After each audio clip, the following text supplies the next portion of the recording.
kind of temporarily bail them out. Right.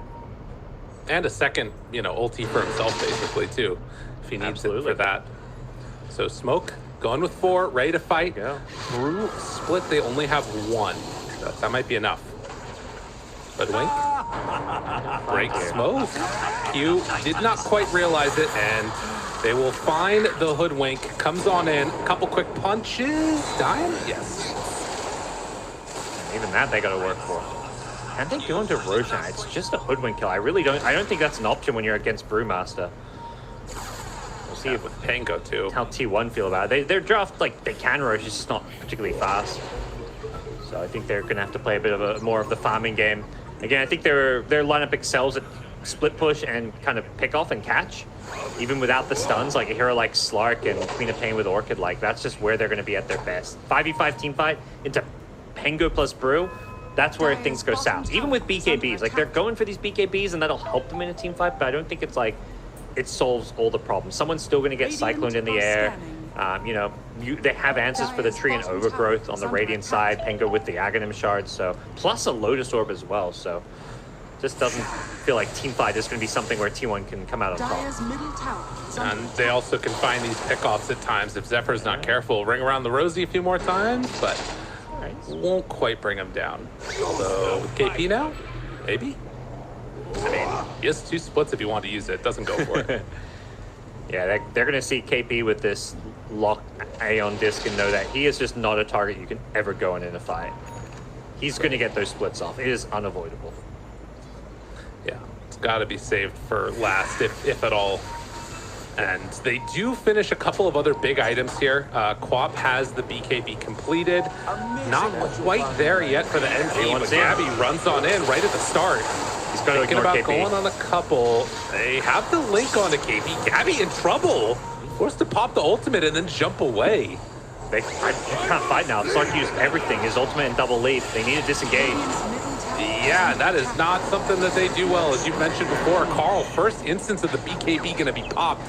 Can't get anything for it. And KP's looking for another Cyclone. Has that wind panned in, but it looks like they're just going to prioritize Roshan instead. He gets the Cyclone off, but they're in Roshan. Daring T1 to challenge them now. They can maybe scout him out with some Treants or something, but Shadow Dance is coming back up in 25. And they get in here. Caught. Waveform, 23 Savage was forward. Yeah. They weren't able to de-ward this yet. Yeah, and they come on in now, and Hyde's taking off that sentry ward. So they're going to have the vision advantage in spite of these trees just in the pit with them. Moves on forward. Gabby tries to take it out. Will manage to get the jump away afterwards. That's big. Getting the ward and getting out. It's just keeping them out of the Roshan pit. Now they're split. Downtown, they find him, they kill him.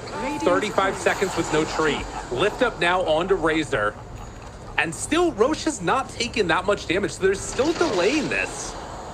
The big problem is they need this Quap BKB, though, to really team fight. At least that's what it feels like to me. Although KP doesn't have his ulti anymore. Can they take advantage of that, possibly? Yeah. Whitemon, chase, disarm, tries to walk in, looking for more. He's down super low, does eventually die. But that might be enough, having baited out both ultis. It's 40 seconds without split. Very good job stalling out the fight. Unfortunately, even though they stopped Talon getting Roshan, to stall out the fight, it comes at a cost. They're giving up a Razor kill. They're using some of these cooldowns, but they do buy time and get them out of the Roshan pit and prevent, Morphling with an Aegis at this stage of the game and the Skadi almost complete. That could spell their demise, so.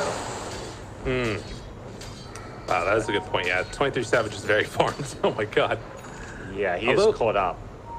They all kind of are relatively even. And we're going to be getting towards that shard next for Slark.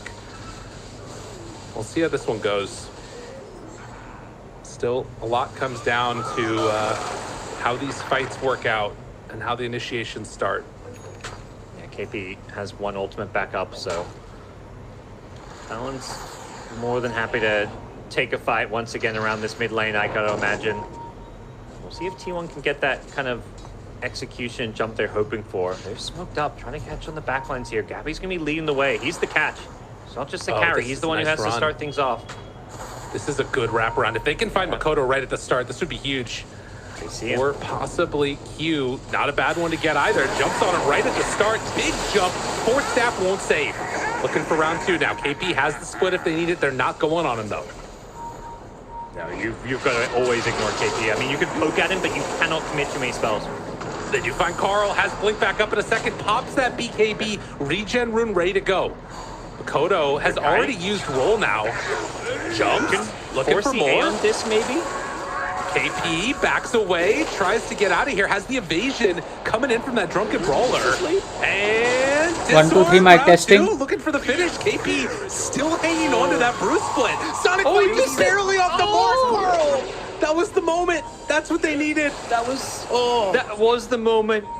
Oh, honest, like, I love how T1 played that fight. Just the final, you know, that final missing piece of the team fight. The poke and prod and the killing blow from Carl just slightly off the mark. It was honestly so good the way they approached the Brewmaster with the Aeon Disc, knowing you can never overcommit on this Brewmaster. And he finally pops it now. Although they're all stuck in the Sprout, Gabby gonna jump away. Can they catch Cuckoo though? This would be big for him. Split, he has BKB afterwards. Whitemon still hanging out in the area.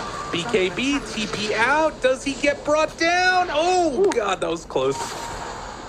Zephyr's still playing around the ward here. He just got de-warded and he's putting another ward, but Gabby's there to help bail him out.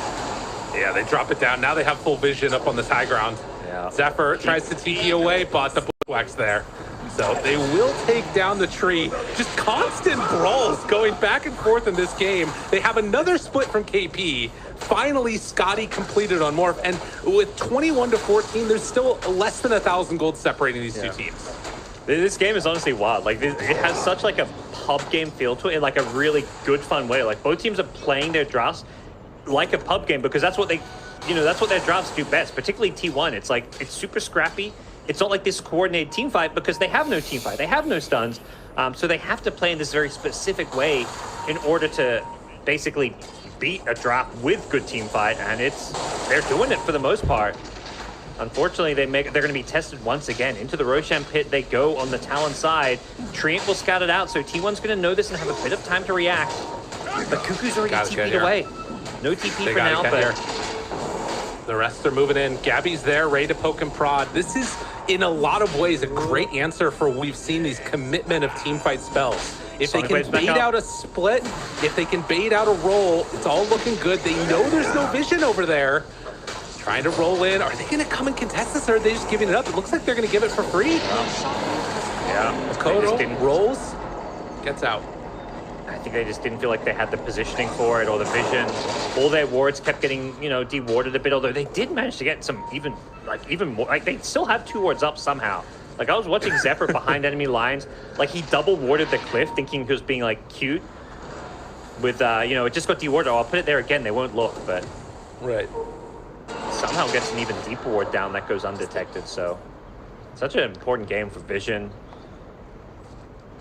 Even with an Aegis, it does feel like Talon is just it's just so annoying to play against this T1 draft. You try and 5-man force a team fight or go for a lane, and you know it's nature's prophet. The hero will rat you on one side, Slark will poke at you and get in, get out. It's just frustrating to play against these kind of heroes. Well, and the other thing now is like you all of that pressure around the top side of the map meant that tier 2 bottom went away. Gabby will find KP here, but the force staff and then jump away from KP with that quick movement speed means they can't shut him down. Gabby also takes the 75 Shadow Dance attack speed talent on 20, which is pretty interesting there, but with a good amount of evasion, he might need to get into an MKB at some point. Got you know. Give your team some attack speed. Help them carry with the shard. Oh. I assume it works on your teammates. I've never seen that, so. That's an interesting point. Yeah. Makes sense. Wow. I like it. But I don't think that's why he's getting it. None of his teammates benefit that much from the attack speed. Whitemon. Yeah, he's gonna get caught here and no way out once they just drop the split right onto him. Although they do have a Gabby DD. Is he going to try and get a little fresh here with them? They found him. KP already has other ideas. He's hunting down Zephyr's tree, and And you get him in the trees. I mean, they could go for a Rolling Thunder. It's just very, like, it's hit or miss whether you catch someone, and for a Trine, I don't think it's worth throwing a cooldown like that. Right. Zephyr might drop one of these sentries up here on this high ground now, but he is underneath a ward. And no Gabby nearby to reveal that there is an obs right on top of him. It's not even my birthday. Honestly, hats off to 23 Savage. This man has farmed his way back into this game. He had such a rough start. He got pressure. I mean, he got counterpicked very heavily. Like, as soon as that Morphling came out, they're like, okay, Razor support, and we're picking all these Morphling counters. But he has farmed up a Storm, top net worth, and he's got a game now. And no matter how many times they try and nerf it, 23 Savage finds a way to buy an Aghanim Scepter on Morphling. Yes. It is a new, strange form of ulti, where you're stealing away from the target that you're morphing into. So some interesting things to watch for there. Since I think it's probably mostly going to be taking the Agi from Slark as he wants to switch into. I'm guessing you can't Dark Pact that off.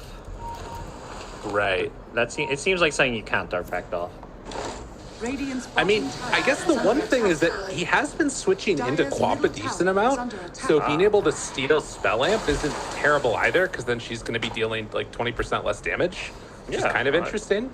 Either one seems pretty good. I mean, Slark is so reliant on attack speed to build Essence Shift, but Quap is all about that spell damage, so either way, like, I think you're pretty happy if you're 23 Savage.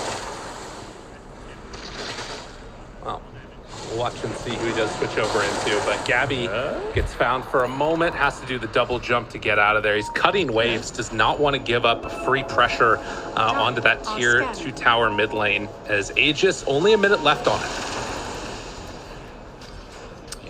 Sure they're going to be able to do any more than maybe get a tier 2 tower out of this, and even that, they've taken only 2 towers this game. I mean, they're playing against Stream Protector, but it's just been a game where T1 has made it really difficult with all the wave cutting and shenanigans going on to ever really group up and take towers. Like, it feels like to the extent they've grouped up, it was just to secure that Roche.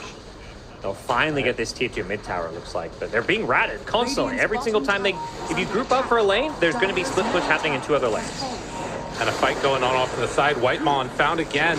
Does get the link off. And Makoto, a little bit of a mix-up there. Underneath the Depth Shroud.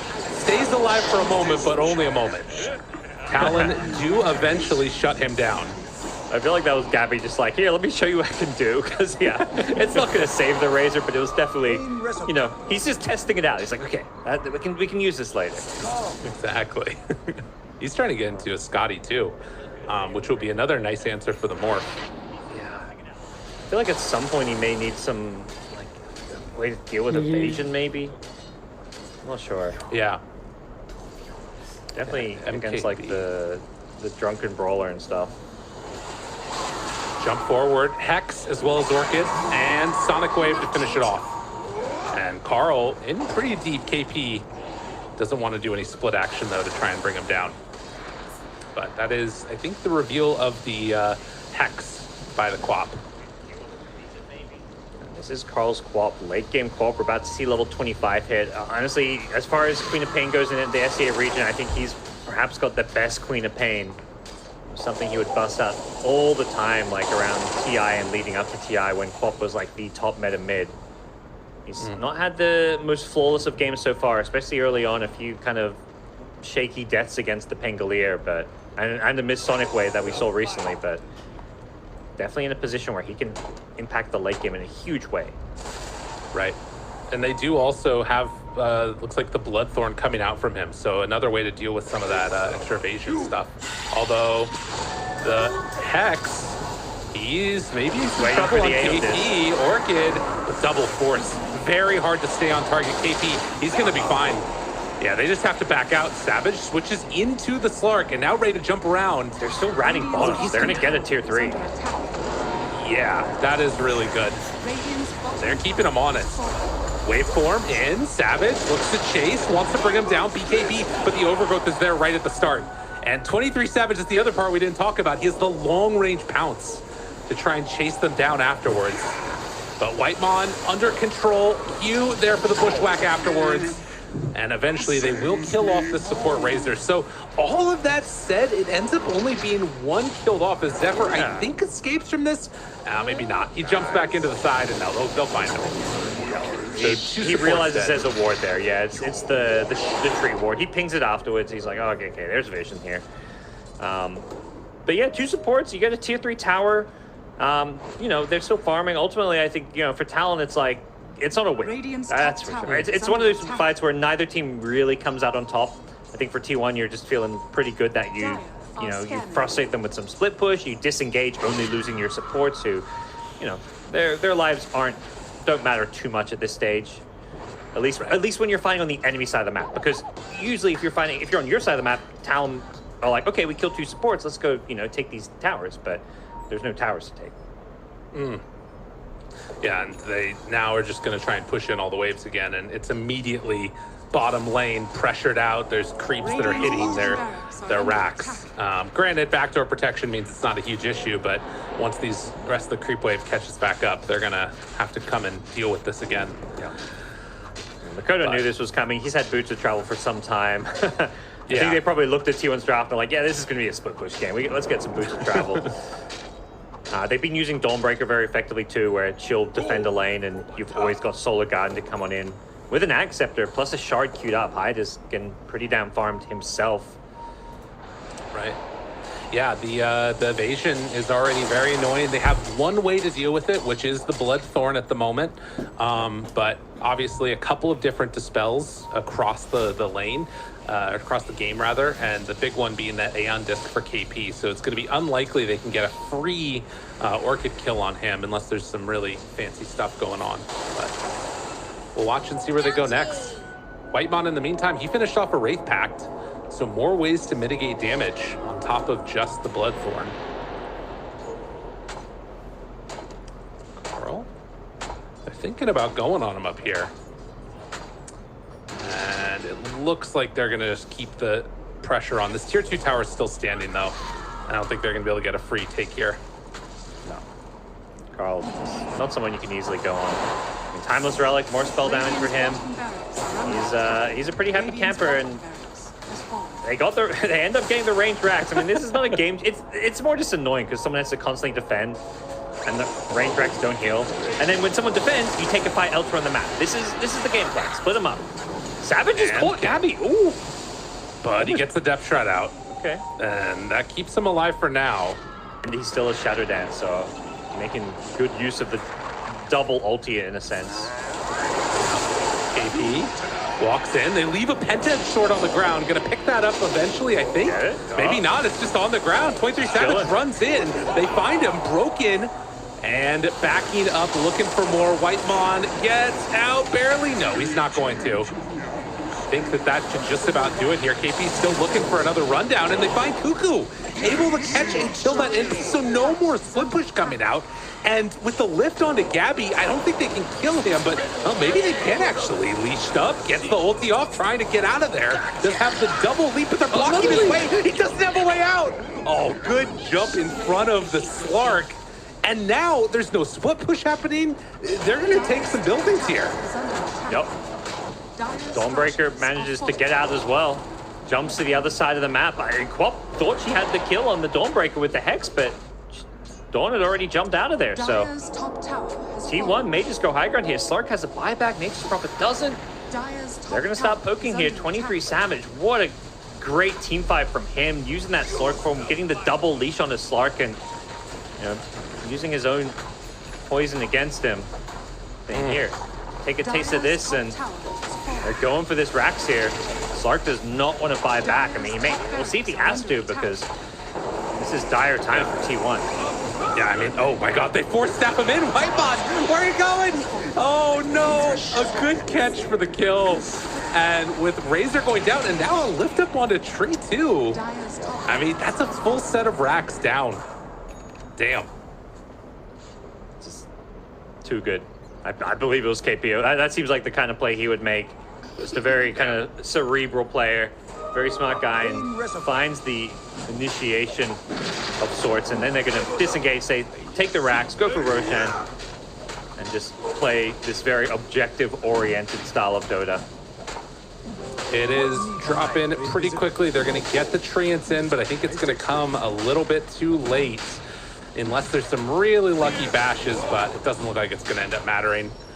So, split push game from T1, but Talon, after a really good-looking game number 1, have taken the lead in this scrappy game 2, on the verge of 2-0 T1 and putting their sights on going to a major. This would be a huge victory for them, long in the waiting. This would really set them up for success. In T1, they already lost to RSG. They still have to play Fnatic and Boom. A loss here could mean T1. I mean, they still have a chance to go to the major. Those are teams they beat before, but it really puts them in a must-win situation. So this series matters so much for both teams. This is one of those series. I mean, there's 5 teams in the kind of top of it, the SEA region. 5 teams with only 1 loss, and whoever loses this is getting their 2nd loss and is going to be put to their back against the wall in terms of making it to the major. Well, the smoke up now, everybody except for Dawnbreaker trying to find a target to jump onto. They will be able to dodge the fight on T1 for the moment.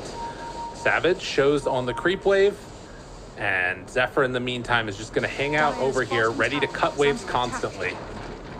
Dire's bottom tower has fallen. Gabby backs away. Was underneath vision for a moment there. Makoto comes on in. Are they going to go on him? Disarm. Has the roll. They force the double jump. And Slark is out. But the constant annoyance down bottom. Yeah, and with the level 25 talent, Pengo can make this play because, 25-second cooldown. Throwing a Rolling Thunder it's not like earlier on in the game where when Rolling Thunder was down or baited out, it was like, oh, nice play from T1. They can maybe, do something now or contest Roshan. But basically, it's almost full uptime. Should note, Hyde right now sitting on 220 last hits on the position 4 Dawnbreaker. Not bad. Solid. It's a fun game to play Dawnbreaker against split pushes. Suddenly, it's your job to deal with the split push. I mean, probably half of those are treants, but right. He's loving life because he's the guy that gets to stop split push from happening. Well, meanwhile, they jump up onto high ground, force out the Aeon Disc. But the split comes, KP ready to lift one, decides to pick up the NP. He has BKB when he comes back down. Makoto gets a good catch there, but BKB afterwards. Carl now turns onto 23 Savage, trying to bring him down, reduce the damage with the Bloodthorn, but it won't matter. They have no real counter to this. I mean, he's still got 2 minutes left on the Aegis. Yeah, they're trying to take the Aegis like for free, like just using like a Bloodthorn or something. They don't want to commit any, like a Shadow Dance or an Overgrowth for it. Alternatively, they just want to stall it out. So they keep their tier 3 tower alive. They've got Living Armor to continue to heal it up as well. And that Aegis timer is getting, lower and lower. Still around 2 minutes, so I imagine Talon are going to have another go or two. They've just got the one Primal Split for a little bit longer, but that should be enough maybe to get the job done. Keeping control for the moment. Cuckoo's there. Jump in from Carl. Has the Hex. Do they have enough, though? Good bushwhack. Gabby down so low already. Rooted. Do they have the damage? No. Carl already dead for 100 seconds. No buyback. Gabby has to do it all alone. There's no way that's going to work. They jump forward for White Bond. He too will fall. Cuckoo gets bashed immediately upon trying to TP out of there and doesn't manage to escape with the second TP. They all got a buyback, but eyes on the prize. Talon, they know victory is in their sights. Can they finish this one off, though? Proc to Aeon Disc on Makoto. They need everything here. Going for the throne. They've got to move out and defend. Gabby comes in from behind, trying to find Q. He just wants to kill his old teammate. It's not quite working for him, though. The second jump away from Makoto, still keeping control. KP Aeon Disc. It procs again. Whitemon trying to survive through this, but they don't have enough damage. They do not have nearly enough damage, and with that, Talon gonna set their sights on the Ancient, finish this game off a clean 2-0. I think we got a little bit of revenge here from the team coming from Div 2. T1 giving KP some tips. They gotta feel not too salty about this one. I think as much as there's a lot of drama between some of the players and some of the kicks around, there's still a lot of good spirits going on, and these teams a lot of these players good friends, but for Talon, this has got to feel so good. We saw it there on the camera. These guys have been waiting for this match. Every single time we talked to them in an interview, when they were at the end of Tour 2, when they were like, I think winning one of their series, they were 5-0 or, guaranteed to go to Division 1. They were like, yeah, we are looking forward to playing T1. Start of this tour, yeah, we're looking forward to playing T1. They've been waiting for this series. It's been marked on their calendar, and boy, did they show up and deliver. This is just great stuff. It's really impressive. And I think that, it shows that you can still find success coming from that Division 2. We're reformatting the teams multiple times, and they've got a legit shot. This is a team that you show up potentially on a big stage like a major. If things break right, you get a little bit of luck coming your way, it could turn around the year completely from what would have been like looking pretty bad. As far as T1 is concerned, this has got to be a little bit concerning. As you mentioned, still have to play against Fnatic, still have to play against Boom. They've beaten both of those teams, but it's a tall order coming towards the end of the season. Yeah, and I think just the way this series went, like the draft ended up, like this Game 2 draft especially, ended up in a very bizarre place. I think some of the individual play wasn't maybe as sharp as it used to be. I think Carl's been very hit or miss. I just think, things aren't clicking right now with T1, so they've got to figure out ways to fix it, and then they've got to figure out how to take down Boom as well as Fnatic probably. Not just one, but I think they probably have to beat both those teams if they want to still make it to the major. Well, a lot of soul searching to come for T1 and a lot of just jubilation for Talon as they managed to take the series 2-0, setting their sights on victory. Hopefully hear from those players in just a little bit. For now, we're going to go a quick break, and when we get back, the panel is going to talk to them as well as break down all the action. See you then.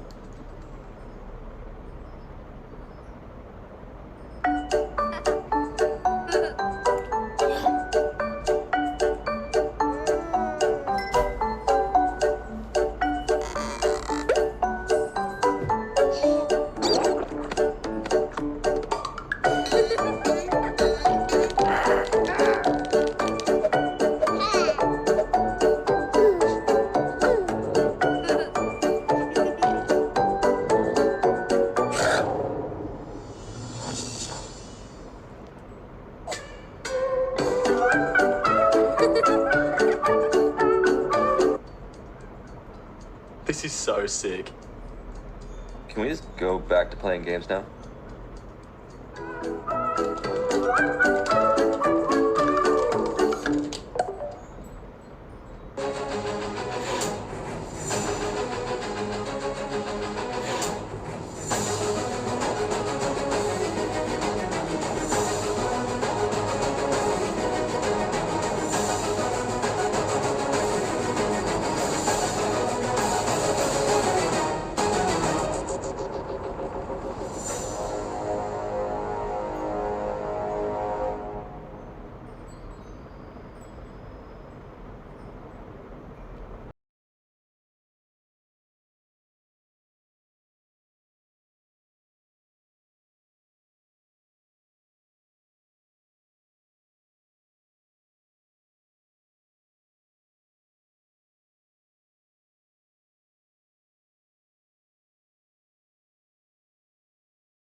Talon said it in their pre-game interview. They wanted this to be a 2-0, and lucky for them, it is a 2-0 in their favor for this series up against T1. And this game 2, I'm just going to say it off the bat, KP Brewmaster. Oh my goodness. I don't know how it went untouched game 1, and now in game 2, T1 were willing to let it go all the way through. Talon pick it up themselves, and it did a lot for these team fight shit. Yeah, I mean, the top fight obviously was the biggest one to look at. It was insane. He got his ags, like, at that moment that that fight broke out, and they're just... Slot gets... Like, he goes in, he doesn't realize he has the ags, he jumps on the brew, he, like, goes in, overcommits, and then the next brew ult comes out, and then they just, like, lift him into the air, deal with the rest of his team, and then come back and kill him. And, like, this is a massive turning point in the game for Talon's favor, because they get to wipe, like, everyone from the game got involved in that fight. No one was off farming. It was a big old scuffle that went really well in Talon's favor. Definitely. The other thing that stands out is this Razor and Pos 5, and I know everyone wants to jump straight to it and talk about it, but the thing that kind of got us to the Razor Pos 5 fear that you were saying you enjoyed was the Pengu pick coming out. Yeah, I mean, for T1, they decided to put Razor Pos 5 so they could use Quap as their last pick to counter the Pengu mid, and the Pengu ended up winning mid anyway. So, you know, for Talon, that was like their savior for this game, because the Morph did not do well in his lane. He got dumpstered. KP didn't do great in his lane either. So, like, the fact that Pengu won mid in a matchup where he should have lost, and then not only was it that, he made space all across the map, got tons of kills on the NP afterwards. For me, he was, like, really the MVP of the early game.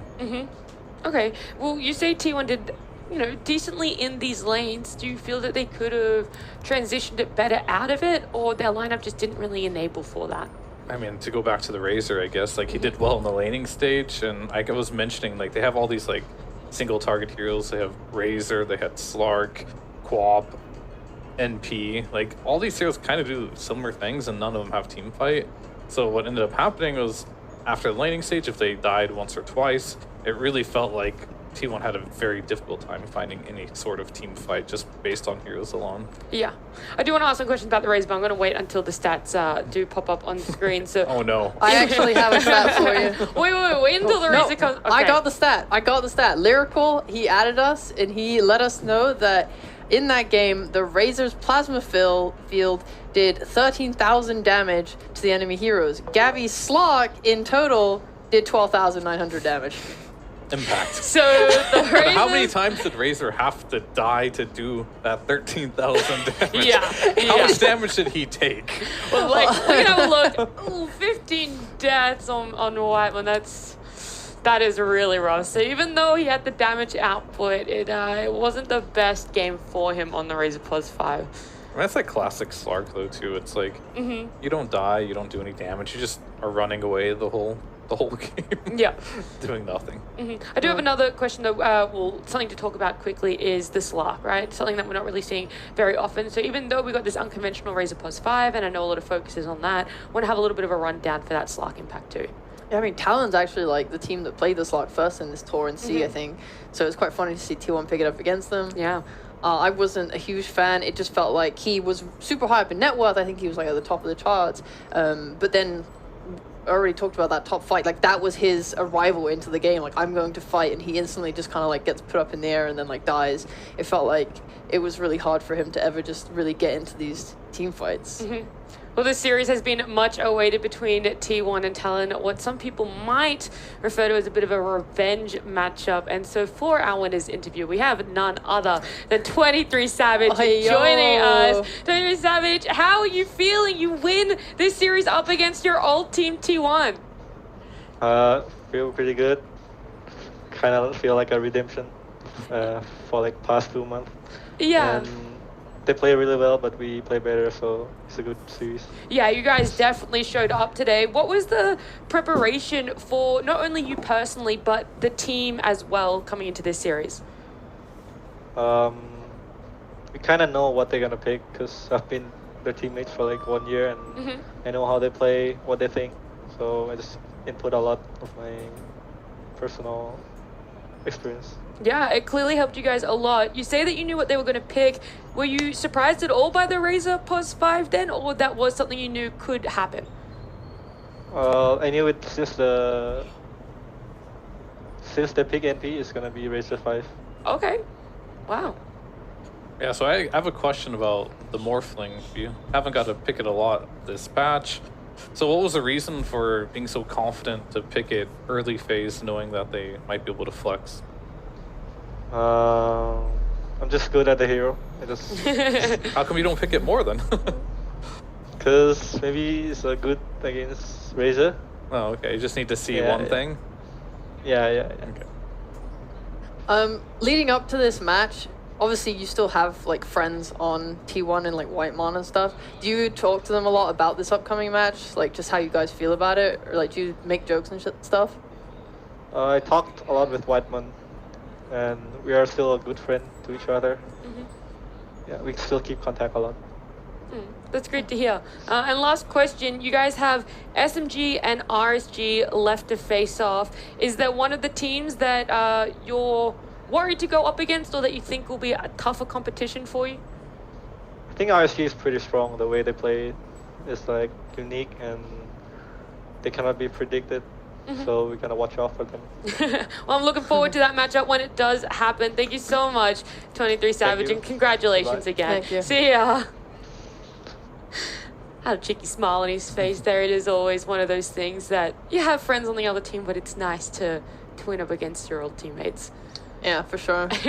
I mean, good for him. They like, I think everyone was kind of hoping for like a 2-1 scenario just to get like the maximum amount of like gameplay out of it. Of course. But like, you cannot be like upset here, as especially if you're a Talon fan. Like this was a 2-0. This felt really good. They're looking like the second strongest team in C potentially. Just behind Fnatic. And this is what I wanted to see as well. Like after their, I'd say devastating loss to Fnatic, I wanted to see them like bounce back and not just like fall over, and Yeah. they did that. They did it really well. In fact, we'll have a look at the standings so you guys know where they are, just how well they are doing. And it does put them right there in second spot right now. Well, actually tied for first. So they are just as much in the running right now to potentially be going to the major. This win over T1, not only for them personally was great, but for their standings, absolutely fantastic. So RSG Talent doing really well up there. Fnatic, boom. T1 now having a 50-50 scoreline out of the 4 series they've played. SMG and GXC and then Polaris. So a lot of teams potentially where people might not expect them to be. I know not all the series played it even, but I am actually quite surprised with where this ladder is sitting right now. Yeah, RSG Talent haven't played yet, right? I want to see that. They have not. That's what he was saying, that they're... Yeah, I definitely am most looking forward to that now, because that like solidifies for me who's like second, third. I don't know how Boom's gonna end up doing, but I think Fnatic will probably just sit at the top. Okay, interesting. Do you... I know you made bold predictions 2 weeks ago, Fear, about it, but do you want to maybe change where you think the top 3 are going to be sitting now that you've seen Talent T1 face off? Well, the top 4 are pretty much secured for me. I don't Okay. think T1's going to be in there. I think we're going to sit right in the 6th spot with SMG. Boom is definitely a wild card. They're a really good team. Fnatic looks super good, but you know there could be some upsets coming up here between between like RSG, Talon, Boom, and I'm missing one team, but like what's the last team I was doing? As RSG, Talon, Fnatic, and Boom. Yeah, those Fnatic. But between Why those do you 4, always pick a Fnatic? For Fnatic. for Damn, Fnatic. they're undefeated. between and those always 4, forget. it's like really hard to say which of those are gonna make it. It's gonna be really close. It is going to be really close, and there is potential for more upsets in C, but it won't be happening today as the Southeast Asia action has concluded. Don't go too far, though, because after a bit of a break, we will be back with Eastern Europe.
Dire's middle tower is under attack.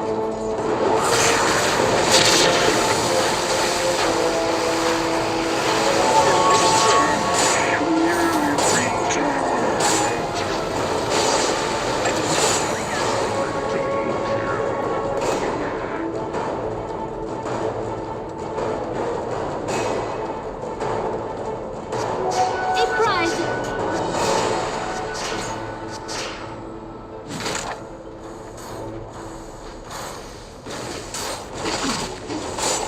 Dire's top tower is under attack.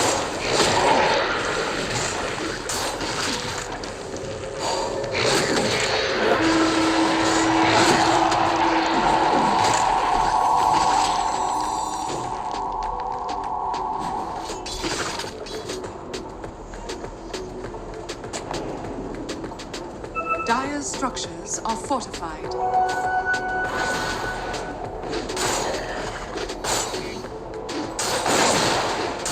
Dire's top tower is under attack.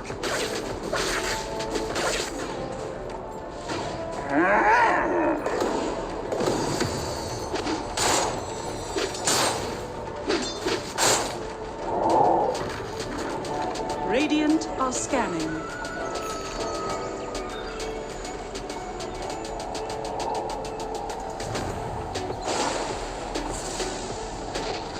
Dire's top tower is under attack.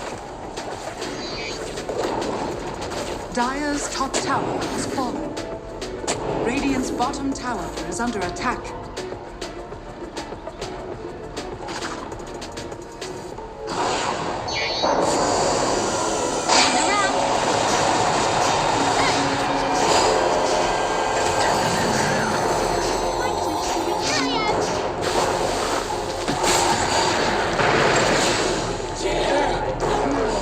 It just keeps getting better. А давайте выиграем.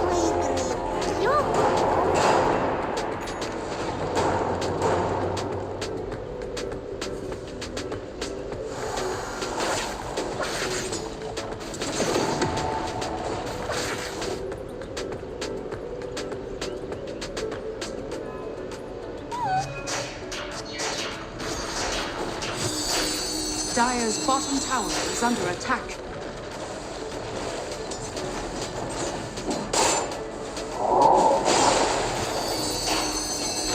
That's for me. Radiant's middle tower is under attack.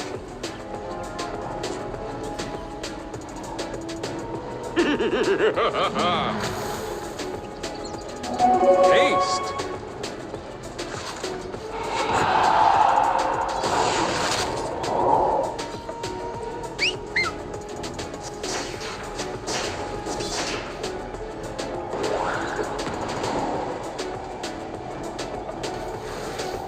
Radiant's bottom tower is under attack.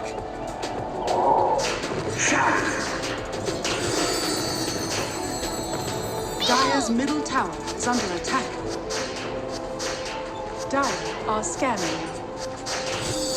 Radiant structures are fortified. Dire's middle tower is under attack. Radiant's bottom tower is under attack.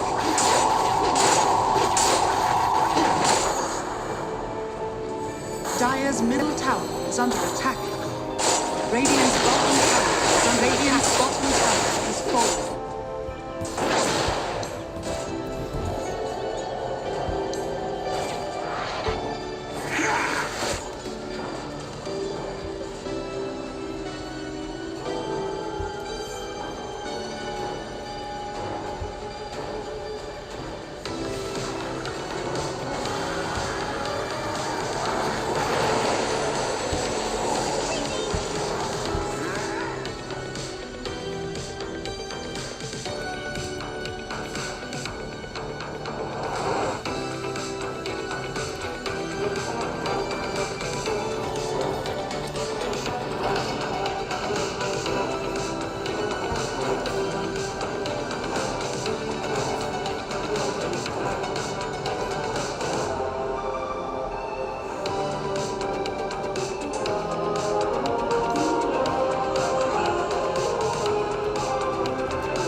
Week 4 of Eastern Europe. We're finally kicking off Division 1, and it is going to be starting with Pari Parni up against Rune Eaters. The couch has not changed at all. It is still Fear and Sheep joining me, just like the SEA Div 1 that we had on before. And I'm so happy that they're still here. Dude, when you were like on the solo shot, I could see like Fear's hand just on the side. I really just like, wanted to lean over and just like touch put your it. hand on top. Yeah. And I was like, if it switches shot to us at that moment, and then that like would you're be still really leaning bad. over him. That'd be funny. One day you might Yikes. just have to do that. Sure, keep your No, hand thanks. to yourself. Thank you. My hand was to myself. What are you No, it talking was about? ruining that solo shot. Yeah, Oh, come okay, on. sorry. You just couldn't give me the limelight, could you? Yeah, got that. clearly. Anyway, God sorry to set damn. the tone of the panel That's for today. fine, because that's a great segue about Limelight if you want to be in the limelight, the spotlight on this broadcast on Beyond the Summit. You can by using that hashtag AskDPC. Oh, I don't know if I have to say hashtag twice there, but I do. You can tweet using that hashtag. We'll see all the questions that pop up there that you want to ask any of us here, and we will do our best to answer them on broadcast. Yeah, today we talked about tea leaves and salads. We did. I So, don't think please we submit something better than that. Yeah, we don't have another question, so it's very open. You guys could be on the opening of tomorrow's, the next day's, the day after, for the next 2 weeks show. Yeah, think about it. You could be asleep in your bed not watching the show, and we could answer your question. Yeah, but for then, you to go back to in the VOD. Yeah, I was going to say, you'd have to run it back in the VOD. Speaking of running it back, we'll have a look at Div 2 games. There were some earlier today. I do know that for a fact. Wonderful. Yeah, I do know that there was more Dota played. I do know that. That's, as my job as host, I'm doing very diligently. I do know that that happened. And these are the Division 2 standings. My normal question for you guys is if anything shocks you, and it's going to be the same one because I'm not creative. I feel like not much has changed. It since really I hasn't. last It feels looked. like it hasn't. There might be like another loss on Empire or like a win on No Sorry or something. I don't know. Other than that, like, yeah, I don't know. Not too surprised by the results. I'm super surprised. We I'm got so surprised. Hellraisers lost a game. Ain't no way. 4-3-2 on the top 3, and then 2-2-2 on the middle 3, and then 1-0 on the bottom 2. Yeah, I'm really good at reading numbers. If you read it from the second down, it's 3-2-2. That's hype. That's so high. Alright, the Cybercats Puckchat 3-2-2. You ignore everything else on the board. Yeah. Other teams don't exist, but I'm just going to quickly move on to the weekly schedule. Like I said, we're finally kicking off week 4 for Eastern Europe. It's our Division 1. We've had 2 of those Division 2 series earlier, but there is so much Eastern Europe action to happen. If you guys had to pull out one series that you could watch for the rest of your life over and over and over again, which one would it be? Oh, it's this one. Pari Parni versus Rune Eaters. Oh, yeah. The bottom. They're the fighting for the bottom Well, here. don't spoil, okay? We're going to go to standings next. We're going to go to standings next. Oh, we're just going to rush straight through it. Dashi doesn't get to answer it, but you're right. No, that's not. I said my answer. You just weren't listening to me. The Spirit 1 move, I was listening. Yeah, you did. Thank you. You're welcome. Yeah, you were trying to call me out. But we do have Rune Eaters tied with Mind Games down the bottom, and they are coming up against Pari Parni. But if you flip all the way to the top side, though, we have Team Spirit undefeated still, series-wise, and then Na'Vi, Bet Boom tied up there in second. That's about it. That's all I got to say on it. Great. That's exactly We're what covering it is. Rune Eaters today, and their last series was against Team Spirit. That was a fun one. That was a fun one. Yeah, Pari Parni, Rune Eaters, but also a Division 2 match will be happening afterwards. So just because Division 1's over, you guys can still hang around and watch some Division 2 later on in the day. But let's just jump right in. Pari Parni, Rune Eaters, let's have a chat about how you think this series will be going. You said it's the one series you would want to watch again and again and again for the rest of your my life. Yeah. That's exactly quote for quote what you said. Why exactly, Fia? Well, that's an interesting question. Why would I want to watch this for the rest of my life? That's why I feel asked like it. Because I'd want right to like watch it over and over again to see if we replay it over and over, if Pari Parni can win a game. So you because think they that have yet to win a game in Division 1. But if they lose this series, you have to watch it over and over again, knowing they'll never win a game. But he will, maybe it's he will worth it. pick it apart and be like, could they have done this different? Or this, or this, or this. Yeah, like if they simply like got every CS and a better communication Who wouldn't and want to team watch fighting and... Nkushi play Monkey King every single game Oh, for you the think rest of it's their not life? getting banned? You think it's not getting banned? Then Wraith phase King or 1? Terrorblade. Yeah. I just want to see his Monkey. I don't actually want to see him play Wraith King. I mean, me neither. For the rest but of this patch. I definitely think if it's in your best interest to just ban the monkey, because they will first pick it. I think they ban And they like will lose Vipers with and it, stuff, too. right? If you guys at home don't know who they are talking about, then we'll have a look at our team graphics, just so you can understand the lineups. We can have a look at Pari Parni here. You guys were talking about their carry, their Monkey King. I don't want to say one trick, but I said it anyway, so don't ask me why I did. But yeah, there's more to this team than just the Monkey King, even though you might be saying that. I mean, sure. It has a lot of like known players, like Immersion, Depressed Kid, I'm Pasha. Know all these guys. I don't know Heaven too well, but Nkushi's their carry player, the most notable for me. When they do well, it looks like he does well on his Monkey King. There was a game where he picked Wraith King in a game that looked like a horrible Wraith King game. And he's been picking up new heroes. Nature's Prophet tried it out. I mean, keep in mind, this team has yet to win a single game here in Division 1, so nothing has looked good for them yet. But so far, he seems like he has a bit of a hero puddle at the moment, and hoping that he can branch out of it, which he's been trying and hasn't been working. So I want to see him either continue to go with his puddle and win, or try something new. And I just want to see them win a game, honestly. Yeah. That's all. We'll try again. Maybe Pari Parni, it is their day-to-day, but they will be coming up against Rune Eaters. When we looked at those standings, they were very similar. Rune Eaters not doing the best right now either. But what do you feel their strength is in this series, Sheep? I can start with their weakness. Oh, sure, that's not what I asked, but yeah, absolutely do the exact opposite of what I said. Let's go. Let's go. Okay. The weaknesses, yeah. That was a psych. I'm actually going to hype them up. So Rune Eaters, I think, are actually like super underrated. Their score in this DPC so far, I think, is not a reflection of their actual skill as players. Their weakness, yeah, is probably their laning stage. They have done really poorly in the past against like one move. I think they just shit the bed super hard in all their lanes and just like got steamrolled. Against Team Spirit game 1, they also like kind of lost their lanes too hard. They had a Necrophos and against an Axe, and the Axe won that lane. It was pretty insane.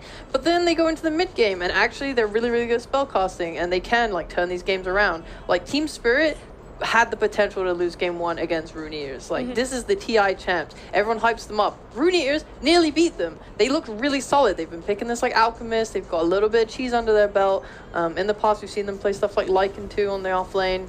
They have potential. Yeah. I've honestly been really impressed with them. They used to go by V Gaming if you followed them earlier in Tour 1. We've seen Arrow's Pudge come out as well. That was a Never very again. funny game. Probably never again, Yeah, but it was fun. I don't think they'd be picking it. I mean, I think Yeah. they have similar issues with their carry player. My opinion being a bit limited.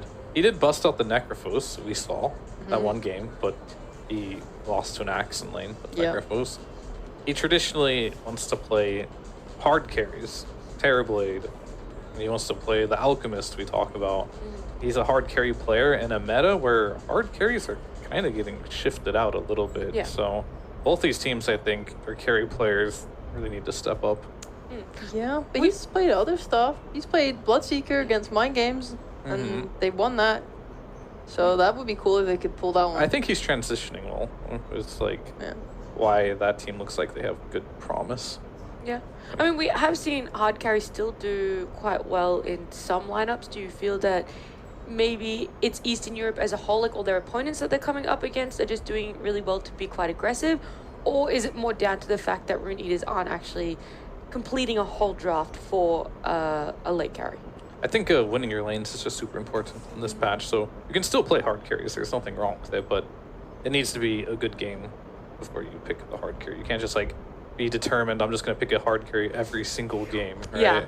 It has Being to be stubborn. Yeah, it's like some people are just limited by that. Like they can only play that style. This is kind of like a meta where you need to be able to play whatever's needed to win your lane, and sometimes you're not going to be like the core of the show. You have to let your mid or your off laner get a little bit of space, and you play something a little less flashy. Yeah. Is that what you feel the teams with Eastern European success have been doing? The teams that are successful just win their lanes, and then they just take advantage of that slowly. It's so slow. This region is so slow.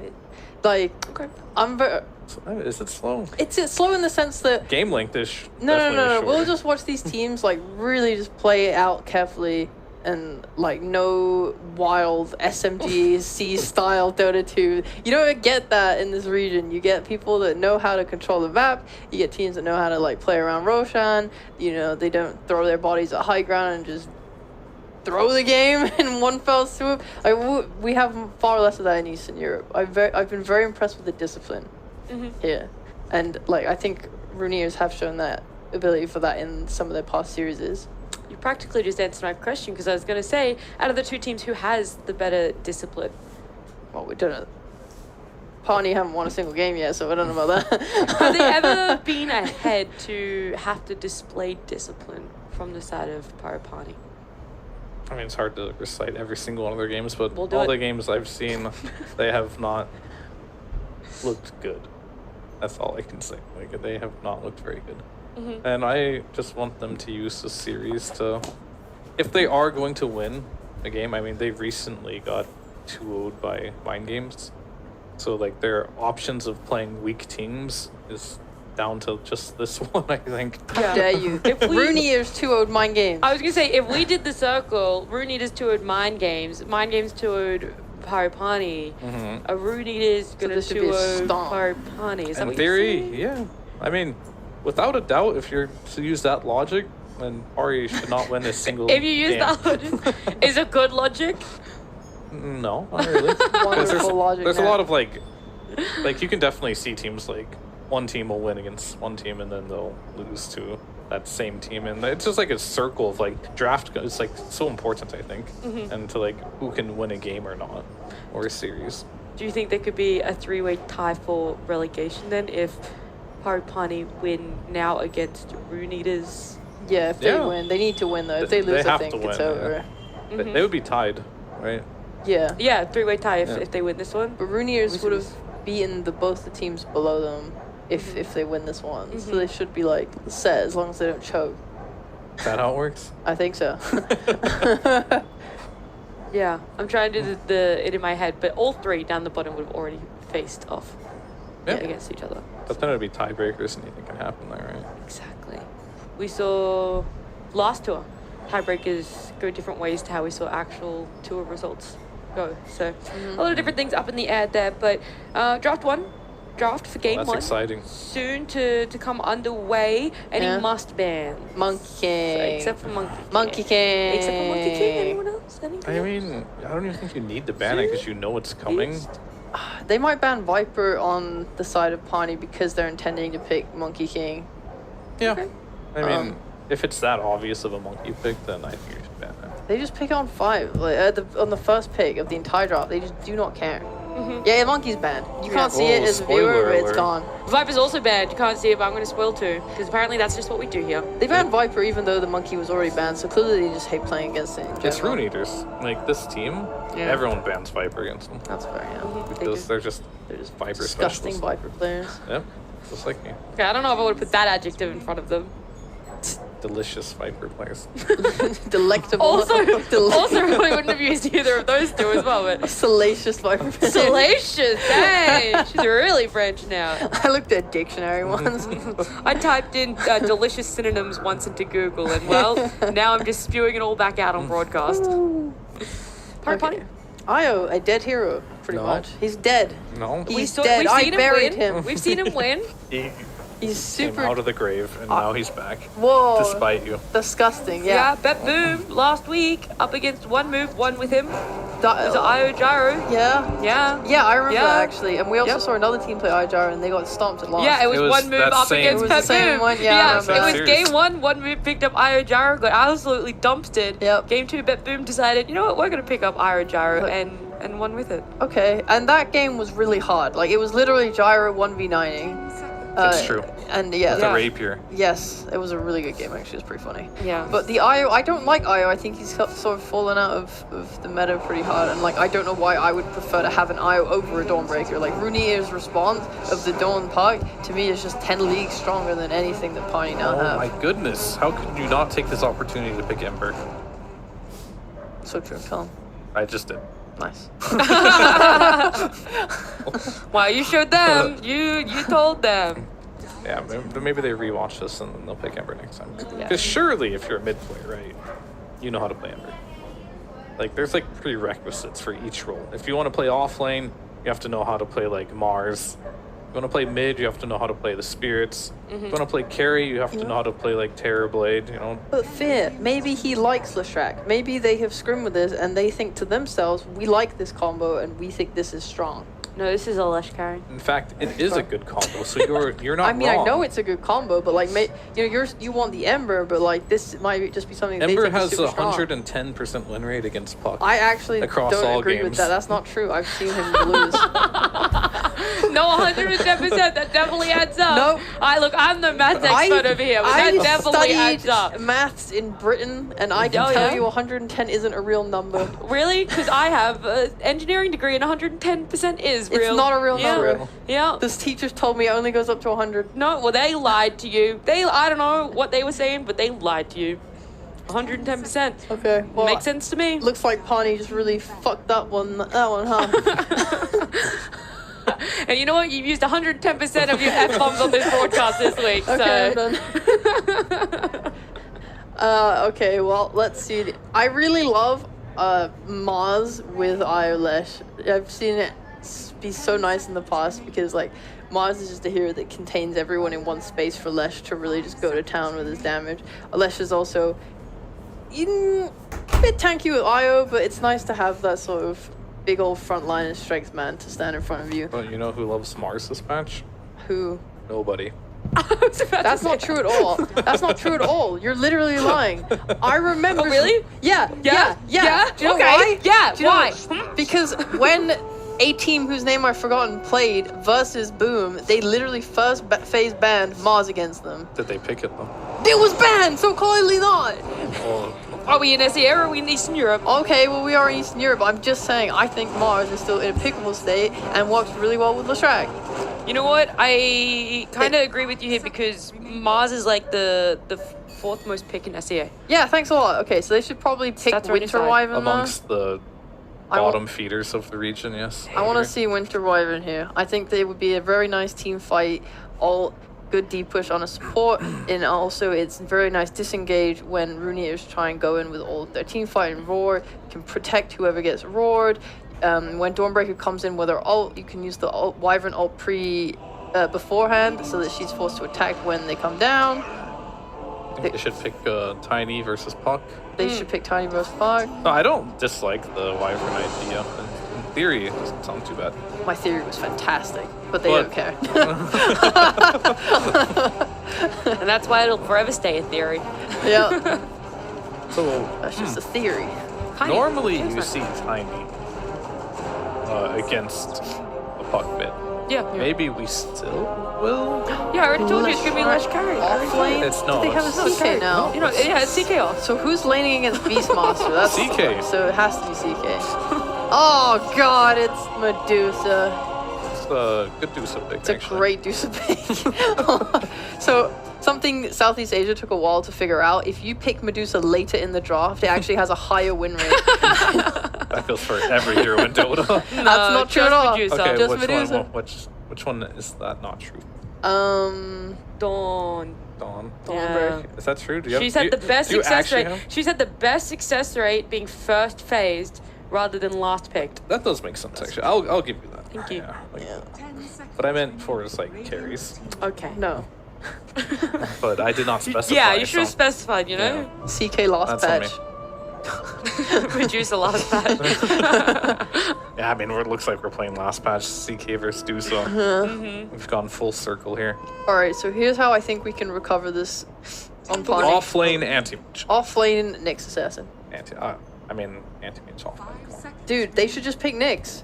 Just pick anti-mage they off should lane. just put they should put Leshrac in the off lane, Tiny mid, CK carry, Io with the CK, and then pick a Nyx with the Leshrac.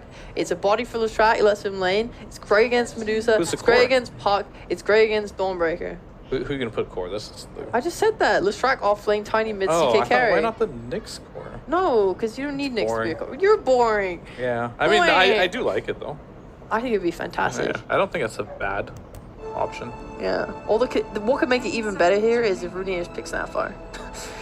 And then it's just like the ideal Nyx assassin game. I mean, It is a good snap game though. I know, that's what's making me hope that they pick it.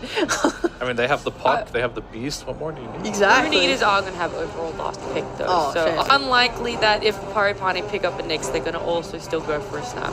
Okay. They might, okay? I'm not going to say they won't. Guys, Yeah. Dazzle's banned. Oh no. That hero I was really is hoping to broken. see Can that. you explain why?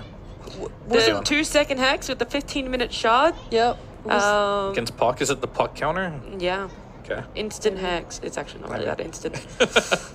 So you can phase shift dodge it? Yeah. I don't play that trash hero, so I don't. Okay. You calling him Puck. trash, but didn't we talk to a pro player in an interview that said that they think Dazzle's one of the best fives right Yes, now? we did. That was in SEA. Yeah. Yeah, and they didn't. They won with it, actually. Yeah, because we interviewed them. Because, yeah. Oh, what position did It was 5 Dazzle on SMG Boom. play? Oh, boom, yeah. SMG lost 2 games though. Was it on 5 or? Oh, yeah, but that's SMG, so that's not fair. Oh, so it doesn't count. Yeah, so. you can't bring them up as a statistic unless they play. Oh, okay. Unless so they play like only humans. certain teams are exempt from Yes. statistics now. So SMG played Dazzle on 4. She's selective data over there. She's like, no, I only want the data that It's not fair. That fits If my they narrative. if they open with Razor into Dazzle, it's not fair to use that. Yeah, they did open with Razor Dazzle. They did open with Razor Dazzle. I mean, contextually, all data should be like explained then. I mean, yeah, like within context, like if a team first picks Meepo Techies every game and then they lose every game because those heroes suck in first phase, you can't then say Meepo sucks, Techies sucks, because it's not fair. Within the context of that draft, it was unfortunate for poor Dazzle. Meeple sucks. Yeah, that is true. This is a hill she's willing to die on. Willing to agree on. I'm coming down from the hill. She's slowly just walking down this hill and she's like, you know what? All right, you're kind of fair. But Pari Parni last pick, something to really tie it all up. Next. That isn't the next. Okay. Then we're probably gonna have like mid. Funka. This is probably an offlaner that they need, so they could just pick Dogs here. They have so many options. Dogs here. They have Tiny could be carry with IO. CK could be offlane. You know, Tiny could be mid. Lesh Yeah. could be mid. Lesh could be offlane. Lesh could be. Tiny Literally, could be there's 4. quite literally. Who knows what's happening right now? You're I They don't know what's happening. I don't know what's going on. Like, they're flexing out of their mind here. The only thing we do know is IO's support. And do we even know that? This is Eastern Europe. The carry IO is it back with the support CK? So right, 4 cores right there. Yep. How can we not see that? 4 How can we not see that? Jungle Nature's Prophet with Midas coming in. Okay. If I don't get Nyx or Dogs here, I'm gonna throw my body into a river. Well, What? I'll What? I'll hold you accountable for that Yeah, one. so will I. That's definitely going on Twitter. I'm definitely recording that one. All right, so Nyx, Darkseer. We're looking for neither of those right I don't now. think It's they're like gonna bingo. pick either. I don't think mean, they will either, so I'm preparing myself. Are you going like straight off the broadcast? Dressed Yeah. out all right, as is? I want Kunkka mid. That's what I've decided. Kunkka Okay. mid, and then we do Tiny 4? Tiny carry with IO, and then 4 Leshrac with offlane No CK. way, I don't want full Lash. Why not? Why would they first phase it with such confidence if they were just gonna put on support? Flexibility. Because Oh, she's going in the river, boys. That No, it's not was- even the river. I'm mad. Why would you pick Slardar? that was an awful This is pick. perfect. Terrible This is perfect. pick. Not only are you Awful. going in the river, but now you're going in because of a hero that you absolutely despise. No, One I that you- absolutely love Slardar, and that's No, why you I think know how bad he is. He's so bad this patch. All right, guys. It's support Lesh. It's oh my god, this Right? is so sad. Yeah, Or, I probably. mean, it could be Tiny. I don't know. Did Either they- way, like, why would you ever pick Slardar? Radiant team pick. I don't know, but I do know that we get to Beast. talk to 2 other people, Lyrical and Trent, our casters, and One, yeah, ask yeah, them yeah. one move Just, picked up, what they think of this Pari Parni lineup. If you want to start, Trent, because we haven't seen you yet. Hi. Hi, Trent. Morning. Good morning. Yeah, we had some concerns actually. We were discussing that the rivers are probably pretty dried up.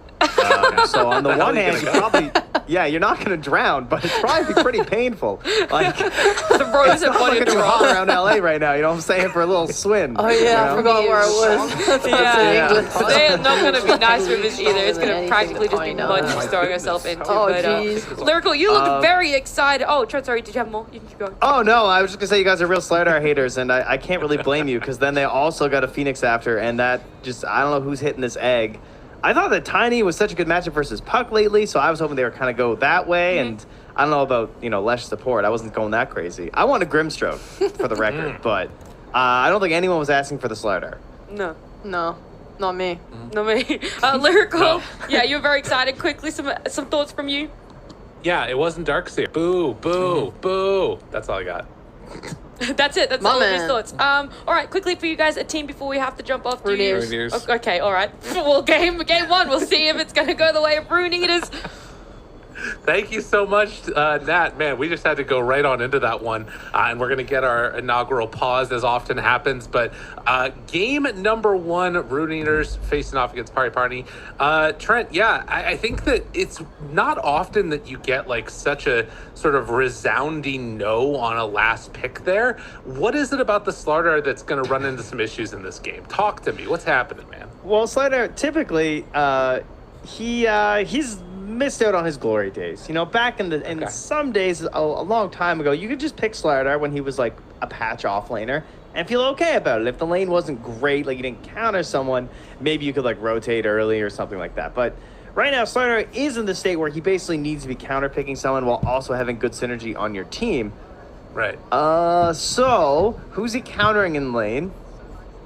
I don't know. That's a good I don't see anyone question. he's countering. It's a ranged hero. And Yeah. his synergy's also pretty weak overall. Like, what's your sustained physical damage? Like, I guess when your CK gets there? Yeah, it's pretty rough. And the other thing is, like, it used to kind of be Diabolic Edict you could pair together with it because that was physical before. It's pure now, so it's like that's not necessarily helping that much either. It feels pretty bad for the guy, but it is a pretty solid stun. You get that blink dagger, you get the big old crush, you create a river that Sheep can eventually jump into, and then afterwards you have a nice little follow up. So that's pretty cool. I do believe that we're going to be getting underway in this as we finally are ready to go.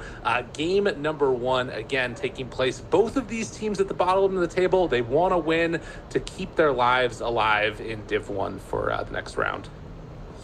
Well, I see 2 good signs at the very least. One for each team. We have Immersion, Grandmaster, level 30 on the IO. That's a lot of IO pub games. And likewise, Limitless on the Beastmaster, same thing. So you got your grinders, they're out here. They've done the research, right? It's all about seeing, experiencing, educating yourself on possible outcomes during a Dota game, and then recalling that experience in a professional match. That's the point of grinding pubs. And that's why people get a little upset when even long-time veteran players aren't grinding pubs, because Dota changes. And you need to update your data bank of stuff this hero does versus other hero. And that's why the grinders on their heroes, I'm always going to give them a little bit better chance in their pro matches. 30 seconds. Well, and it also shows a resilience. I mean, Grandmaster IoT is some fresh hell that you have to be sent into. That's right. I don't even That's know. a badge man. of That's mentality. wild. That's what that is. Look at this. Look at this fella. He does have the little companion cube skin, though, so that's always makes it a little bit easier. Oh. That's the one that I feel the worst about for new players, is that they can't get that one. Heaven For up the top might record, go for I'll- sneaky play? No. I'll let my FOMO go. You guys, if Valve, you want to sell it again, you have my permission, okay? Okay. It's all right. Got it. Just so you guys know. I just want to see. I mean, the thing is it's such a good skin that it's hard to imagine what could be better for Mayo. What's going to be a better skin than that? I don't think. Dude, they knew they were only getting one chance with the votes. Right. This is never happening again. No one's ever going to ask for another IO count. We got to do really well. That it did take a special something to get that. Or I forgot that was a vote would have won. That's crazy. Or I guess it got second place that year, but they brought it back nonetheless. I guess we should talk about this game and not just sets. Arrow going to be playing on the Phoenix. And you were mentioning this seems like a really good pick this game, not just because there's no egg hitters, but also the sun ray, that percentage based damage, super solid. Yeah, Although, also oh my God, relatively is he dead? low. No, he's good. Totally good. Look at this guy just. Yep. Okay. Yep. He team fight pretty weak on the Radiant side, right? And so I think that it's kind of like the nuclear team fight option as well. If you put down egg, it's just it lets your team just play forward because they're looking to defend your egg, and they obviously again don't have good egg hitters, so it's just going to give them the edge in those engagements. I like how you use the word nuclear for some fusion going on with the sun. That's very good. Very lore appropriate. And they have Dawnbreaker. It is a very gaseous draft. That's great. I love that. Unbelievable. The lore dynamics are just working quite well here. I guess you can't break Dawn if the egg is on your team unless you deny it. That's something that we might see in this game. And if we do, we'll point it out and everybody will clap. As a couple little quick avalanches thrown out there. Heaven will back away. I feel like we haven't got the cast together since Dawnbreaker's been cool. Yeah. Are you a Dawnbreaker fan? Are you in on this hero? I want it to be cool. It seems pretty awesome. I feel like the Dawnbreakers that we've seen in Eastern Europe, that I remember a couple of them as tossed back behind the tower, actually. Already taking a nice chunk of damage there.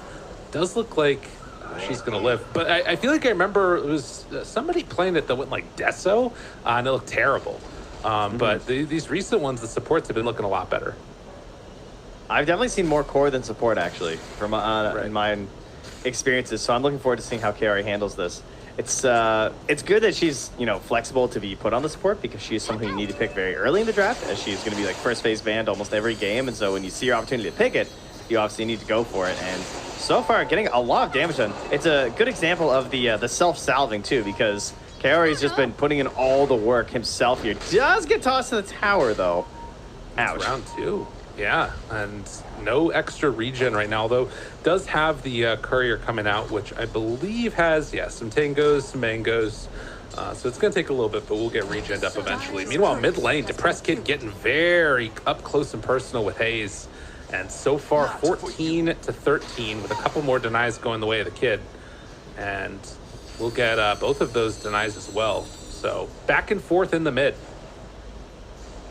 Yeah, Hayes went for that cheeky little orb to cost him a range creep, but Depressed Kid, we're just kind of staring at each other, little staring contest of the fairy fires as he gets lower and lower here. So does have the bottle brought out, the empty. Well, Kaori turns, tries to go for some more punches. TA2000 has had a fabulous laning stage. I mean, this is the power of the Dawnbreaker okay, talking about. That is 13 denies on the Medusa. That is wild. Pasha just going to deny himself to a creep and realize he can't come back to this lane in a positive way. This is a tragic top lane for Pari Parni.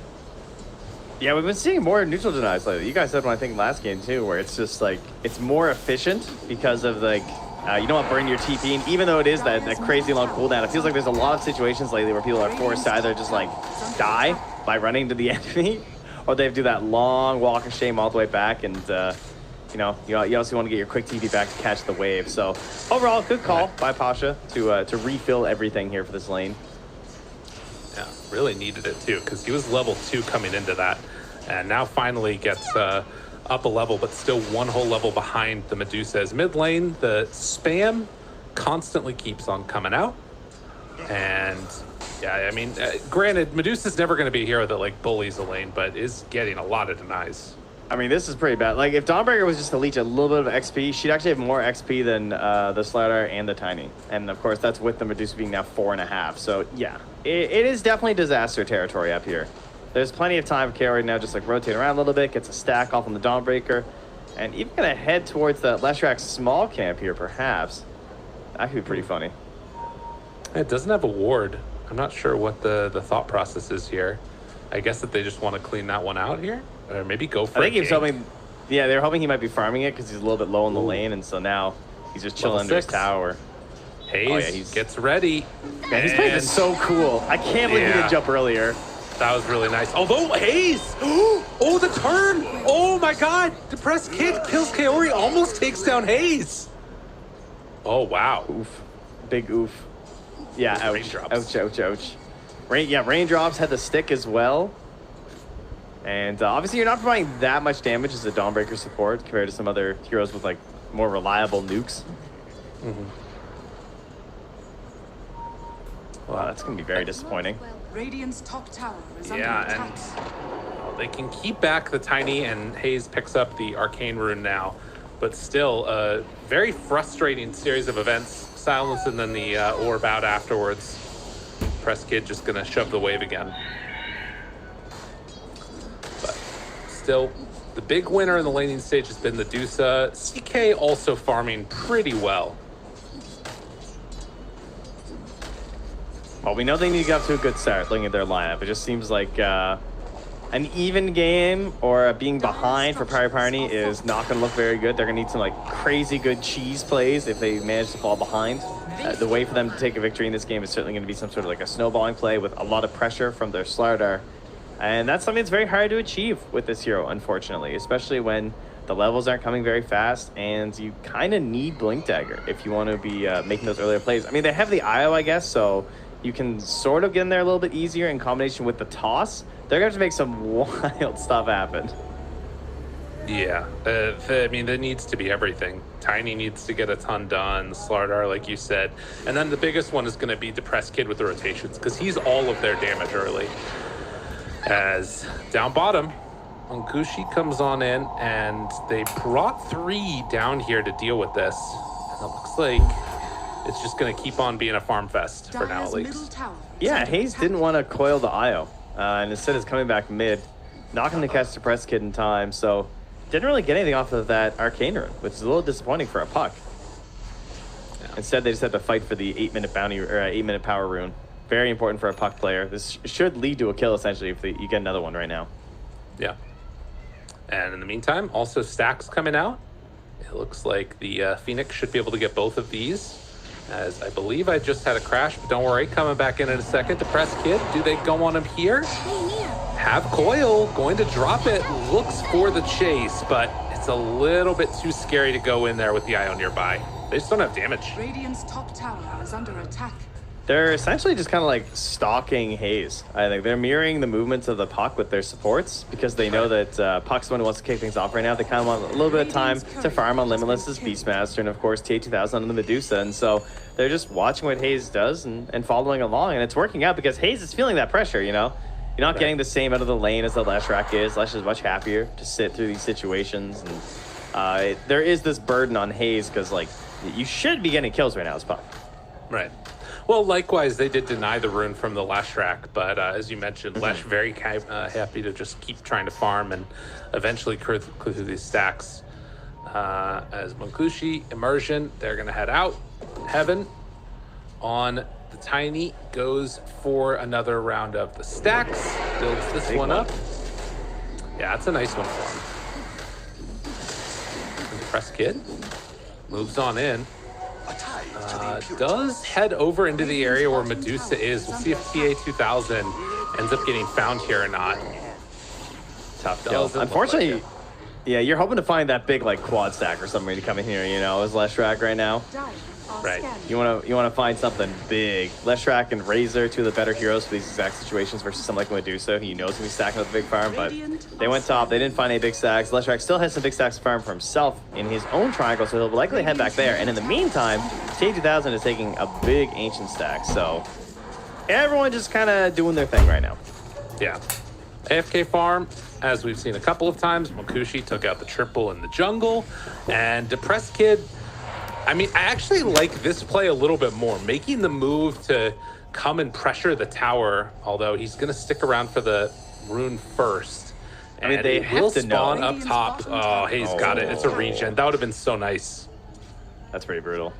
I mean, they've had this ward up by the shrine. Like, when they went into that first invasion and they took some stacks, or some camps at the very least, with the Depressed Kid's Leshrac, Heaven did drop this ward down, and they haven't seen Medusa up here. So they luckily have a very good idea that she's down in the triangle this whole time. I'd be a little concerned with how long she was there, because they're probably like, that must have been a lot of gold.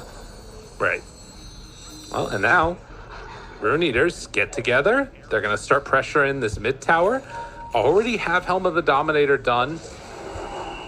I guess it looks like they want to go for a pick-off first. Monkushi's underneath the Hawk, but a little bit too hard to go on this. Yo, Pasha is going all out with the build, though. He's going for Mask of Madness because he's an eye on his team. All right. He's just going to be swinging. Do you think he goes for the blink first, or do you think he finishes this one off? That's a good question. I mean, he's definitely considering it. He could be just like, maybe I can just farm right to my blink, and I'll just buy this if I'm going to die, which I don't think you should make such big game decisions on, but you never know. Yeah. I would love just blink. Yeah. He's pretty close to that, and yeah, they're going to pull this creep wave over. Even glyphing this catapult, and Pasha gonna try and tank through it. This is a little bit scary with heroes already rotating in, but we'll survive long enough. And they'll keep that tier 1 tower top alive. So yeah, this is not really much concern when you can see Puck. Oh, Pasha did go mask. Okay, no blink. All right. Yeah, I mean, clearly he was making up his mind. He wasn't exactly sure what to do. Right. I don't know if that's a good or a bad sign when you're your last pick offlaner. At least Avalanche, anyway. Toss afterwards. Big old stun comes through to both of them. Kyrie did so much in that fight, and now gonna try and pop the ultimate. Depressed Kid drops. 2 dead very rapidly, and Rune Eaters managed to win that fight. Gonna try and put some pressure onto this tower. Or like Mask of Sadness, am I right? He's gonna sit there and watch. He couldn't get into the fight. He's up on the high ground. His allies are dying. He's like, I'd be there if I could, but yeah, exactly. I'm busy.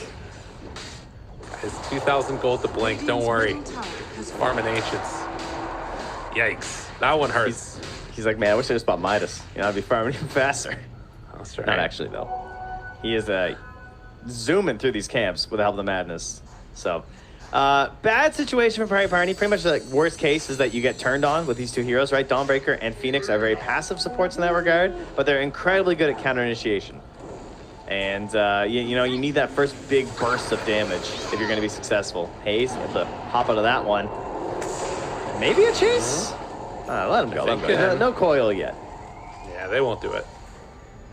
I mean, they're still just building up into this formidable ball-up squad that we've seen time and again. You've got Vlad's done now on Beastmaster and pretty close to the Helm of the Overlord. In the meantime, Pasha trying to pressure up top. He's, what, 1,000 gold away from his Blink Dagger, so we'll see what Rune Eater's trying to do in this time. It looks like they still want to remain active. Hammer melts away. Dire's top tower is under attack. Sort of at least sneaking their way through their own jungle right now as Rune Eaters now leave the territory. Rune Eaters still relying on Puck to really start much of anything. Again, it's pretty much all just on coil when they decide they want to fight, and well, they've decided. Yeah, they find a press kid, have the toss if they want to use it for a save, but they won't go on to anybody, and unfortunately for Rune Eaters, it's only an invis this time. It's interesting that they're using this coil consistently to like secure the runes against Lesh, it feels like. Tower has fallen. Yeah, I'm not sure. That didn't really look like a great time to fight. Maybe there's something like force some rotations time, but they had brought TA 2000, and you know they've already gotten the tier 1 mid, so not entirely sure why that pressure is being put on right there. But hey, the time has been bought for Pasha. He's got his Blink Dagger, and I'm feeling okay about their chances right now. I feel like Rune Eater's sort of failing to get some kills early with like rotations of the first couple coils with like a Solar Guardian or something. As they are sitting by Heaven right now. I mean, they know all of this stuff. He can hammer out afterwards. Hayes was underneath a sentry ward, just barely outside of range, and they back away now, realizing that there was a ward there, and finally, Blink Dagger done on Pasha. So, in spite of the one bad fight, it's worth noting, like, he's going to stay pretty farmed, it feels like. Yes. Yeah, that paid off, 100%. That was definitely the right call. You know, it's unfortunate that you missed that one engagement, but his game gets so much better now. Otherwise, he would have bought Blink first, and then you're like forced to drag your team around for these fights and everything. And that's risky. I thought they had to take that risk because I was a little bit more concerned about how this game was about to like get slightly more out of control. But this is the big timing as well for Rune Eaters, though, because they have the Overlord helmet on Beastmaster. All right, underneath the Hawk right now. They see it on a sentry ward. Kari moves forward. Coil catches onto 2. Stun immediately onto Immersion. Has the ulti if he needs to get out of there, but it looks like it's going to come too late, and Depressed Kid just going to drop. They dropped everything onto him. And that's Roche, right? I mean, you even have the Frenzy if you want. Yeah. Just get on in there. Yeah, that is quite a bit of early pressure, and they're going to try and slow this down. Now, if they can get Lesh in here in time, this could maybe work. He's, what, 15 seconds away? Dire's middle tower Still has to TP, though. Need to be careful with this. Tiny can try and slow it down again. It looks like they want to jump in with Pasha. I mean, Pasha. He's going to have a free path to it. Roche getting brought down lower and lower, looking for their opening. Oh, they hit with the spirits, though. That's a big jump. They kill Arrow. Can they get any more afterwards? Buyback immediately from the Phoenix. Nkushi walks into Press Kid. They're right on top of it. 2000 walking forward, getting the Aegis. And now they're in a world of hurt. The Press Kid down low, tries to dodge the damage. Won't be able to do so as they do manage to go for the relocate out, but Nkushi is still going to fall, and it looks like Io's going to die on the backside of this. Although, actually, no, that was the relocate away. Yeah. Oh, yeah. He just got ditched, man. Like, see him on Nkushi. Sorry, bud. On your own. And I like that buyback play from Arrow. Like, he tanks the big burst initiation of the Chaos Knight. Just gets pounded down, but you still have your tier 1 in the mid lane. So, TV's right back in. Has, I think, 3 points. 2 points Stun Ray, 4 points Fire Spirits. So, still going to be effective in a fight even without your Ag at this stage of the game. Jeez. Well, Aegis in hand now for Rune Eaters, and the game continues to look pretty good for them.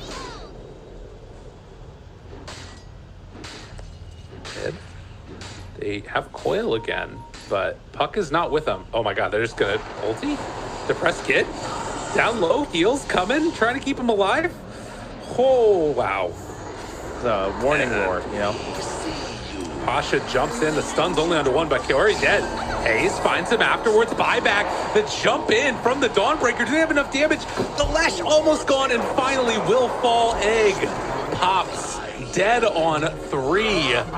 And it cost another support buyback, but well worth it. Yeah, these early game support buybacks, very cool. I mean, the Phoenix, because of the long range of initiation and just like fighting around the Rush Pit, and obviously it's always going to be good for Dawnbreaker. And unfortunately, it did turn into a dieback, but you know what? It was a trade, as they'll get themselves Heaven's Tiny as well. Yeah, and they're sticking around down bottom here. They're just going to take this tier 2 tower, it looks like. Although, they do need to wait for the rest of the creeps to come back in. But a great start, 5,000 gold lead right now. And Rune Eaters, this like group up that they've got is just so strong.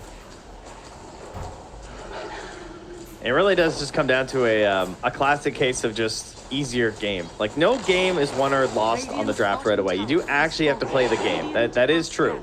It is a fact of Dota, but you can certainly make your game a lot easier or a lot harder. And despite being a pretty, one-dimensional draft in the sense from Rune Eaters, it just makes sense. I have a very simple initiator in the mid lane of my puck. I have a lot of pressure on the map with my Beastmaster taking up so much space that it's hard to punish my other greedy hero of a Medusa. And you know I'm going Roche, and they went Roche, the Helm of the Overlord, but all it took was one coil on the Io and the Leshrac to start this entire chain of events that has now led to a 5k lead, a Roche, and an outpost. And now they also have a Scotty, so Immersion not going to be able to heal as much as before, and in fact is just going to die the Medusa. Limitless with a quick tip after scouting him out with that Hawk, and well, I mean, they need to deal with this eventually. They don't have a glyph on the side of Pari Parni. This might just be high ground. I don't know if they can stop this. Yeah, and in fact, they find him on the other side. Heaven caught for the moment. Harry there, chase down. Pasha's also in the area. Do they have enough to kill off Kaori? It looks like they will. At the same time, they're losing Rax mid. They need to get back and deal with this. Hayes coils, breaks the TP from Pasha. Oh my goodness, 2013, eat your heart out as they are gonna walk on down each of these lanes one by one. Oh no, that's 2 sets of Rax right there, I think. Yeah, this just does not look fun. Yeah, bad day at the fair here for Pari Parni. It's only game 1. That's true, but I think that might be game 1, given the way that this has gone. As Pasha gonna blink out afterwards. And one last lane. Once the Grandmaster Beastmaster is just like shouting the Aurus at you, I think the game's kind of done. Mankushi's looking for a dignity kill up here. It's like, oh yeah, walk a little bit. Oh, haha. Oh, well, Mankushi now gets the other side of him. Oh, not barely able to get it. So they do get out with the CK. So 0-6 for poor old Dawnbreaker. He is all but one of his team's deaths. Wow, that is definitely a feeder. All right, we're hoping for the Kaori interview now after game 2. They get themselves another win, we can flame them. Finds one. They don't have the Dusa there yet. Is it going to be enough? Supernova down. Had the Sunray afterwards. Trying to kill him in the duration. Stun is out. Hayes back in on top of him. Slowdown is there. Io is going to drop. Can TA2000 get in range in time? A little bit more DOT, and eventually he too will die. Pasha with the big old crush, but they don't hit the Dusa. Double kill now for Hayes, as everybody wants to run away from the Snake Lady, and they will eventually make the escape. So another 2 dead, but a buyback from Lesh. Sort of puts the GG target on your back there for Depressed Kid if he goes down again. Wasn't super costly since he came back in and got a couple bounties, got himself 300 XP and only lost 50 gold with his buyback, so not the absolute worst buyback. You'll take it, you're back on the map, you're farming, so overall definitely a win. But unfortunately, this game still not looking like one. And all right, what is the path here? Let's see. We got tiny toss plays. That's always something near the base. They are harder to execute though when there is a Dawnbreaker, because they can just like solar guarding on top of you anyway. Although it's only level 11 Dawnbreaker, so it's not that big of a deal. True. So we got tosses. We got relocate cheese with less rack. They can just like take towers. Ooh. I mean, Mankushi tries to walk away here. On the other side, they find another pickoff. That's a big one onto Hayes. And can they keep them in this area now? Doesn't quite look like it. Yeah, Rune Eater's just going to run away. So finding little moments, though, as you said. Yeah, I mean, Puck has no defensive items right now, right? So if you just get blink crushed, you are simply dead. Also very hard to itemize against anyway. Going for the Sanjin Kai, that's really the best you actually can do anyway. Yeah, true. Let's tank up a little bit, get that resistance going. Might regret the Kai a little bit more, but getting that first, but it's fine.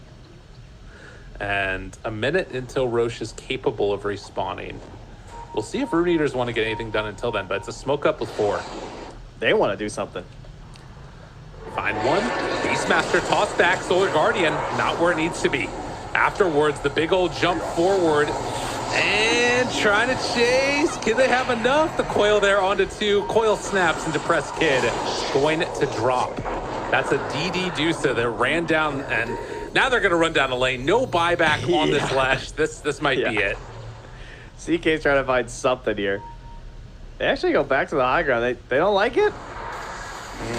Oh, God. Wait. Kushi? All right, they find one. Tries to chase him down, and he TP's out. I mean, if they just get away with this a little bit, I mean, I don't know if it changes the dynamic of the game, but they are, you know, getting pulled around the map a little bit, which is something for Pari Parni. It stopped them from straight walking mid with a Medusa DD rune. So, I mean, maybe they don't want to do that yet because they don't have, like, Stone Gaze back up, and they just know that a safe and slow siege is the easier way to win this game. Right. But, yeah, I mean, nice play by Mankushi. Those are the little things you need to find to try and delay games and try and give yourselves that tiny 2% chance. Oh, it's 3% action at Dota Plus, so, you know. Okay. Gavin's an optimist today. He's feeling the love. Like CK, apparently. Radiant's top tower is under attack. They're going to need some more help. Kai Assange done now for the puck. And a full butterfly completed for the Medusa. Although they are going in for this Orchid into Bloodthorn for Chaos Knight. So a way to deal with that evasion. Mankushi finds one. Kaori caught and killed right at the start. Not bad. Pasha getting slowed down. And that will although can you get out of here? Ooh, close. On the other side of the fight, they do find and kill the IO. And now Mankushi, 3-second stun, but he is caught in the Stone Gaze. And with 3 dead, GG is going to get called. A quick and easy one for Rune Eaters. The panel was right. Well, you know, sometimes Slider just does the work for you. That's fair. I don't like blaming entire games on one hero. But sometimes I do. And I don't know. Right. That's just a really hard game. One of those times. It certainly feels like it. Like, I look at Rune Eaters and I just think, what are like some of the best heroes in their positions right now? And they've Puck and Beastmaster in terms of like mid and off laner, 2 of the stronger ones. They even had the possibility of the Dawnbreaker if they wanted it. I also really like the idea of getting the Dawnbreaker taken away from the team versus Puck, because like Puck likes the Dream Coil, then sometimes it takes a little bit of time to kill, and I found the Dawnbreaker's been pretty good versus that, but they neutralize that possibility. Pari Parni had the Tiny as well, which they could have tried mid versus the Puck, which has been very successful lately, and is a great way of slowing down the Puck's gameplay, but instead, with so many possible options and flexibilities available in their draft, they decided to pick Slardar, and I don't really understand that. I would be incredibly curious to find out why, and if that's going to happen, they're going to have to win 2 games. It's a possibility. I mean, it all starts in the draft, and we'll see if that is something that they identify as a really big issue for them. Quick shout out to Arrow and that last pick. Phoenix overall just did an absolutely fabulous job for me, at least. So Rune Eaters, they're going to take the first game in the series going up 1-0. We'll see if Pari Parni has what it takes to bring it back in game number 2. But for now, we're going to go a quick break. When we get back, the panel will talk through all the action. See y'all then.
For once, the panel prediction comes to fruition as Rune Eaters take game one. It's something that we all undoubtedly somewhat agreed on. I'm chucking myself in there for the royal we. I definitely agreed with you guys. It was definitely what I said. She's bandwagoning off food. I You hear am. that? I am. Disgusting filth. I know, absolutely. Ugh, yuck. God awful. But the Pari Parni lineup just wasn't all it was cracked up to be. Seemed like one that was quite difficult to execute, both with the mid matchup, but also the slaughter pick. So, Sheep, I'm going to let you talk about the slaughter pick, and then we'll move to Fear about the mid matchup. I got big words about the slaughter pick. Okay, give them to me.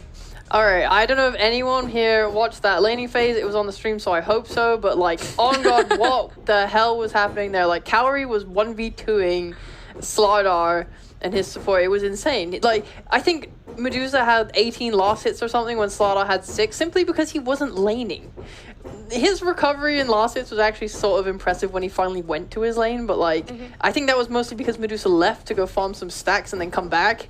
So he had free farm there. But yeah, like, the hero is so underwhelming. I think he went like Mask of Madness as well. Your blink timing is just like not impressive enough to really do anything. He got a couple kills, but... I was going to say, how about like him in the later games? Were you impressed a little bit with his impact for some pickups, for getting heroes that were out of position? No, I don't think any words can describe it, how bad the slaughter pick was. Yeah. So, all right, well, we can just leave it at that. I was going to say, we'll just leave it at that. I don't think we need to beat the horse anymore. I'll beat the horse. Pretty dead. Look at this Medusa's net worth, guys. Do you know why it's that high? It's because he was not pressured even a single bit. Not a single bit, because this offlaner is worthless. Stop picking Slardar. Okay, well, they got some strong words. I want to cast our eyes to mid lane, right? We haven't even gotten out of laning phase yet. We're already looking at our stats, but the mid matchup, you're saying, Fia, there might have been something better that Pari Parni could have put up there to put them in a better position for this game. Yeah, I mean, absolutely. I guess the only downside was that they'd have to put Lesh in a different position, which I know a lot of people are not, like, prepared to do or willing to do, but no, they picked Lesh into the puck, right? Yeah, they did. All right, never mind. I take everything back. So this Lesh has not had the impact as a Tiny or an Ember would have against this puck mid. And this puck is a very popular hero, and I don't know, it's just really weird to see them not pick one of the heroes that has been just proven across pretty much every region now. I've seen this Ember destroy pucks. Yeah. Why not just take it? You know, why not just take the hero you know is gonna make the enemy mid laner struggle and just pick a good hero for the game? Instead, they stick. No, put your hand down. No, leave it up. Leave it up. We'll go to you next. Yep. So like, why would you pick something completely random, like just trying to make this combo work? And like, I don't know, they have an idea going into this game. I'm just gonna keep talking, even though I have nothing to say. Maybe we should so have, she like, continues plot friend. to keep this over here. The moral of the story is like that. All their picks were a little bit questionable. They didn't really counterpick what they saw. They didn't counterpick the Deuce, so they didn't counterpick the puck, and then they just kind of got steamrolled. Thank you, Fair. I really appreciate that. Yes, Sheep, I see you've been so Oh my patient. God, thank you Yes, so your much. turn. Counterpoint. I've seen Embers not destroy pucks. I've seen Embers go They're even bad. with pucks. Okay, but... And here's the point. if they're not comfortable enough on Ember, what's the point of picking it if you're not going to dumpster the lane? Why not pick something you enjoy? Oh, Not if you take the wanna floor. lose. I'm going to give it too early Thank instead you. of making you wait because I'm Thank not you. a psycho. Okay, I'm sorry. Counterpoint. Actually, no, it's bandwagoning on with you. This is we're getting up on Fear now. I respect high five for that. Yeah, okay. You didn't hear what I had to say yet. I mean, you guys are siding with the team Would that hasn't you won a single would you game yet. rather gamble the Lash where we haven't seen that matchup in this patch, or take an Ember which is somewhat been 50-50, not Yeah. always dumpstering? It's not always dumpster. But it's never losing. That's yet to be That's the proven. opposite of 50-50. If Party haven't won a single game, then wouldn't they be the first historical team to lose mid with Ember vs Puck potentially? Exactly. We wouldn't want to ruin the stats of Ember vs Puck. Yeah. Okay. I mean, you have a good point. Thank you. Thank you. Nice work. There we The go. other question before we jump to a break, which has to be very soon, is do you think Pari Parni had any chance of a possibility with the comebacks when they were getting pickoffs? You know, we were seeing Dawn fighting quite early in the fights, but they were still kind of losing these team fights. So was there ever really a realm for them? No. No, not really, Okay. because like they were just so well picked. Like they didn't have the carry matchup, but they didn't have any type of matchup really for this game. It's like Yeah. you can't really run in with your first pick last track this game. You're I playing saw versus the Beastmaster. vision. You eventually you? Dusla gets the Yeah. Scotty, and then you're the egg. What are you gonna do with the egg this game? Here's what they Nothing. wanted. They wanted to just like get the slaughter, point at the Roche, and then take it with the Lesh and CK, but it just never came to fruition because they sucked in their lanes. It's just one of those things we hop on about it laning phase. You've got to do the best you can in that, and hopefully game 2 they can do a little bit better, which will be happening after this break.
We saw Rune Eaters secure game number 1, and we talked a lot about the downfalls of Pari Parni, not only their drafting, but some of their gameplay in that post-game breakdown. So before we jump into game 2, I want to talk about any potential weaknesses you guys saw for Rune Eaters. If you felt that there might have been some cracks in the gameplay or how the team was working that Pari Parni could take advantage of in this game 2. Ooh, I know one. Yes. They brought their Dawnbreaker mid and they dove a Leshrac with Puck, and both of them nearly exploded on the spot. So maybe they don't have a full judge of the amount of damage that comes out of that hero. So they should just draft it again. They should just pick Leshrac They should again. just draft it again. Except this time, I reckon. Yeah. Right? We put him off lane. So what? Because you think the mid Yep. has now learned the Yep. limits, so we need to Yep. move the lane. Exactly. So smart. Yeah, thank so you. smart. Yeah, thank okay, you. I've got an idea. How about we don't pick Leshrac unless No. there is a really good reason to pick Leshrac? They had an eye. That weird. was a really good reason. That's not a good enough reason. Great reason. The only reason I will accept is if the enemy has a Slark, Okay. a Naga, a PL, Yep. and that's it. Only those 4. Only and those? PL most likely not What going to about happen. what about a It's Mifa? very out of favor. What about Mifa? No, that's not good enough. Why not? Try for something better. Leshrak's fantastic against him. Now you get the Ags as well. He literally can't do damage to you. He's I mean, great. if you're actually willing to build Ags, then you can also, I'll add CK to the list. Ags is great on the Lash, in my That's- opinion. Not many people get it, but it is. I agree. Versolution heroes. You agree? Credit Great where take, credit though. is just. It's not my fault. I don't agree with you all the time because 1 out of 10 ideas I can agree with. That's good stuff. Wait, it's not your fault that you can't agree with her. It's I not mean, his. it's not my fault. Yeah, like Sorry. he's basically saying I'm stupid. I just wanted him to say it. I'll accept. I said it in the way I would say it.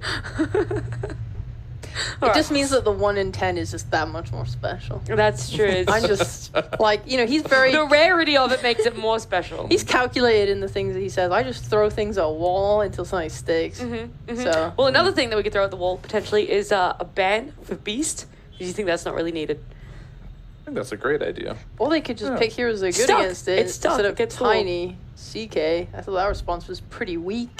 We had a nice discussion during the game about what we would have liked to have seen instead. Again, I would stand by the fact I wanted to see Wyvern. He was recommending Bristleback as a carry instead because that Okay. hero destroys Beastmaster. Beastmaster. Yeah, Bristle hero's pretty- destroys Bristle. Bristle destroys Bristle. Yeah, have you ever seen that matchup? Bristle Bristle's v pretty Bristle? hot right now. That hero Yeah. is very, very powerful in the carry role. It's almost exclusively played carry right now. I'm surprised we're not seeing it more. We saw Team Spirit run it earlier. It was a really hard BB game, but he's still... It's still like when Beyond got like by the end of the game. Yeah, Navi liked I don't it know too. why, but like for some stupid reason, like Yeah. at level 25, this hero just does like plus 800 damage just from more path alone, and you're just like, oh, okay. Sure. Yeah, I mean, he does have to get to 25 first to just win. Well, before then, it's just plus 400. You know, Yeah, whatever. It's still pretty good. yeah. I mean, they did all the build up. Permanent god strength. You know. That's true. Yeah. Yeah. I don't see any reason they should just pick Bristle every game. Yeah. I agreed. It's working across a lot of different regions. We saw in SEA as well. It did well yesterday in that region. So Yeah, they're banning Viper in first phase anyway. They're basically prepping for this well in setting advance. themselves up for it. Yeah, just throw it. Throw it Okay, in. so you think there's definitely more ways than just banning the beast that you think that they can do? Well, the thing is, like, even if the problem with Beast is, like, if you make a mistake, then he's just going to take over the game, and you're going to lose Roche, you're going to lose your barracks. Not even Bristleback can solve that, but it's kind of a foolproof way. In a way, you'd have to really mess up in the first couple waves to lose to a Beastmaster as a Bristleback. Once you get your Vanguard, you're pretty much, like, hands-free gaming, and you just show up to the lane and do whatever you want Okay. and farm it up. Do you think Pari Parni also could have handled the Medusa a little bit better, right? Because the Medusa comes out. I mean, we already talked about that Slardar a little Yeah. bit, but that was not the correct response. That was their response to it, so... Well, what's a better response to the Medusa, just in case Rune Eaters lack the performance enough that they want to run it back? I wanted to see the Nyx or the Darks here.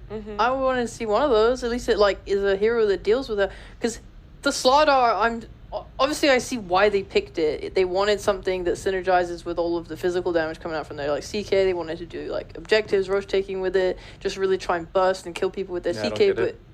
it doesn't work when you're giving Medusa complete free farm as a result.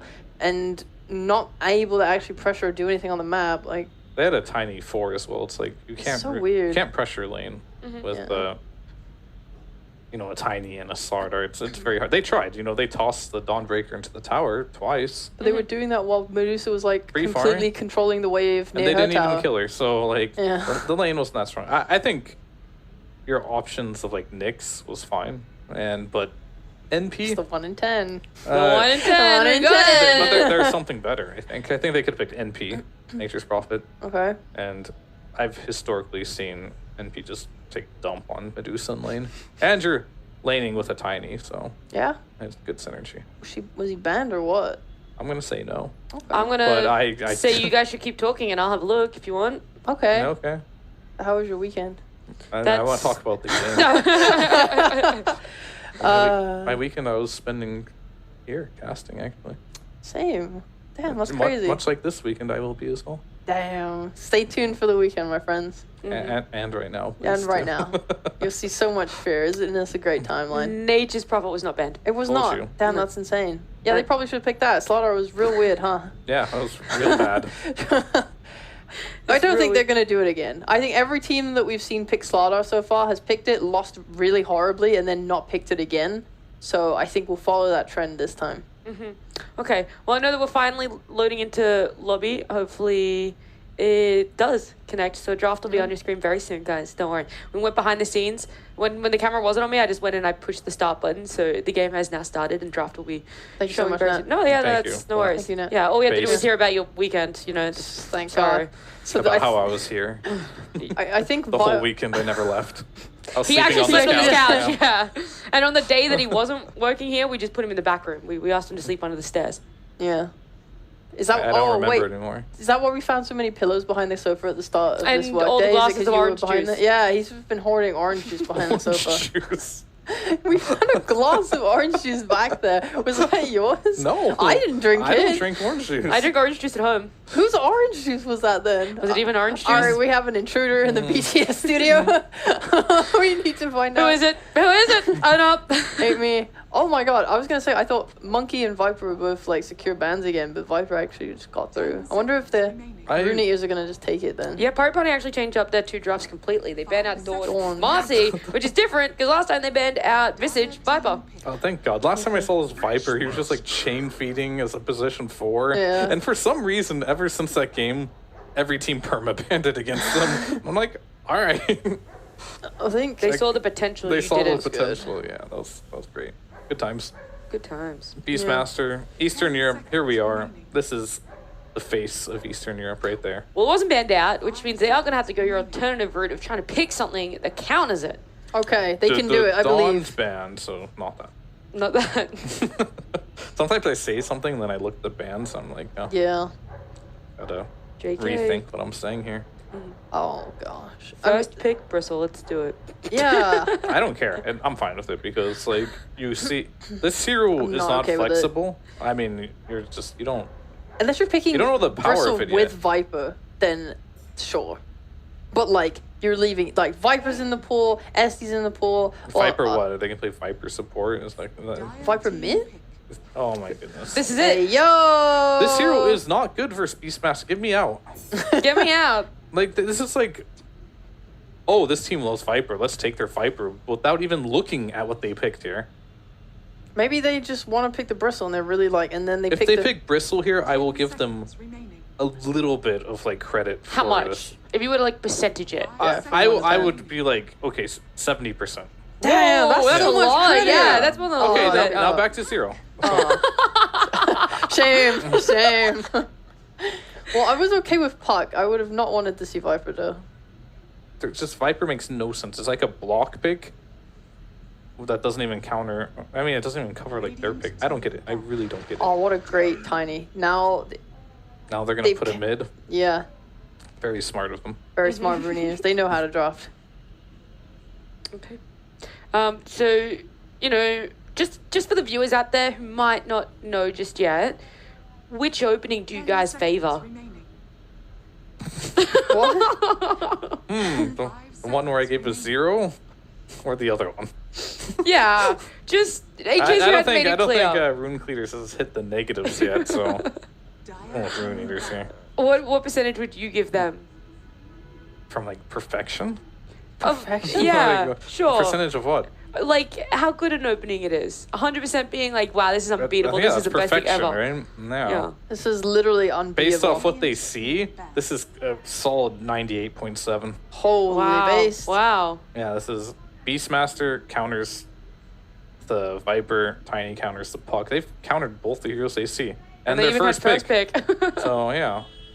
The only, like, small percentage I gave there for Pari is that, Puck's pretty decent versus Beastmaster.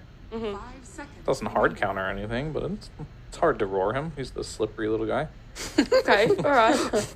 Yeah. We take it. Yeah. So, I wonder, is this Viper offlaner or is he going to be support? Because I really like seeing Night Stalker against Beastmaster. Just because you get to eat his creep and make him sad. And Just goes Wraith back then. okay, fine. And you're still a Night Stalker. You get to...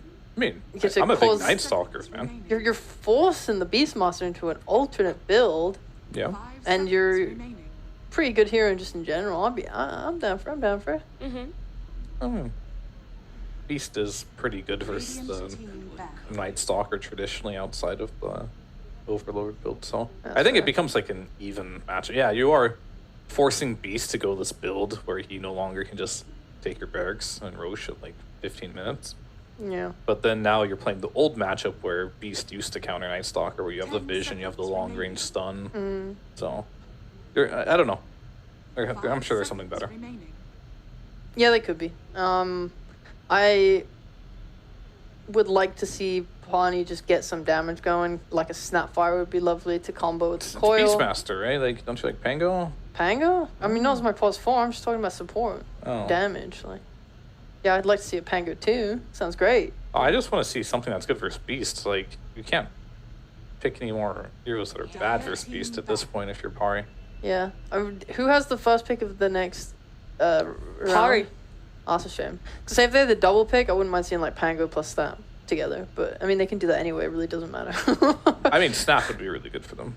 Yeah. I mean, at this point, like, just I don't know what you do with this Viper. Like, I guess you just put him off lane with Snap, and then he's just your off laner. I'll just put them on pause 5. That's what always happens with this. These people pick awful heroes in the first phase, and then they end up on support. Your Razor pause 5. Your Yeah, Viper but like, send you him to don't pause salvage 5. your draft by putting a hero on pause 5 that is Yeah, you just do. bad. Did you see that Razor go plus 5? Yeah, he was had great. 15 deaths. More damage than his carry.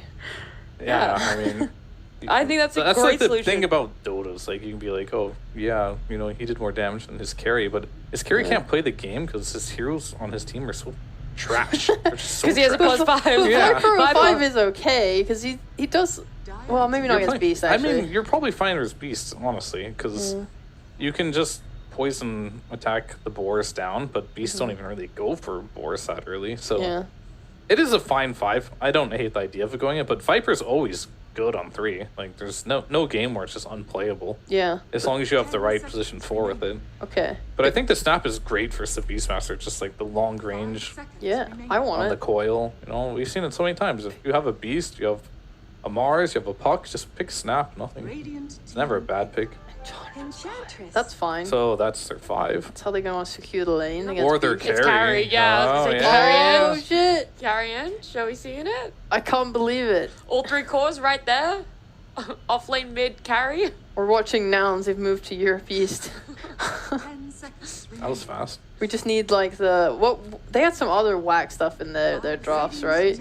It's like carry Ench and like mid clockwork. was one of them. Yeah. Ooh. Rune Eater's responding with Terrorblade and Marana. Mirana's 4, Beast off, Tiny's mid, Terrorblade's versus the Viper. This matchup's weird. Terrorblade versus Viper. Like, at some point in the game, Viper hates playing versus Terrorblade once he gets like Scotty. But the laning stage can go really poorly for a Terrorblade versus Viper. You have incredibly low HP, and Viper does a lot of magic damage. But TB's not too sad about that. He can go jungle, so they don't really care that much about trying to win the lane. It is a Viper after all, and they're willing to sack that lane and just hit up the jungle, looks like. Yeah, so basically the Terrorblade's an investment. Investment into the future. Yeah, All the eggs as in it one always basket. is. Anything you want to add on top of that one? Cheap about the TB or the Morana? Not really. I mean, it's just nice. Yeah. Like, I think yeah, no, it's just nice. I think they are lacking like team fight really hard on Runeers only, which would be nice to like be fixed in their last pick, and that's it. Parni just need more damage. I hate that. God, Jesus Christ. I mean, actually, it's actually pretty good at these. It's a good game for it. That's true. But is it ever truly a good game for Peel? I mean, That's what I'm wondering. Maybe. I think I've seen him win in C once, potentially. I might have been hallucinating. When? I don't know. Maybe like 2 tours ago. Okay. I was like, it has not been recent. I know Na'Vi were playing around with it in Tour 1 as well. I mean, this is a very long time ago, but PL's basically gone unchanged since then, so I'm kind of basing his power level like across the whole time. Okay. But yeah, he's a great matchup into Terrorblade, and he's pretty. I think his lane is decent against Beastmaster too. I think you are. It's good. No, like generally forced to go like the Axis building against PL as well. Yeah, you do. Yeah. Which is still pretty strong actually. But he's first edge too, so he's 100% maxing Axis this game. Yo.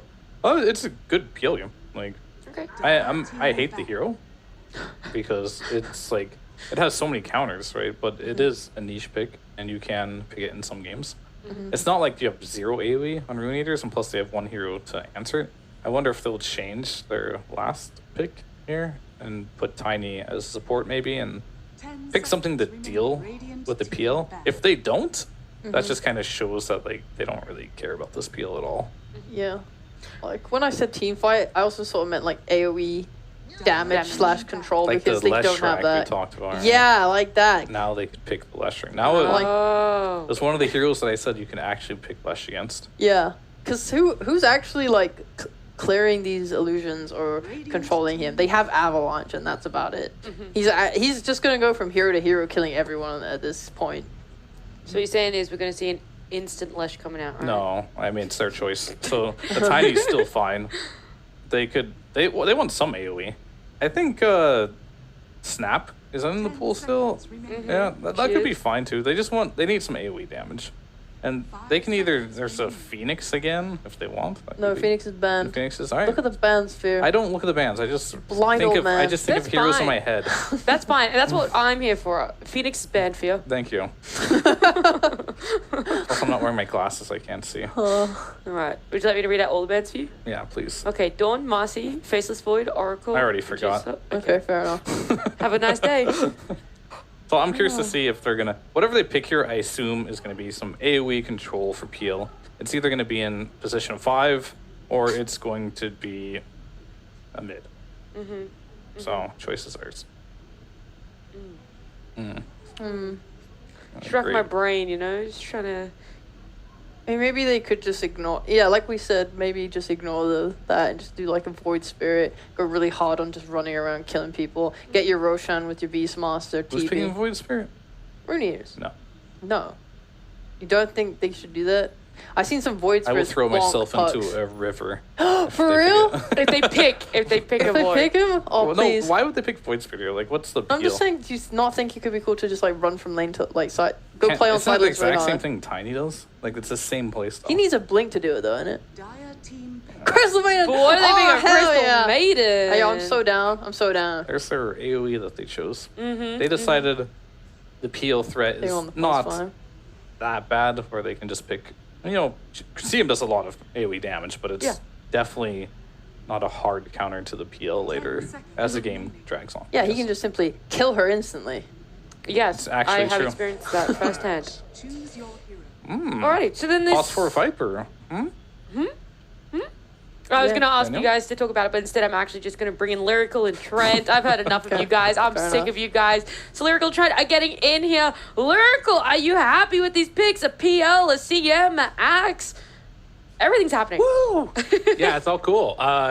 Yeah, I like it a lot. The CM is really, really hyped. Trent was saying that he was trying to debate if he liked that or Wyvern more for it, and okay. we both agreed that CM's just cooler. Cooler That's than true. Wyvern. He's They're both cool. cool I guys. think Wyvern's cooler, technically. Yeah. Get out of here. Debatable. There you go, man. It wasn't up for debate, all right? It wasn't technical here. But Trent, for you liked that CM then. Is there anything on Pari Parni you really like?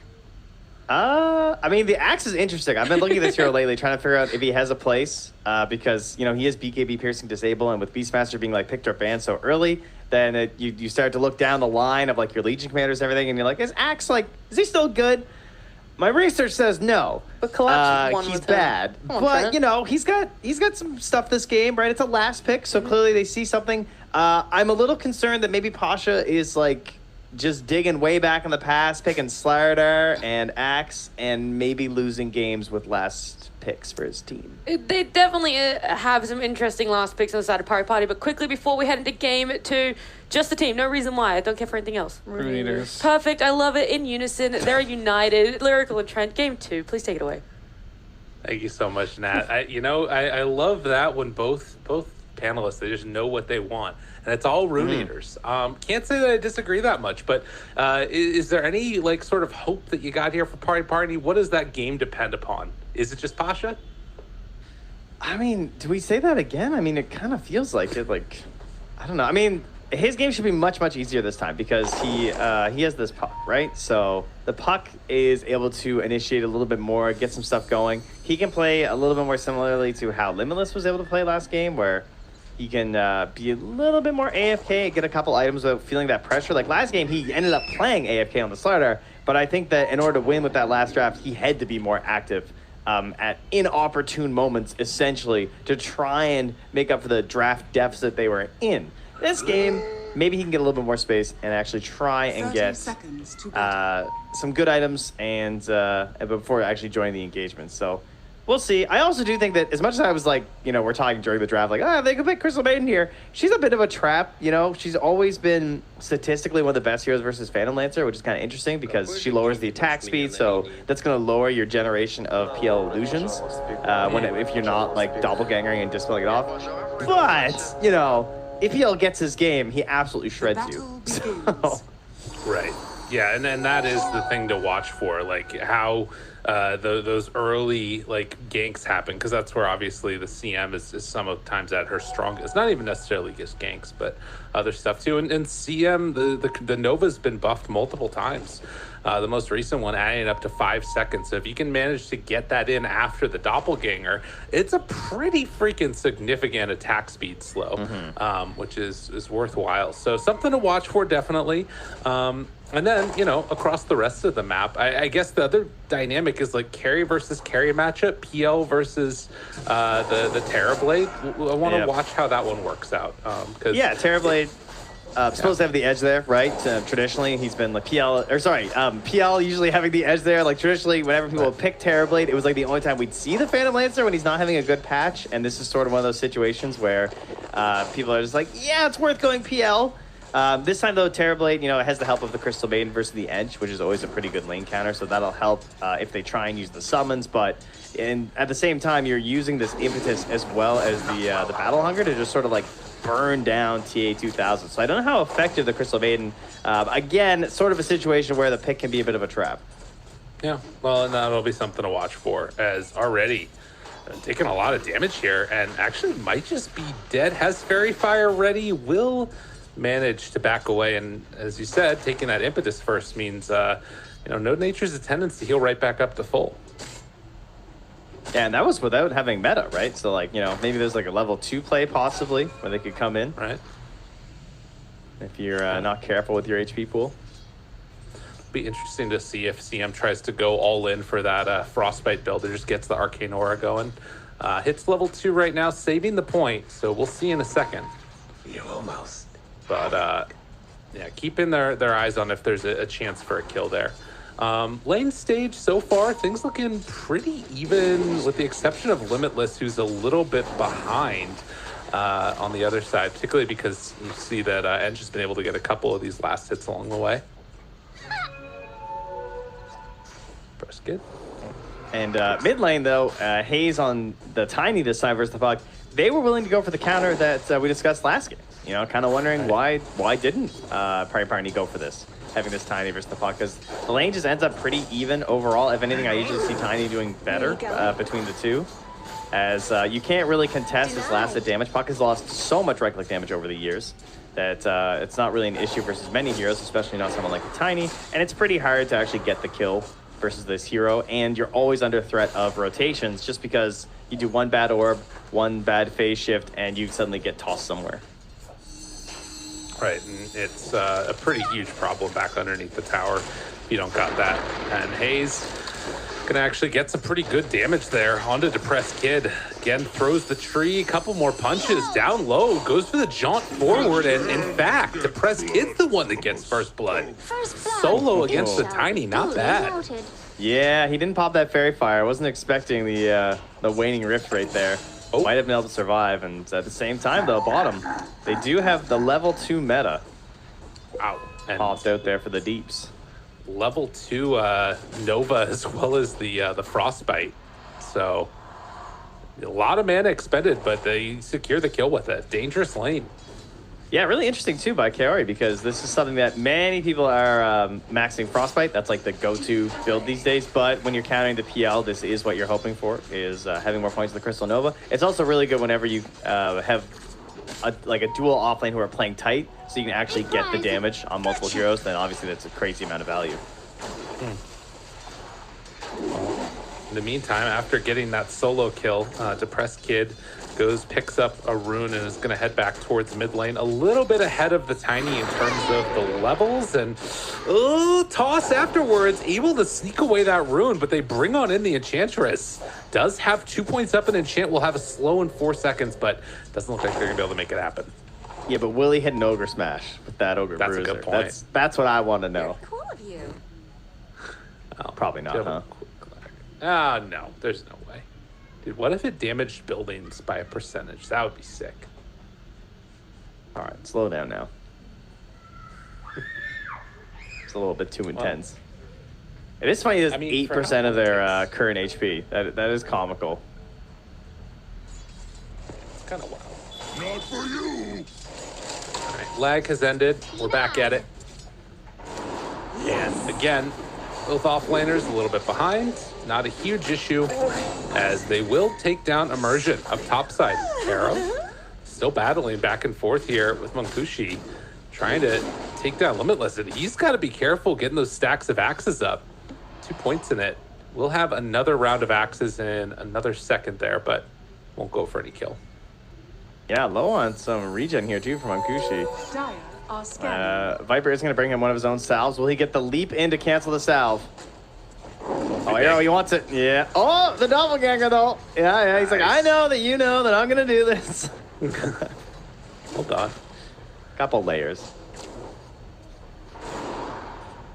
And in the meantime, Arrow goes out, spinning it. And will they make any type of a move down bottom again here in a little bit? They have Metamorphosis back in 15 seconds.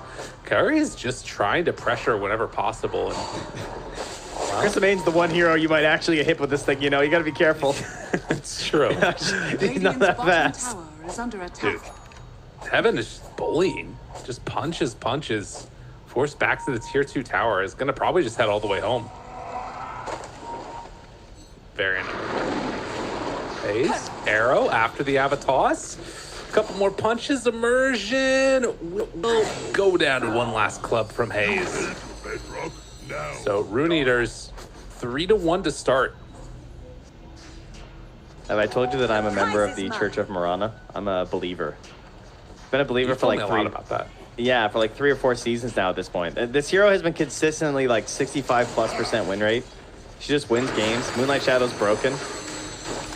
I was recently watching one of the Alliance videos where they had some of their players talking about it, and then one of the clips, Nico Baby is just like complaining and just getting so mad about Marana. Well, their game's like, it's just broke. You can't see anything, you know? Just like they're just gone. It's and that is how it can feel, right? Like, plus, of course, if you have any combos with Sacred Arrow, it's gonna be really strong. Honestly, the one issue she has, and I know the Marana players out there are gonna hear me on this one. The shard, man. I don't know. Icefrog. We gotta try again. All right, put this one back. Can we find a new shard? It ain't that great, is it? No, it just feels strange. Like the extra leap charge is the best part about it for sure. But like the little 150 damage, like that's it. 150. That's some bonus damage that you get. Don't complain. You used to not have Radiant's that. bottom tower It's is true. under You know, that attack. wasn't even there. Yeah, that's right. No, I agree. It's a pretty weird one. They have left the lane now for TA2000, realizing that it's starting to get a little bit scary down bottom. Pasha trying to get into a Vanguard now and picking up a lot of stats along the way. That Ocean Heart as well. Down bottom. This is so sad. This is like... I mean, Crystal Bane is like my most played hero, and I hate being the 5 holding the tower as Crystal Bane. You know, you are no Wyvern. You just, if they walk into the tower, you're like, guys, please TP. Wait a please minute. help me. Oh, He my TP'd. man. He helped them. Hey, there to help. Gets the kill. All right, all right. And now TA2000 shows up. A couple more punches. See, this is how you do it, all you fine folks out there watching. TP to your lane. Help a buddy out. I mean, you can get rewarded for it just like that, especially when you have 2 points Nova, 2 points Frostbite, just that extra bit of control there. And Arrow, ooh, that's a lot of damage. Yeah. Tried to make a move, but ends up getting bullied back. So Depressed Kid on a little bit of a tear now. Couple kills after the solo, and Hayes wanting to make something happen there, but won't be able to follow up. Oh, I see the Pari Parni fans were putting exclamation mark possessed mask in the chat. Well done. Congratulations, you did it. You summoned the item from Unkushi. He needs it. You believers, you did it. Much happier Phantom Lancer player now. Absolutely. It makes all the difference in the world.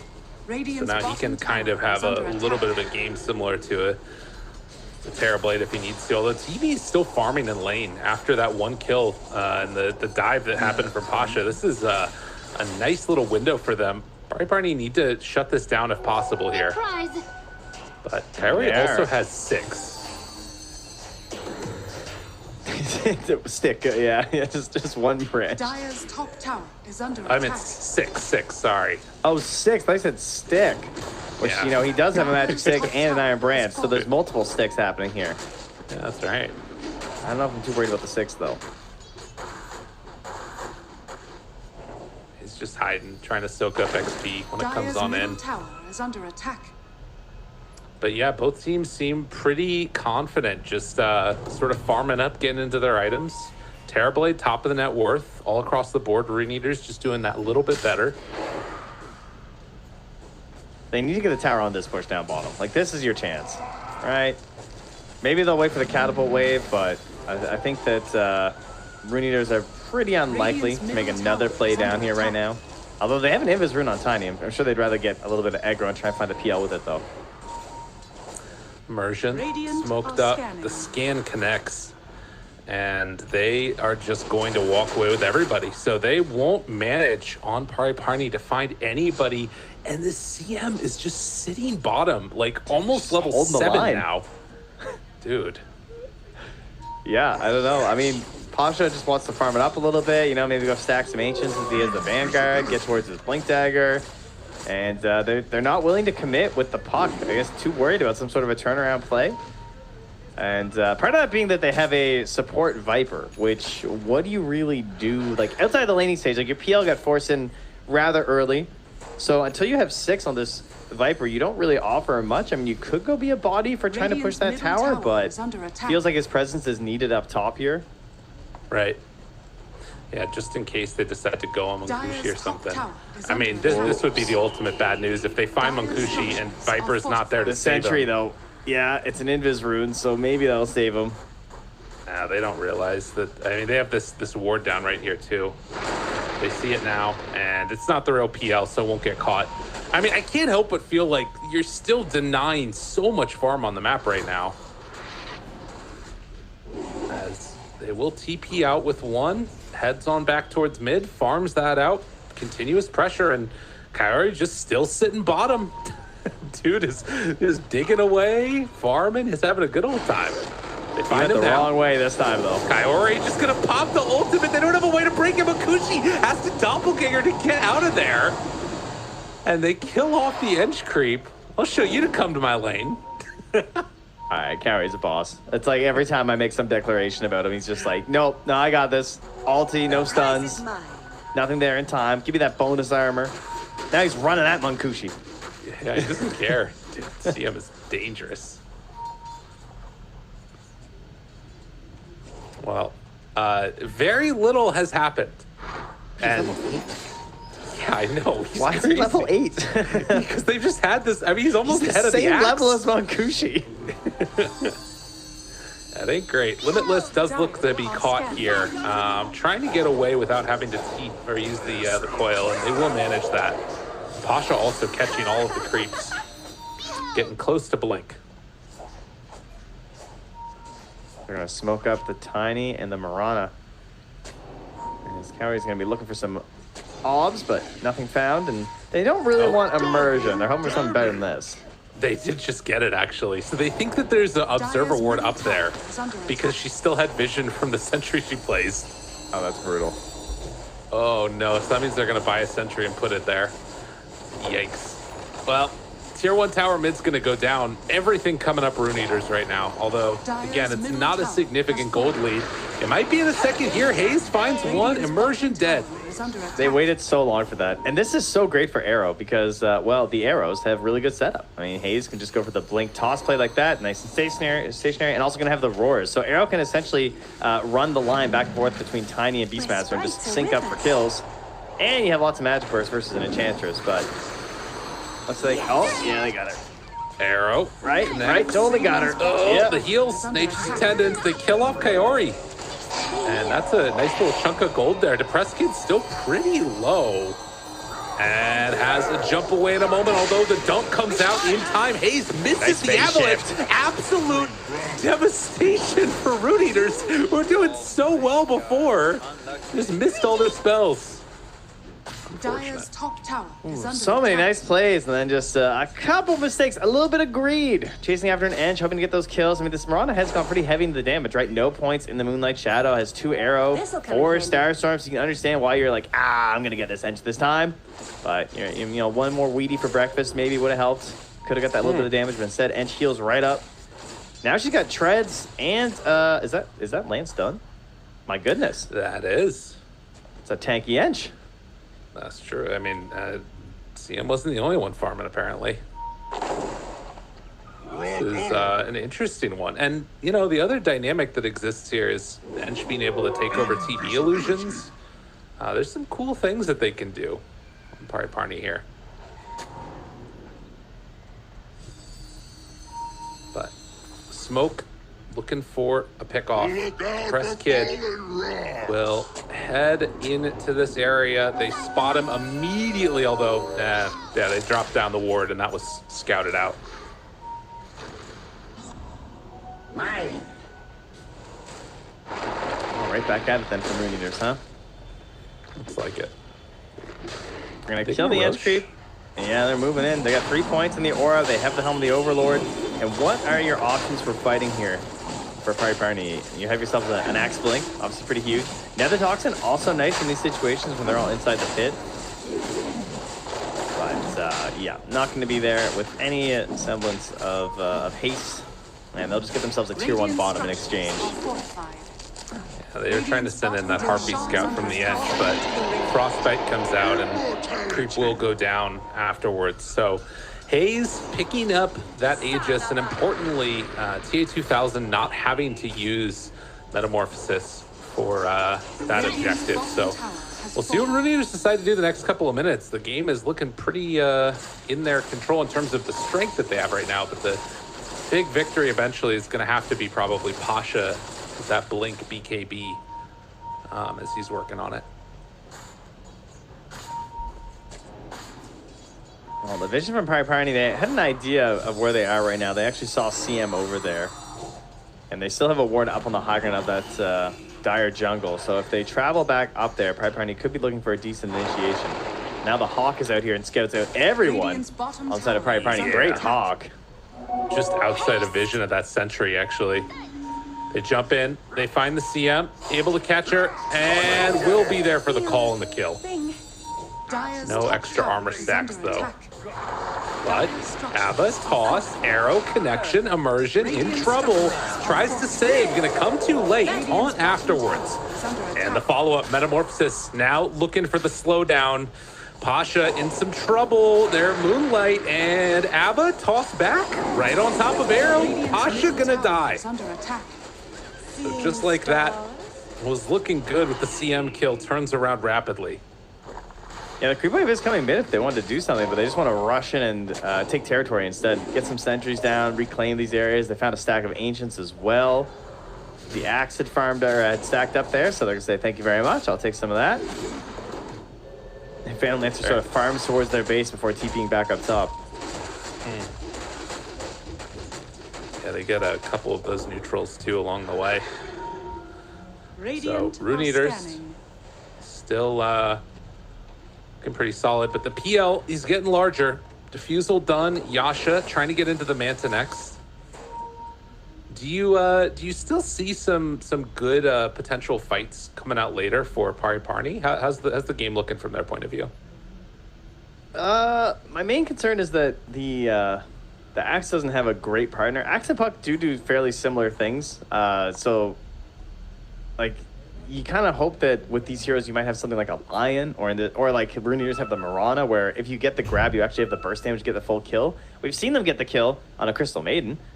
With both the Axe and the Puck jumping on them, right? Like ideally you're hoping to have just like one core plus like 1 or 2 supports maybe to get these kills. Now that being said, you know, as Heaven has 4 points in the impetus, that damage is starting to stack up, so maybe the end is enough of that burst as long as you have the control element there. So that is definitely solid. But you know, it's a little bit lacking in damage, I would say, at least like AoE damage and everything during these fights, until PL gets like those big items and he sort of like snowballs through the fight where it just gets overwhelming. Yeah, that timing is gonna come later, but you can't imagine a world where like Heart PL, something like that, you're just gonna be able to survive through it.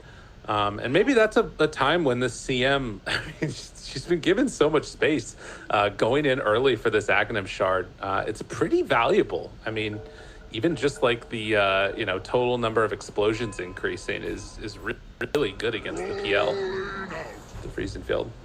Yeah, it's gotten a lot of buffs. Her ulti was always like, it kind of felt like a bit of a meme, and like some of her later talents are pretty weird with it too.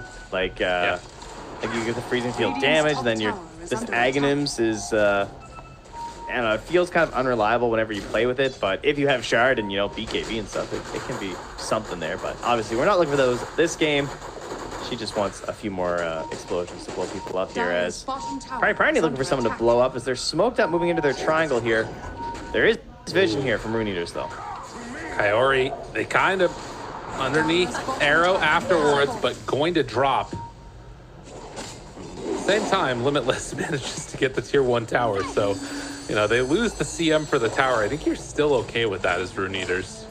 Yeah, that was a smoke too, Pari Parni, so I found that they do have more smokes though. They want to keep moving through. Immersion gets a great stack there for his PL as well. Snuck him in there, and we'll get the D ward on the high ground. So Immersion having a bit of a slow and weird game. I'm sure he's just like kind of annoyed, honestly. This doesn't look like a lot of fun. Like I had to be handed this hero, and you know, this guy used to be like one of the best 4 players in the region. Very crafty, very high skill, APM Earth Spirit player. And this whole game, he's just a ward bot walking around trying to stack and ward for his team. I mean, he's not even walking. He's just sort of floating there on the Viper, you know? It's slow. It's a slow crawl. Right. He's the slug. Well, Roche, let's see, it's a minute left on this Aegis. And is going forward for Echo Saber on Haze. But as they just get tankier and tankier on this Terrorblade, it does feel like there's going to be a window before PL really comes into his own when Terrorblade might be able to just out-deeps him for a little while here.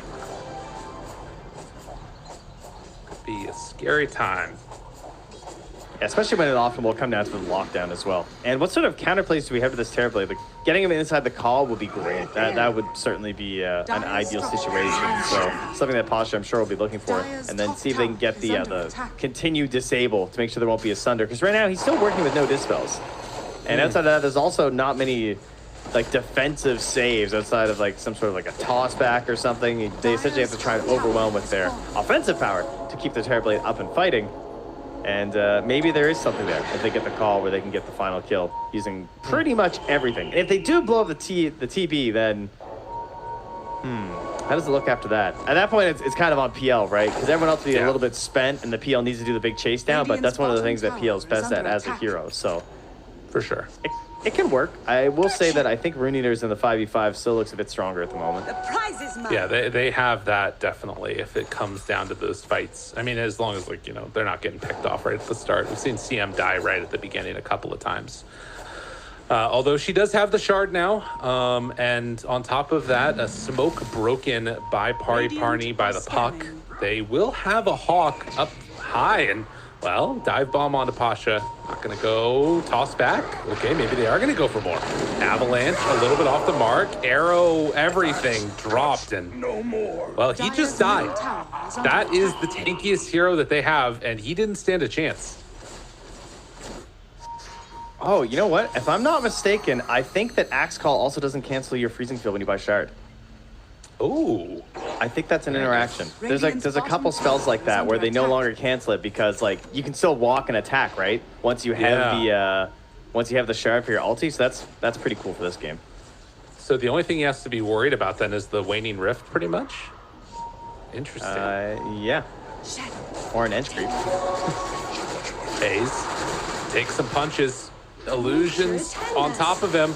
Tries to walk away. Kaori there, gonna walk right up close and personal. Find and kill. But they do lose Haze afterwards. That's as the Aegis expired about a minute ago. And in the jungle, trying to find an angle. Thought Pasha might go for him. Instead, it's Viper dead too. T2000 gets it with the illusions. Kaori will get called, will get killed. Yeah, and I'm talking about, like, supports not having the burst damage right away in the earlier parts of this game, but Entra's now reached that stage. Yeah. Oh, the press kid was worried about getting arrowed out of that Yule, so he actually orbed towards the base. Now he wants back in. For the kill. He's angry. That was nice. In my presence? Jeez. I mean, he's still in essence right too. He was fine. Yeah. But yeah, I think that was 7 attacks on the Tiny from the Ench for 1,000 pure damage. So yeah, she's there now. You know? Yeah, they no That's joke. before the pike. Depressed Kid is absolutely coming to his own over the last couple of minutes. Level 20 now. 3 levels ahead of the next highest with the Sanjin Kaya done, and then also a Witchblade.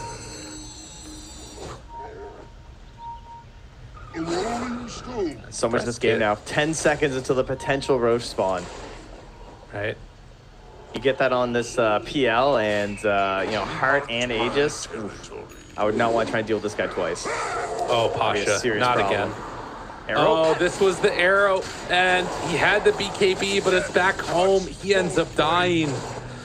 Another kill onto this Axe. Good Oh, news. man. It's a 2-minute Roche spawn, so Okay. they won't be punished, at least by that. That would have been pretty rough for them. And the meanwhile, they are getting a lot of farm on the map.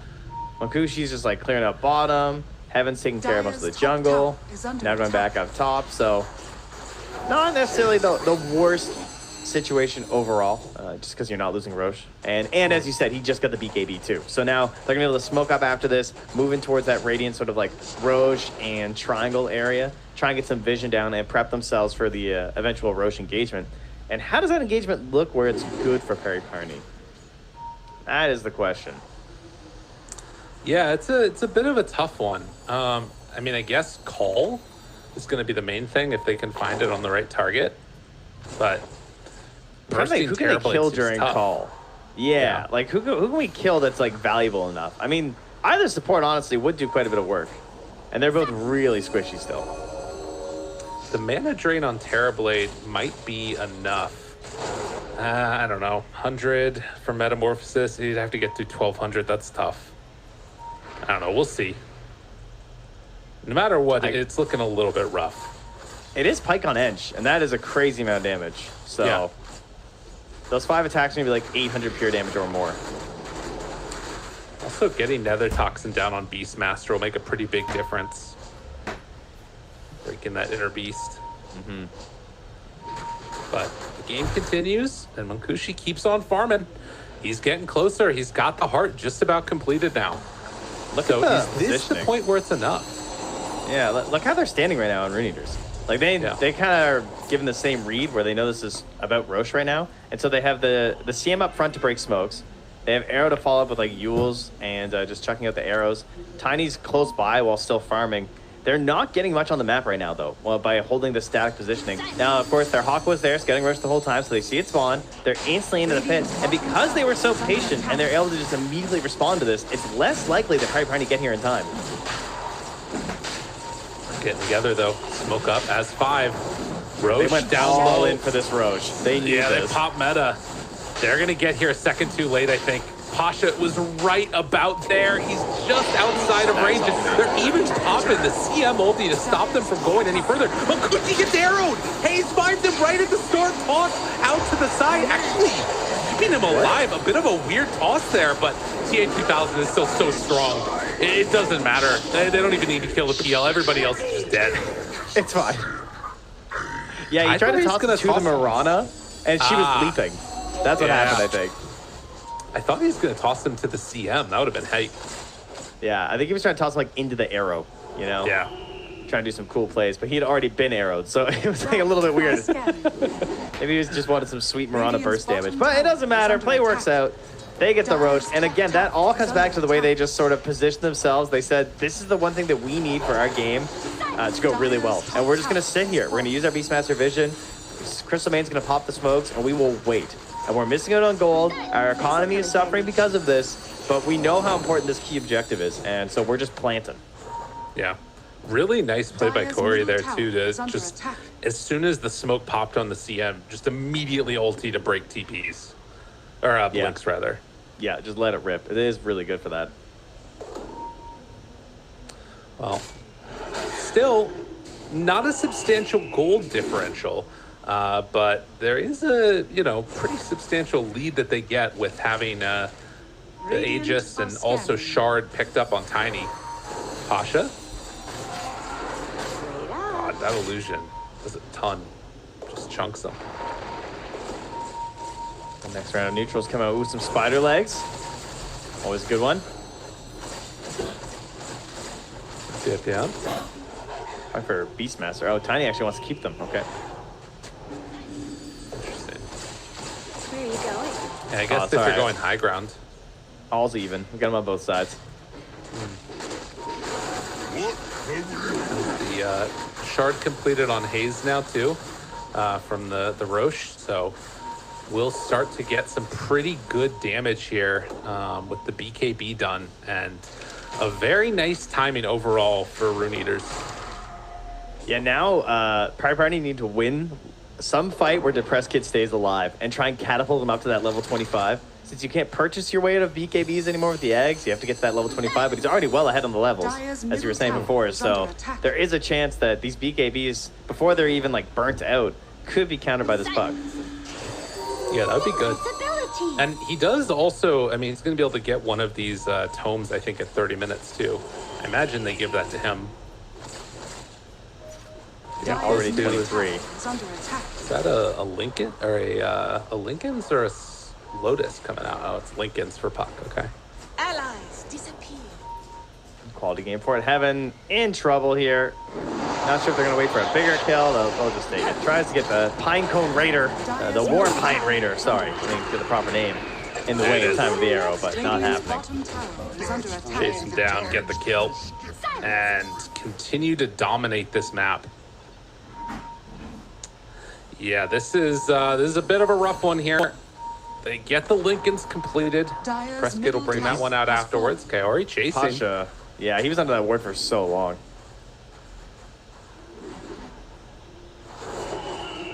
Oh, 4,000 gold lead now, and still we've yet to really see a fight come out here.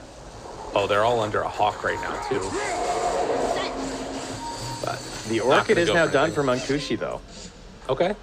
And TA2000 still with nothing to deal with it. He is now king of a Satanic, so that will give him something, but perhaps that'll be their answer. Maybe that'll sort of save them here. Coil, chase, arrow, goes down. Okay, this I like. because like you just get one kill and now try. Oh my God. Okay. All right. He got the tome. That was kind of interesting. That's the Cowan cool. Blade, the courier. I was kind of hoping they would like fight, I guess, and try and get another pick off while they were missing a hero using the axe initiation. But then you're also willingly fighting into a Terrorblade Aegis, which might not be the best idea. So he'd just rather take this courier kill. Hey man, he gets armor for that. Dire's bottom tower is under attack. There you go. Gotta get what you can get. Well, still, there's a the window's gone. Maran is about to respawn again. But Aegis, with that expiring, I imagine this next one is going to be where we see Rune Eaters just try and break the high ground. They've already taken one of the tier 3 towers, but they're very content going later stages and do not seem that concerned with Munkushi. I mean, T2000 does have the Satanic already as well, so obviously farming very swiftly. You know, you develop an answer in the Orchid to maybe get a surprise fight win or something, where he's not paying attention with his Sunder and doesn't realize that he's disabled, and he's already out of that. Plus, also having the Titan Sliver makes that really difficult to deal with, because this guy has plus 20% base damage with this item, which is ridiculous on someone like Terrorblade. Yeah, that's kind of crazy. I mean, and this is the problem. They need that like true strike that comes with the Bloodthorn too, because right now you've got the evasion coming out from the butterfly. Radiant's bottom tower has fallen. So many things that are really difficult for them to deal with. The Press Kid, he's pushing out this bottom lane, still not quite level 25, but getting Dire's there. middle tower is under attack. Radiant's He's bottom super tower close. Another is wave's under about to spawn attack. here as well. He's getting a lot of pressure on this tower. That's an edge creep. That's plus 82 damage. Swinging away. Dire's top barracks are under attack. And Run away here. Moonlight Another 30 Shadow. seconds. Oh, they're smoking and Moonlight Shadowing outside the Radiant's base like bottom this. tower is under attack. Yeah, they're ready to go. That is the 20% evasion as well versus the Ench. That could be huge. Dire's structures And versus are the PL. Honestly, the Moonlight Shadow evasion could come into play here. But not this time, as it is expiring.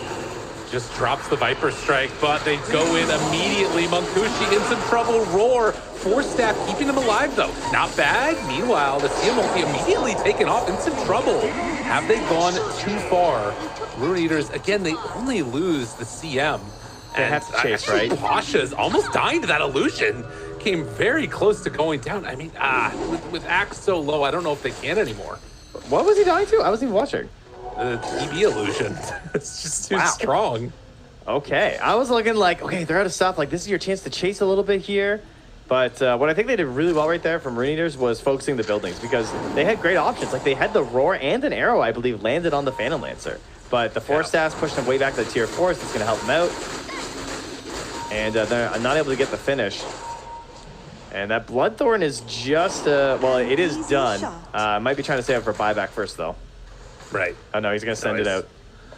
You got to go all in for this. I mean, they need to get something here. The game, if it continues in this fashion, is going to look really rough. And with meta down, Radiant's this is a middle window tower for is them. under attack. Oh, this is tough, though. I mean, you have to deal with the Hawks potentially just stunning you and leading to that big, fast initiation that we're seeing. Like, just like Hawk into Roar and Arrow.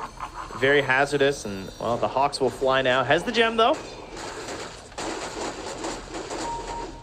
Pari Parni, they send out these illusions. Munkushi, ready to go, finds himself an ancient creep. And it looks like that one is close to dead, 40 HP, and it barely gets away. But, That too. yeah. Oh, no, he didn't. Sorry, it was just the debuff. Okay, I was really confused. I saw, like, the little thing. I was like, oh, wait, that's the Yeah. Slayer debuff. We're good. We're good. Wow. Still very even in terms of net worth. Radiant's middle tower In is terms of under the state of the attack. game, with the racks up, Rune Eaters feeling pretty good about themselves at this point. It's about 60% win probability, but I guess again it all comes down to how these fights break out, and you know you find Dire's themselves a middle nice tower angle is with under the attack. Dreamcoil Pierce's spell immunity. Things could start looking better for them. Here I am. What do you think about Hayes carrying the gem on Radiant Tiny? are scanning. I like it. Interesting. You feel strong. Is anyone escaping with Invis, though? Like, he's just the D-warder? Oh, wait a minute. Call. Avatos Pasha, he is not ready for that one at all. And now they find Mankushi for staff, keeping him alive again. Immersion, Ghost Scepter wants to walk away, but Arrow going to leap forward. Yule Scepter lift up. They aren't going to go for Mankushi any further. Instead, just take down this Enchantress. Godlike TA2000, who has gone 9-0 into just a flawless game from this Terrorblade. But Depressed Kid trying to stall it out. There's still 2 catapults though. Oh, Trent, this is looking rough for him. Pari Parni just don't have the damage. No, they need the good jump if they have any hope here. So that's the buyback from Axe. He is their one hope, Obi-Wan. Trying to chase it, looking for his angle. Pasha wants to find him. Coil is out, and they will break through that one. So long duration stun Mankushi right on top of Hayes. That's him for the kill. Pasha blinks in, but can't find anybody else. So they manage to find the Tiny, and they get the gem. You'd think it would be safe with the Rockman, but he's the one who ends up dropping it, so. True. I mean, obviously some base damage has been done here from Rune Eaters. Taking a little bit more out of the top there, but overall, you drive them back. The game's not over. I consider that a pretty decent win at this point. And Mankushi also getting close to farming up his buyback. And the Roche, oh man, it's instant. Oh no. That was like, I looked away for like a second. That's been very, very quick. And that's an Aghanims to go this Aegis this time. Oh wow, that what do you like? So frustrating. You like Terror Wave? Yeah, I think Terror Wave is the way to go. Surely. Oh yeah. Oh yeah. And suddenly he's 10K above the PL. Oh jeez, and he's going for the full Swift Blink too. He has it completed. What's how we say? Dota 2 is a fair and balanced game. Does that sound right? Yeah, I think that's right. Sometimes, you know, the Roche just spawns right away. You get an Aghanims. And the team has a very hard time fighting you. After all those holds. That's so good versus PL2. Like, just like the AoE factor. CM also has the BKB now. Ow. Okay, game has gotten significantly harder for Pari Parni. Do you remember that time that Poppy bought a heart on Crystal Maiden? I do actually, yeah. That's like one of the 2 games I will never forget the itemization. It was Poppy bought a heart on Crystal Maiden, and I was just like, what? And when Sumail bought Armlet on Wind Ranger. So it was those 2 games. They'll never. Oh, okay. Well, and the first Eternal Envy E-Blade Gyro. That was a good one, too. You know, you're building up the list of them pretty quickly here. I know. There's not many, though. Okay. Some ended up being a little bit better than others. That's definitely true. Well, the Pterodactyl goes out again. They spot the Puck Courier, actually, and it immediately dies. Depressed Kid, a little bit sadder today. Although he can actually just get over to the secret shop here and finish it off. Just wants to get the Octarine Core done. They're back. They're knocking. They're ready. Octarine Core done. 56 seconds on the coil. But can they find the right fight for themselves? Mankushi jumps in, takes down the Ancient Ice Shaman. Doppelganger jumps away, gets out of there. Good call. Connects onto both. Where's the follow-up? Do they have enough? Terror Wave out. Everybody's feared. Immersion down low. Mankushi already down to about a 3rd HP. Has to run the hell out of there. Pasha's going to get caught. He's going to get killed. And can they bring down the CM? They will just barely manage to do it. CA2000 under fire. Mankushi focusing down the rest of them. Does not want to take out that Aegis first, but ignoring a Terrorblade. Do it at your own peril as they finally find the real PL. And I think he is about to go down right here. A couple more hits. The avalanche, the kill, a triple. Going for a bit more. Why not? The Press Kid is doing as much work as he possibly can here. Can they find any way to break it? No. So they get out on the Terrorblade. A great fight for Depressed Kid, but a little bit better for Rune Eaters. Yeah, Depressed Kid was everywhere. He tried so hard that fight. I thought he might have like fought back or something. I was looking at this because he was just in and out. He was low HP, zipping back and forth, trying his hardest. He's even now hunting at the moment because he knows that this is the state of game he's in. With his E-Blade, oh, the leap though. Very well done. Nicely played by Arrow. Yeah, I mean, they need everything that they can get here. It's actually ahead of the PL in terms of farm. I guess it's because this is what you have to do on this hero right now, is just split push like crazy. I mean, he's 11-0-7. Like, he's doing his best. You really can't ask much more from the press kid in this game. And, well, his other carry. Oh, in trouble, and the Hawk out, but able to dodge it. Didn't get hit by the Terror Wave. They walk away. DePresskid also might get out of this. Jaunt, do they have a way to escape? Eul Scepter, blink up in a moment, and gets out of there. Oh my god, now the coil. Wait, a turn! Go DePresskid, what a god! The E-Blade saves himself, Makuchi picks off another couple on the way. Dude, the Stormcrafter, all the tools. This guy's good. This guy's good. He's chasing. Look for more. Kaori's dead. Now they try to find themselves a couple more kills on the way out. They take down the Ancient Creep. Now, the problem is their base is dying. She died in the well to his Witchblade. Oh, God. So insane. Oh, DePresskid. He chased her down. They got the gem. They just cut 5K out of this lead, and that's the fight you need when you have the Phantom Lancer, right? That's the worst case scenario when you fight versus this hero, where you go in and you think you got it, the Terror Wave goes off, and you're like, we're gonna get these guys. But then they barely escape, and then they crawl back out of the ground like zombies and just chase you down while you're out of spells. And now his army. This is what I want them to look like when they're delivering a package to my door. I want them knocking this hard. You know what I'm saying? Why do they always just leave a note and it's like, oh yeah, we tried. Like, no, do this. I want to see this many people at my door bang on things.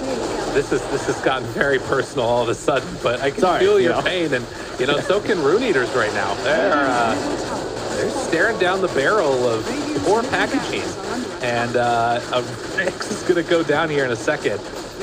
Pari Parni, they find an opening for themselves. And again, like, some of the way that starts too is Heaven getting in range to pop that Force Staff for the save. The saves have been incredible. Gold.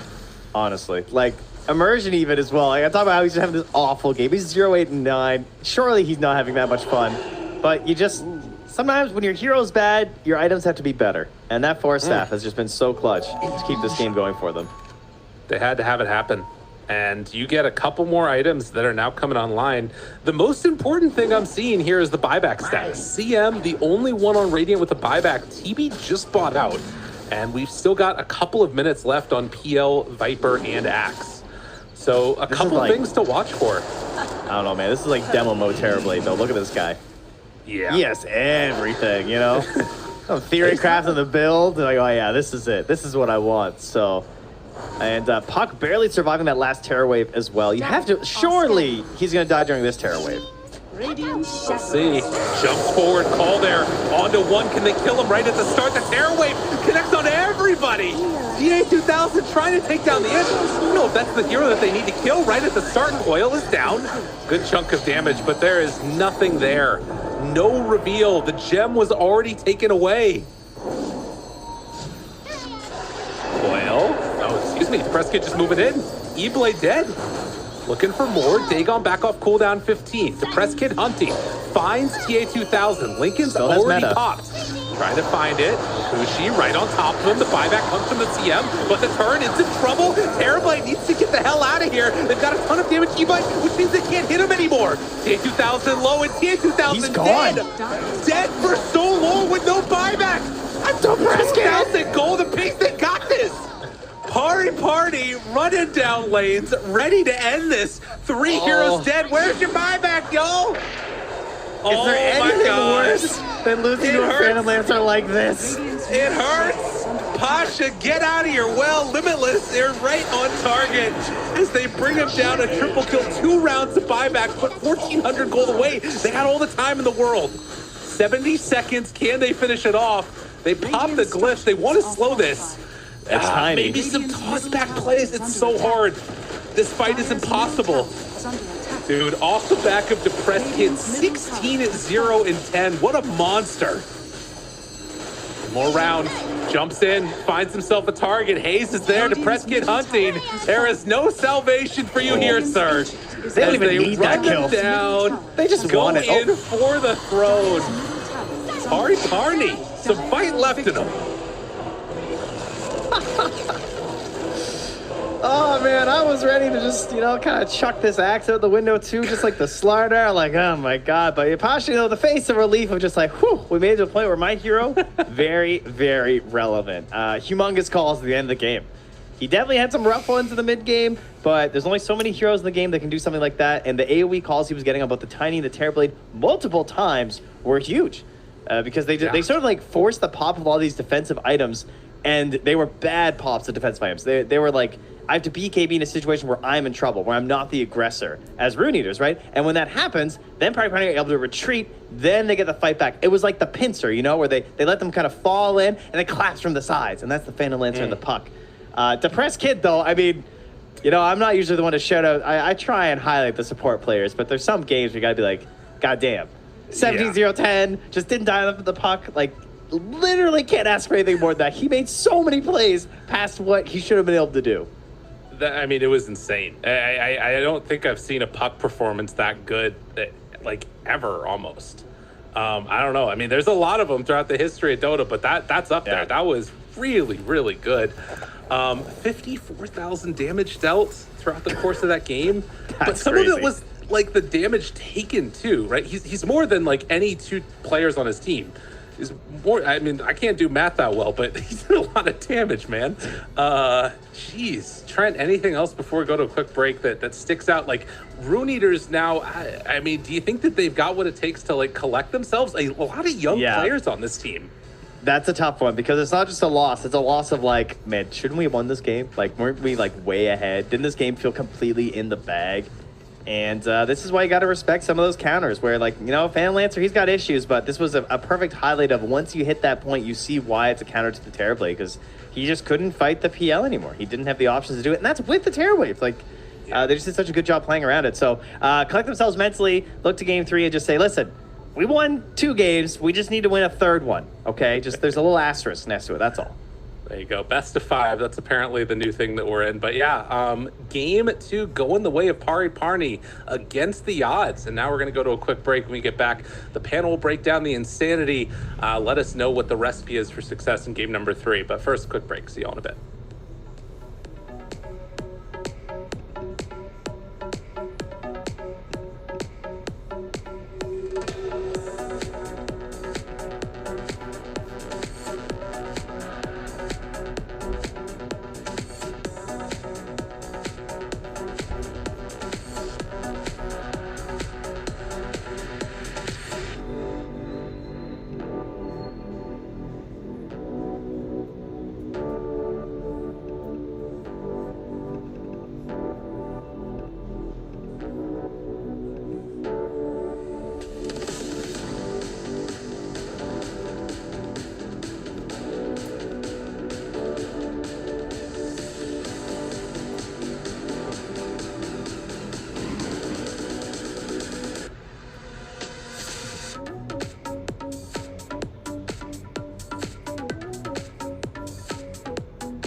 two amazing things have happened in this game too. One, a phenomenal comeback from Pari Parni. But the second thing is you're wrong, Fia. Pari Parni win a game. They won a did. game. They won a game. And I you said said it. that was something they wouldn't happen. And I wanted them to. But you said it wouldn't happen. You were all in favor of the 2-0 and Rune Eaters. But Pari Parni have proven you wrong. The lengths some people go to. The press kid proved me wrong. He did. He I wouldn't played go phenomenal. as far as the whole team did. Oh, you're all right. Well, we'll break it down. We'll get there. We'll talk about it. We're just going to jump straight to the end, though. You know, there were a lot of moments where Rune Eaters were looking great. They were just sort of overtime snowballing ahead, but all of a sudden, Pari Parni, they were able to have that comeback, and I don't know exactly how and where it all went wrong for them. While we're just looking at this clip, I just want to talk about this cliff. Like, how many fights happened around this cliff? This cliff was constantly getting warded, dewarded, warded, dewarded. The amount of fights, pickoffs, and kills that just happened around this cliff was amazing. Like, this is like the player thing, right? You want to hold vision and play around it, and they really just took it to the extreme in that one specific spot this game. I just feel like that jungle area as a whole was just so action-packed. But yeah, for you, where did it start going so right for Pari Parni? In the moment when I went to use the restroom. Oh yeah, I don't know why I asked you actually. Yeah. Okay, so I watched that, and maybe there's a clip of it. I'm not sure. Oh wait, I think it's this right one. here, Yeah. So basically, Rune is initiated onto the PL. They brought him. He got forced after away. He lived through this and then disengaged from the fight. Meanwhile, the Fresh Kid on his puck jumped into the middle of all of them, and they tunnel visioned him to the extreme. Like, all of them overextended halfway down the lane back towards Dire Base, trying to catch and kill his puck. Like, TB is literally like move clicked onto a puck with an E-blade on himself, like waiting for it to end so he can maybe get, like, it's not happening, man. You gotta understand, it's a puck. He's slippery, he's gonna get away. And because he's so zoned on that, like, Monkushi's just re-engaged back onto the back line. Like, the Beastmaster is now wildly out of position with no cooldowns and just gets killed. And like, he just picks off and picks off and picks off, and like, this whole thing spirals into a horrible situation where like 3 people are dead. I think they kept the Aegis, but like, you just can't be doing that. That's like the throw that really just like cartwheeled this into a loss. The hero, though, that I do want to outline, you guys said Depressed Kid, right? On puck, he played out of his mind, and whilst I do agree, one that I want to sort of talk about or highlight a little bit more is that Phantom Lancer.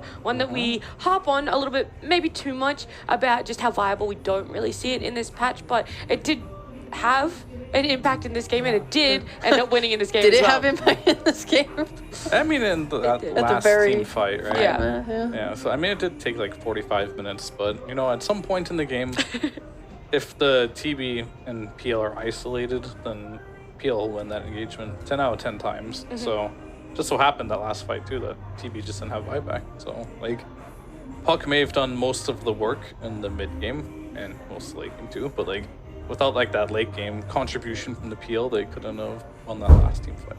Yeah, like watching the PL throughout the game, I was trying to focus on how he struggled so much in team fights, and I think it was because they were a ball that made it so hard. Because if they're playing from vision on Rune Ears, they see the PL at the start of the fight. So we saw Tiny like start with the Avalanche toss combo on him. We see him walking around with the roll. There's the splash damage from the Beastmaster Dragon, also his axes, just TB going wild. Like, all this damage made it hard for him to really get in there and stick. But that's why at the very end, because they were so split apart from that, like, overextending and tunnel visioning, like, that's how they were able to take advantage and finally get PL the fight that he wanted to take. Yeah.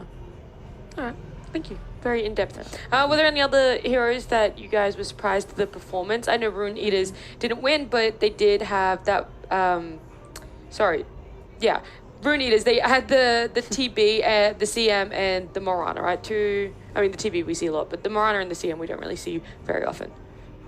I mean, I'm going to bring up a different hero, if that's okay. That's fine. That was the original question I asked, if there was a hero that the one thing that I did want to talk about is they got, like, every roach, for the most part, right, on Rune Eaters. I was a little surprised, and what I wanted to see is I wanted to see Tiny pick up the Ags I was given, and I wanted to see him build into, like, a Datas to help deal with this PL, but they end up taking it on TB instead, and I feel like TB didn't need any more farm.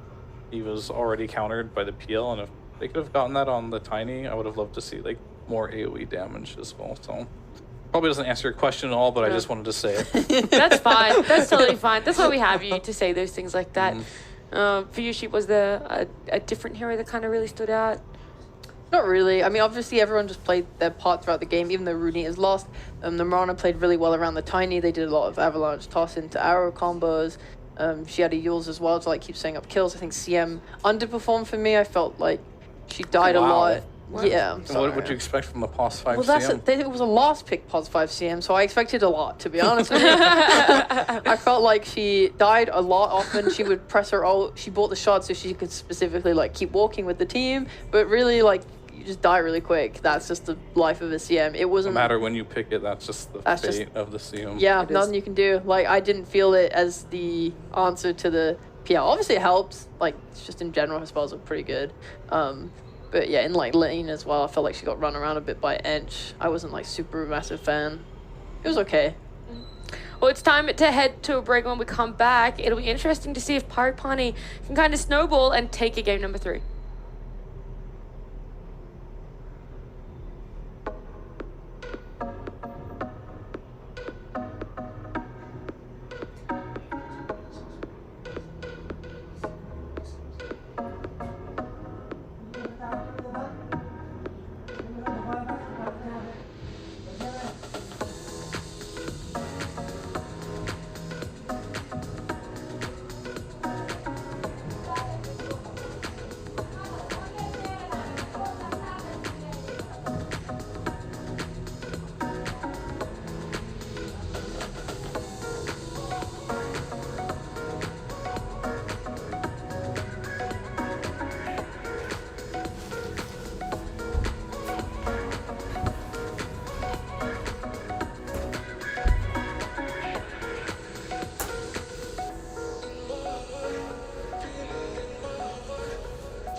We're getting game 3 between Pari Parni and Rune Eaters. It's going to be interesting, not only in terms of who's going to win, but the draft. There's 2 games now, and we've seen some heroes that aren't so much in favor during this patch. I guess they aren't meta. One of them being the Slaughter on Pari Parni. Actually, it's mainly just Pari Parni. I don't know why I said it like as if Rune Eaters were out here doing some crazy stuff as well. But the Axe was something we didn't really touch too much on the side of Pari Parni in game 2 there. Did you guys like it? Do you think it had a fair chunk of impact on keeping Pari Parni in the game? Lost his lane. Yeah, I Remember mean, that. Which was a bit unfortunate. at the end of the day, it was a stun, Yeah. which is nice. But outside of that, not a huge fan. Okay. I mean, it works well with like that style of offlaner works well when you pick like a hard carry because at the end of the day you're just gonna have a dagger, maybe a BKB plus 1 item, and that's good when you're playing with a lot of heroes that need farm. But what was most interesting for me was the mid lane. Yep. Puck obviously had a phenomenal game, Yeah. but he was counterpicked by the Tiny. He solo killed the Tiny in a matchup where he should not be doing well in. And We already talked about the puck fair. I'm just Relax. saying that's why I want him to change it. I like that you bring it up because Game 3 draft has just started, and we do know that Pari Parni has first pick here. So do you expect Rune Eaters to ban it? Is it now first phase worthy? Or do you think that they are able to deal with it on the side of Rune Eaters and allow Pari Parni to pick it up? They want puck on their end of the thing, yeah. Maybe it gets banned. I think they should just take out the same stuff they did last game. To be honest, seemed like it was a good idea. Okay. So you don't give him puck. Well, and if you do give him puck, I want to see something new because that puck had 0 deaths on that game. Puck gone. Yeah. Wait. Oh wait, They Pari Parni themselves ban it. He's like, wow, this hero's too strong. I own too much of it. I'm way too good at it. We need to take it out of the pool. Yeah, They don't want to first pick it. I don't know. Going through, yeah, baby. Okay. Okay. The Sun Lady is through. Yeah, the Dawn pickup makes sense. She is quite favored at the moment. Massively favored. Massively favored. Very flexible, as you guys like to continually point out on where she can be played. Pardon me. 10 seconds remaining. Yeah, I mean, not much more to say about this hero. Oh, Like, okay. We've exhausted a lot of talking We points do around talk a Dawn lot anyway. about Yeah, goes every position. That only controversial spot is off lane for me. We'll guess Rune Eaters next 2 heroes. Okay. Oh, okay. There's Yeah. Tiny. there's and- Marcy and Tiny and a Razor. Viper's in the pool, There's an baby. You don't think Beast? Marcy Enigma. No, Marcy Viper. Marcy Viper. It was Marcy one- Viper. I said Marcy Enigma. Enigma? It could be Enigma. Or oh. Beastmaster. Damn, we forgot about him. He slipped yeah. through. I literally said Beast! Everyone. I didn't hear you. I didn't hear it either. Didn't someone say Beast? Oh someone say my Beast? god, bro. Oh my god. I can't believe all of us collectively forgot to say Yeah. Beast. That's No, I crazy. am not getting put in that. Nope, Yeah. no way. No way. No Yeah. way. Getting early over here. We all forgot about the Beastmaster. Oh my god. No, oh my god. no, definitely not. Marcy Beast. That Yeah. was my first That was pick, kind of actually. like the Enigma. I think I was the closest to getting that right. Yeah. Sure. Let's go with Yeah, that. okay, Copia. Okay, bro. Okay, bro. Yeah, what are the similarities between Enigma and Beast? Go on, tell me right now. Wait, did you guess the Marcy though? I didn't say Marcy, I said Beast. I didn't say a second one. So we both got one right, and Beast and Enigma are zoo type heroes, so I get a half point. No, So I get 1.5 sorry, points. I'm dishing out the points here as host. You definitely only get 1 point, buddy. One Alright. point. Let's see some... 1.25? No, 1. Alright. 1.000000. We're gonna see some... Ooh. Ooh. Ooh. What role are you picking here if you're a drafter, Fear? Which you are a drafter. When I haven't drafted in Draft a it long time. right now. Put that draft. What would I back pick on. right here? Yeah. Storm Spirit. Storm Spirit, Lamar. In this day and age. I mean, a mid could be good here, honestly. Okay. If not, you could pick a 4. Alright. They could pick Enshare if Take they en- wanted. Yeah, take it. Yeah. Yeah. Or 5. Or Ember Spirit. Yeah. To me, it's a mid or a support here. Okay. Makes sense to me. Does it? Yeah. But if Storm was a hero, I'd pick it. I mean, everyone was picking Storm here, like in every single Yeah. draft. There's your support. I've been begging for this Wyvern all series. And now you get it. I'm so glad it's here. Yeah. I've been crying. I was going to say it again, but I was like, nah, these teams clearly don't like Wyvern. They don't rate it. No one's picking it, even though it's not getting banned. Gotcha. They got my ass. They They're punked just- me. Yeah. It's one of those things, you know, where you talk about it every game, you have hope for it, every day you bring it up, and then the one time you forget it, Yup. it gets brought up. The one time. The one time. Mm-hmm. 10 seconds remaining. 5 seconds Well, remaining. Let's see here. Now we got some great team fight on Parni. Rune Eaters, they got the Beastmaster again. How are they gonna run it? Let's just see if they go. This Wyvern does sort of like cover against like TBs as well, and they're like, I think maybe they'll just play into it anyway. I agree. I don't know. These guys are crazy. They'll just pick what they feel like. Here comes the Alchemist. We've seen his Dusa, we've seen his TB. Yeah. The only hard carry left is Alchemist, right? So true. They should definitely pick it. That'd be fun. 10 seconds remaining. Working down the list. Yeah. No, surely they picked TB again. They're like, no, it was so close to working last time.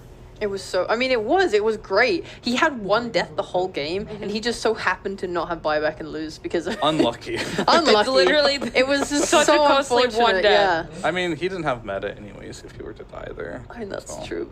It's not the point. Oh, what a beautiful hairy leg there. Love that. Oh, that's a leg. I was like, dude, that guy's arms are insane. Holy shit. Oh my god. I thought he had the most beefed up arm of all time. Jacked. Just one. Yeah. Actually, wasn't even the most beefed up. I thought he had like a condition. I was like, that arm shouldn't look like that. Alrighty. Alright, good things. Anyway. Yeah, thank you for changing cameras. Thank you. I would like to see some damage with Rune Eaters. They have a lot of catch and stun right now. They're going to be doing a lot of like blink disposing, roars. We just want to like slam down damage on top of that. I think Snapfire would be great. Zeus, fantastic. I love it. There's the damage. I don't know where they'll put it, but like something that's just going to go through the cold embrace. Something that's going to let them finish off these roars. I'm assuming he'll want to put it with the beast in lane maybe, or they put it mid. They can flex. Yeah, they'll do 4 or mid. If it's a good game for mid Zeus, they'll do it. Yeah. Otherwise, Beast Zeus lane, that seems fine to me. Marcy will just be your 5. Yeah. Down for that. I got a giggle fit over here. Sorry, I'm fine, thank you. Okay. I know Factory. the T1 were playing the TV Marcy lane a bunch of times, right? They did that like. Are you still on board for the TB? I mean, no, but do what you must. I mean, like, the thing is, you don't really need to pick an illusion hero versus the Wyvern. Might as well pick the Alchemist. Like, I think looks pretty good for them. Because you get the Hawk Vision, you get Cursed, whatever, you're just jumping the backlines anyway. You don't have your own illusions killing you. Oh, a Skyra. Wait, this is Core Dawn. And Yeah. they're playing it with the. Probably Dawn offlane. This one, like I talked about, this is the role where, I'm not going to say it's the worst role. I think it's hardest to play on the offlane because you have to make really good choices in your itemization. Because like you're not always going to be able to be a carry. It could be a carry. Didn't you say you liked it into Beast because you can just like catch the Oh yeah, balls yeah, and kill them sure. and stuff? It could be a carry, you're right. Maybe. It could be. But do you actually think? He has played it actually.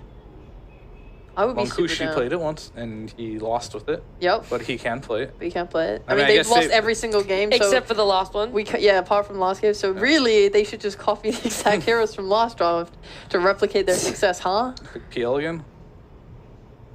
Would not Yeah. be bad at all, yeah. No, it's not. Probably not as good this game. Unless, okay, I mean, sure. there's Zeus in the game for starters. But oh wait, yeah. I forgot his static field is in the shard now, but that's at 15 minutes, so it's not really a problem. Yeah, you'll get it eventually. Yeah. You can move him to mid if you want versus the Void Spirit. Yeah. I like the Void Spirit pickup, by the way. Nice way to like threaten the Zeus. He's so annoying with his jump now, but Void Spirit has like 2 jumps and can just follow you. Yeah, you can get on top of him, but you also have a lot of magic bursts, so like Yeah. the physical shield doesn't help at all versus that. That's So true. they both. I think getting on top of Zeus is definitely more important though. Yeah, it's So- nice, and you can just like rotate Skyroth too, and that should be really a lot of damage to just kill him. Zeus mid. Yeah. There it is. They decided that they prefer the Zeus core versus the Void Spirit. Last game, you know, I kind of asked you for some percentages, Fear. Oh, nice. I'm going to do the Arbitrary exact numbers. same Let's thing. go. Yeah, arbitrary numbers. Just throw them out there on where you like in the drafts at the moment. Rune Eaters. I'm gonna give them. This is like a 70-30 for Rune Eater. Okay. Yeah. Radiant team. Damn, big numbers. Big numbers. But neither team has shown their carry yet, which can change a lot. And we'll That's see. why I asked now. That's why I asked now. I'm gonna need Rune Ears to pick Faceless Void, or I'm gonna need Pari Parni to ban Faceless Void, because this is looking like the most pop. I was thinking they don't have enough to like keep everyone in place for this Phoenix egg to pop right now. They just have the roar. So what can I give that will fix that? Faceless Void, just pick it. It's sick. They have heals, like, but they don't matter because all of Rune's damage is all magical with the I mean, Phoenix and I wouldn't Zeus. want to be Void here because Why would you not want to be Void? You're literally just setting up for your teammates because you do 0 damage against the Wyvern. You're playing against Ult the Wyvern.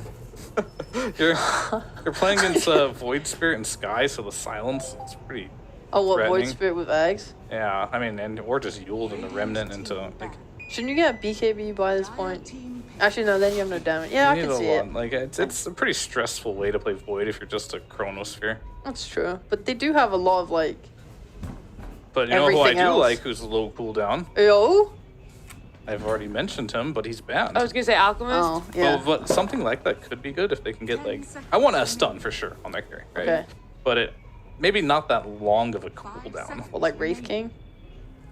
It's not bad. Yeah, I wouldn't hate that. They get a see though. They get overall aspect. They're gonna see if this Dawn is offlane. Ooh, Which PA. it is. Cool. So it could be.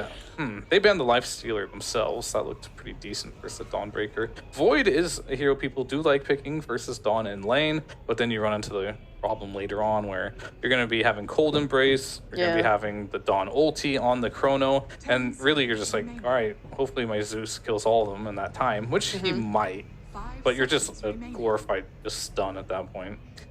I just like the idea of, like, you're getting a guaranteed second stun off with the egg. Terrible. No way! No way! Hey, I they're said so it. stubborn. I said it. They should have taken the Alk instead of Phoenix. This guy, he wanted to play Alk so bad. I know he did. And he's like, I didn't get my Alk. I'm going to play TV. I'm mad. I'm picking TB. Yeah, he definitely got that nice little ban off on the side of Pari Parni. But for the last time today, we're going to bring in Lyrical and Trent for Game 3. We're going to hear their thoughts. If you guys believe in the TB this time, Lyrical.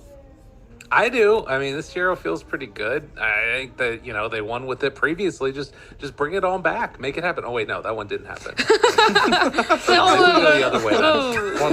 Really close, though. It's like, Was that it? But for you, Trent, same thing. Do you have faith the TB can close it out this time, or are you liking the change up on Pari Parni? I like the TV. I also like their support duo quite a bit. Marcy Phoenix, that seems pretty good. We got some single target initiation in terms of like expose, quick and active with the roar. So in combination, I think this will be pretty solid here. Zeus just kind of gets a little bit of finisher damage. Pretty solid for Root Eaters. It'll be interesting to see how the fights play out on the couch. Is it going to be the same in unison? Who you guys going to go for? He's warmed up. It's time for TB to win-win. No, I'm not feeling the Zeus TB core. Really? With Phoenix. They're so low on stuns, I think Pari That's Parni's got this game. So you and Pari Parni. I'll go with Runeers. I'm a Runeer fan. Boy. Okay. Let's go. Game 3, there is a divide here. So Lyrical and Trent, you guys are going to have to sort it out between you two. Who you think is going to be taking Game 3 here as we are jumping into it.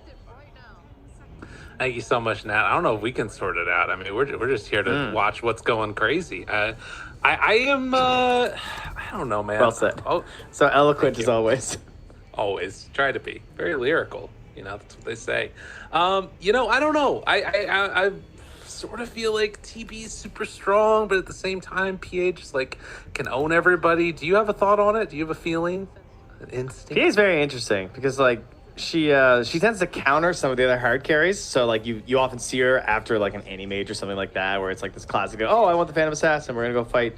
And like she likes to see the carry first, but in this case, like they kind of pick PA, and I'm like, there's not really any good answer for this because a lot of the times you're looking from like some sort of an MKB buy or something. Obviously, it's generally pretty good versus the Phantom Assassin, but those heroes aren't looking too hot at the moment. At the very least, they do have the Terrorblade, so that is an item that can sometimes be worked in for this hero. But the lack of stuns, as Fear said, that can be an issue versus Phantom Assassin. Maybe they initiate on someone else on the squad. Dawnbreaker's there for the save, and then PA just gets to dance around the engagement, blowing up your backline. So The things to watch for will probably be just like the initiation and how the Dawnbreaker responds. Like, can they get the burst out first on Rune Eaters? And then the other side, you have Skywrath Mage, who, of course, with any single stun, can occasionally blow people up. And they do have a couple of single target disabling things going on. You know, you got the Remnant coming from the Void Spirit. They've got, you know, potentially some shenanigans coming from the Dawnbreaker, but more likely than not, Sky's going to have to set up his own stuff. The other one that I'm really interested to see is if the game slows down, as we've seen happen time and again, Immersion, he could be the hero of this one. Playing against a Beastmaster and a TB, that is some spicy, spicy winner's curses. That is true. And, I mean, there is as you said, the Beastmaster, it is like it is still a counter to have Wyvern versus Beastmaster for sure, but the thing that Beastmaster has is the vision of the Hawk, and then there's also a Zeus. So it's not an easy Wyvern game in that regard. Like, you have good stuff that you're countering, but the enemy also has tools to try and find you before you can get that big curse off. So, a very stressful game for Immersion as well. For sure. And we already do see the battle that will be taking place here in the mid lane. Hayes already taking some harassment from Depressed Kid. Obviously has some tangos ready to go. We'll be able to regen up through all of this. But Depressed Kid looking to keep up his momentum on another one of these flashy heroes playing on the Void Spirit. Yeah, one of the, I don't know, lesser of his more exciting heroes. I mean, his Ember is just like pretty iconic to me.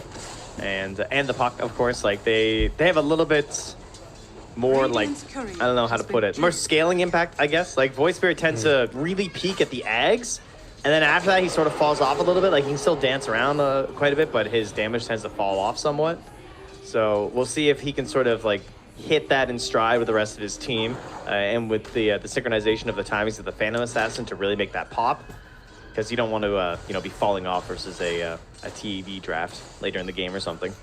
Particularly with the Zeus, and it can get very scary. We saw down bottom, the TB get actually brought fairly low. Maybe a testament of things to come. You throw the hammer, you get a nice little concussive shot off. This hero will melt, and when Skywrath gets level 2, things are going to start to feel a little bit more scary. So we'll have to keep our eyes bottom where there could be some early action. Likewise, up top, just the Axis build from Limitless, as you'd expect. Yeah, Axis from Limitless, as well as the early Arctic Burns have been doing a lot of work versus Limitless and Arrow. Just, you know, strength heroes, so burning through that health with some percent base damage is always nice. But they've also been whittling away Mankushi quite a bit. You know, obviously just like chucking out their spells, annoying him, trying to pressure him when he goes for these last hits. And you can see, though, that even with just like a dagger, you want to be hitting both your targets there. Oh, yeah. Get that percent burn on there. Nice. Yeah. And, I mean, he's getting some stick charges along the way, but that is well worth it to keep that pressure on. So, yeah, they're keeping that constant movement. Okushi throws out another one of those daggers. 8 stick charges now, Limitless. Forced further and further back, but decides to turn and fight. Has another round of axes. Will they go for any more? It doesn't look like it. Man, that 2-second buff on the Arctic Burn, you can feel it. Yeah. Oh my God. Look at Limitless. Yeah. Down He's low. He's just dead, I think. He got greedy. One more dagger. Oh, they got him. Well played. First blood comes with the first breath. Oh, that is a great way to start the top lane. And look at this, like, this giant wave, though. It is, you know, he'll be back in time at the very least. Oh, look at the free damage from Mankushi. Oh, he's making him hurt. So you want to hold this wave outside the tower? I'm going to make you pay for it. Yeah, that's a good play. Burning through that regen. Because just having to keep the headdress on, it's going to take a while for Phoenix to get back up to full. Down bottom, Kaori has Dispose, and Metamorphosis back off cooldown soon, but they won't, or rather, going to wear off soon, so they won't go for it. And now, yeah, it's an instant turn, though. Oh, knowing that's going to be gone. Is in some trouble. Trading hits over. TA2000 tries to soak up the damage, and it is going to be enough. Stick charges are there, but no more concussive shots. Wow, actually able to save it. And, well, you know, the good thing about TB is he's got no HP anyway, so the halved salve isn't that horrible. Dude. Oh my God, they're just having to use the sidekick for the life steal. Yeah. It's working, keeping him alive barely. Kaori ends up not getting hit by that one. They're trading the damage back and forth between them. Don't die. But they will take down the TB. A double kill for Pasha. Holy moly. Okay. Okay, you cannot both get hit by Starbreaker. I think that's like the most embarrassing thing that can happen when you're laning. Surely the two of you cannot both get hit by Starbreaker. I know it's because he was being greedy and he was trying to get a dispose play in the tower, but like, come on. Of all the heroes, you know, Crystal Maiden, she gets the double Crystal Nova. Fine, sure. Our positioning was a little off. Double Starbreaker. Yeah, the range on that is not big enough to warrant that one happening, but it ends up coming back to bite him. Dang. So off to a good start. Pari Parni so far coming up with answers, and Rune Eaters, after disappointing game number 2, looking a little bit shaken coming out of the gate. Dire's top tower is under attack. You see this ward that Carrie just ran up and placed in the bottom lane, by the way? On his respawn, he came back down, he ran immediately to the tower and planted a ward way up there by the enemy tier 1. So, like, far outside, like, the normal sentry range. Kind of interesting. Yeah, although does have a sentry. We'll see if they find it on Heaven. It doesn't look like it yet. Turns now. Wants to find one. Pasha taking some damage. Will manage to walk out of here. Not getting good angles on the dispose. I think that was a mistake. Like kind of a little bit more to the east rather than the south there to force like a longer walk or something out of Pasha. Hayes, jump, finds him, pulls him back in, and dead. Heaven gets the kill, and Arrow now also in trouble. Dude, they do not look on top of her right now. Pari Parni are just killing it. And Marcy did get the Invis rune at the very least, so that's like taken away from them, of course, but that's why you're bringing all your heroes mid, and if you're not going to get the rune for your Void Spirit, you want to get some kills. That was 200 gold for him, as well as 230 XP, so lots of XP actually being shared all around from those heroes. And then even a ward dropped in to keep an eye on this Radiant triangle, so they're going to see these stacks and being prepped up for the Terrorblade. And, I mean, they sort of have an okay invasion force because they're going to have the Void Spirit playing aggressive and the potential for the Dawnbreaker to be farming and still join in if they want to invade on the stacks. Yeah. And I mean, you can see already getting the levels on Pasha. Oh, they do manage to get the D ward there. Okay, so Arrow understanding what's going on. They at least know the stacks are happening, though, as you said. That's huge, though. And they're going to kind of a D ward, like they could really be prepping for that. They're going to know when you're coming to contest the top rune. Like, that ward would have been giving so much information over its lifespan that it's absolutely massive that he gets that. And part of that might have been because he had that Obs ward by Roche. I've seen the movement up there, I'm not sure. Well, this lane is going to become pretty tough for TA2000. Kaori puts the small camp pull. And they'll probably try and connect this one afterwards. But at least for now, Pasha gotten free reign in here. And might see some rotation in, and in fact, Depressed Kid, along with Heaven, yeah, they have a ward in here jungle. Radiant's bottom tower. Kaori is who they find, but also on the other side, Pasha, they're right into TA2000. And Kaori found, and he actually missed the concussive shot. This is going to take a little bit longer than they would have hoped, but does eventually go down. Meanwhile, top rune as well, 8 minutes. It did spawn bottom though. It's a DD. Which still doesn't deny. Oh, I can't deny it in time. So actually, Void Spirit gets it. Oh my God, sorry. That's crazy. Sorry, it's just T2000. Yeah, it's like a tenth of a second or something. Dude, and the DD on Void Spirit is so nice. Yeah, he's just lurking, man. He's ready. Radiant are scanning. Well, already 6-0 start. Dun-na. Hayes. Dawnbreaker's just waiting, dude. Hayes. Like, no. He doesn't get the jump though. Tries to get the angle. Not quite there. But they find the kill up top in the meantime. That angle spent. Immersion does eventually go down. Nkushi chasing Arrow. And they get on the board, but it comes at the cost of 2 heroes. And Depressed Kid looking for more. Jumps right on top. Hayes does have the heavenly jump still, and the extra movement speed coming from the rebound. Oh, he wants this. He still has the ward too. Oh. Jeez. Not quite. Yeah, this whole time I was watching Pasha's ulti. I'm like, oh yeah, he might just come in for the Zeus kill, but it looks like they found the more important thing up top there. To help the turn on the Limitless. Limitless does have Helm as well as Roar up and available though. So potential for Marcy to just move up there and get a kill if she'd like. And at this point, you know, TA2000 just straight up more efficient moving through the jungle than battling it at all in the lane. So you'll just see him sweeping through there. That ward still there. Probably going to get its full duration in that Radiant jungle, though they missed it with a sentry. So excellent vision placement here from Pari Parni. So annoying. They find Immersion. Depressed Kid wants to take out the Helm creep, and they'll get it. Immersion's still in trouble, though. And the Wyvern is eventually going to fall. Depressed Kid, Simulate, tries to get out. Does have one more jump, but meantime, Kaori gets hit there. Good silence, good turn.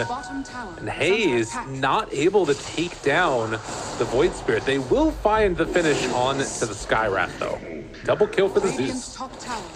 So they get both supports, but they also stole, I think it looked like a double stack probably, as well as some of the units from the Beastmaster. So got some okay stuff for Pari Parni and wasted a bit of time, but that kind of evens it out, I would say, just getting the double there from Rune Eater. So everyone's sort of happy at this point. Kaori, does he get the tome? No, no tome for him because he's rocking the Marcy, and Arrow's not 6 yet. So tome is coming to Phoenix now. It's going to be too late though. Oh, and Pasha, he's there. A quick jump from Nkushi, and then they end up getting the kill. Although, need to be careful. He's getting hurt. He's getting pummeled. And they eventually bring down that PA. So, comes at a cost. Yeah, and they can keep pushing because they just got the tome. They have the 6, so they're maybe just hoping that someone will commit on this Phoenix. Silence is there, though, and it is 3 seconds. So, you don't want to be too low if you're trying to force this egg. Yeah. And Depressed Kid is making his move up here, too. Do they want to defend this or fight? I mean, they do have Wyvern ulti. Radiant's bottom tower is under attack. Maybe a chance. Dire's top tower is under Depressed Kid attack. hunting and Dire's top won't tower manage has to get fallen. in time to take the engagement. I don't even get the deny, so bit of wasted time here, one could say. And well, Arrow at least will happily come down bottom and hold this lane that TB has long since abandoned. Not much a Dawnbreaker is gonna be able to do to you, so that's pretty great. Yeah. In the meantime, also PA has kept up her farm. Nkushi just one component away from finishing the Battle Fury at this point. About 600 gold ahead of the Terrorblade. Very good start. Yeah. Yeah, had a very good game. DD. Race to the DD. Wyvern goes in, has that ulti, ready, drops it right away, pulls the Zeus back in now. Mystic Flare a little bit off the mark, but they might still be able to take him down afterwards. Thought about it, but not going to go all the way in. Nkushi wants to farm. Yeah, very relaxed after that. No thoughts of a chase kind of at all. Right. But Kaya is flying up for Depressed Kid, so first item, not going to be necessarily active one in terms of like using people up or something when you're really trying to get things done, but just an overall great item on your Void Spirit, of course. Well, Terrorblade, we know, going to be going in for that Manta. Zeus also picking up his first item, I believe. It's coming on out on the courier now, the full Kaya. So, I mean, I guess the weird thing about this is that with PA this far ahead of the TB, I mean, not a huge amount, but like at this point in the game and getting towards that Battle Fury, this could be looking pretty good for Pari Parni. Yeah, they have to be pretty pleased. You know, just keep stacking Ancients.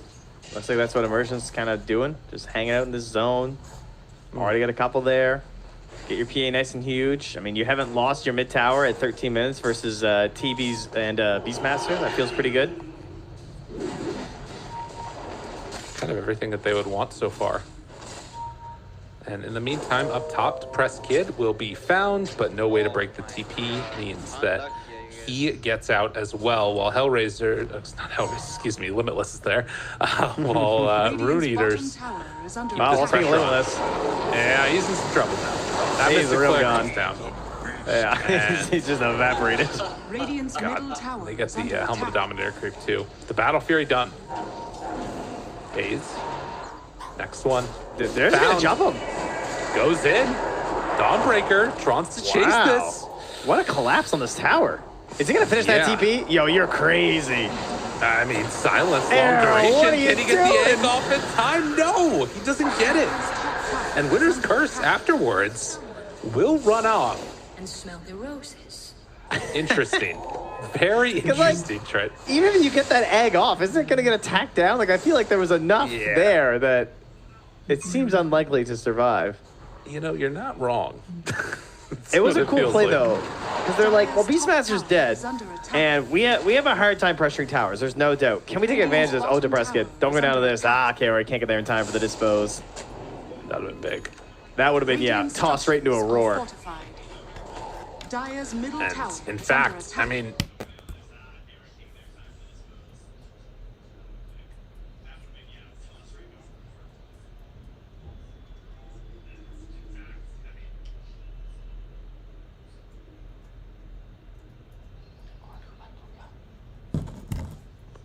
Yeah, the old blurred PA killing ancients. Immersion also leeching a lot of that XP, plus getting some of the gold, I'm sure. Very close to level 9 here.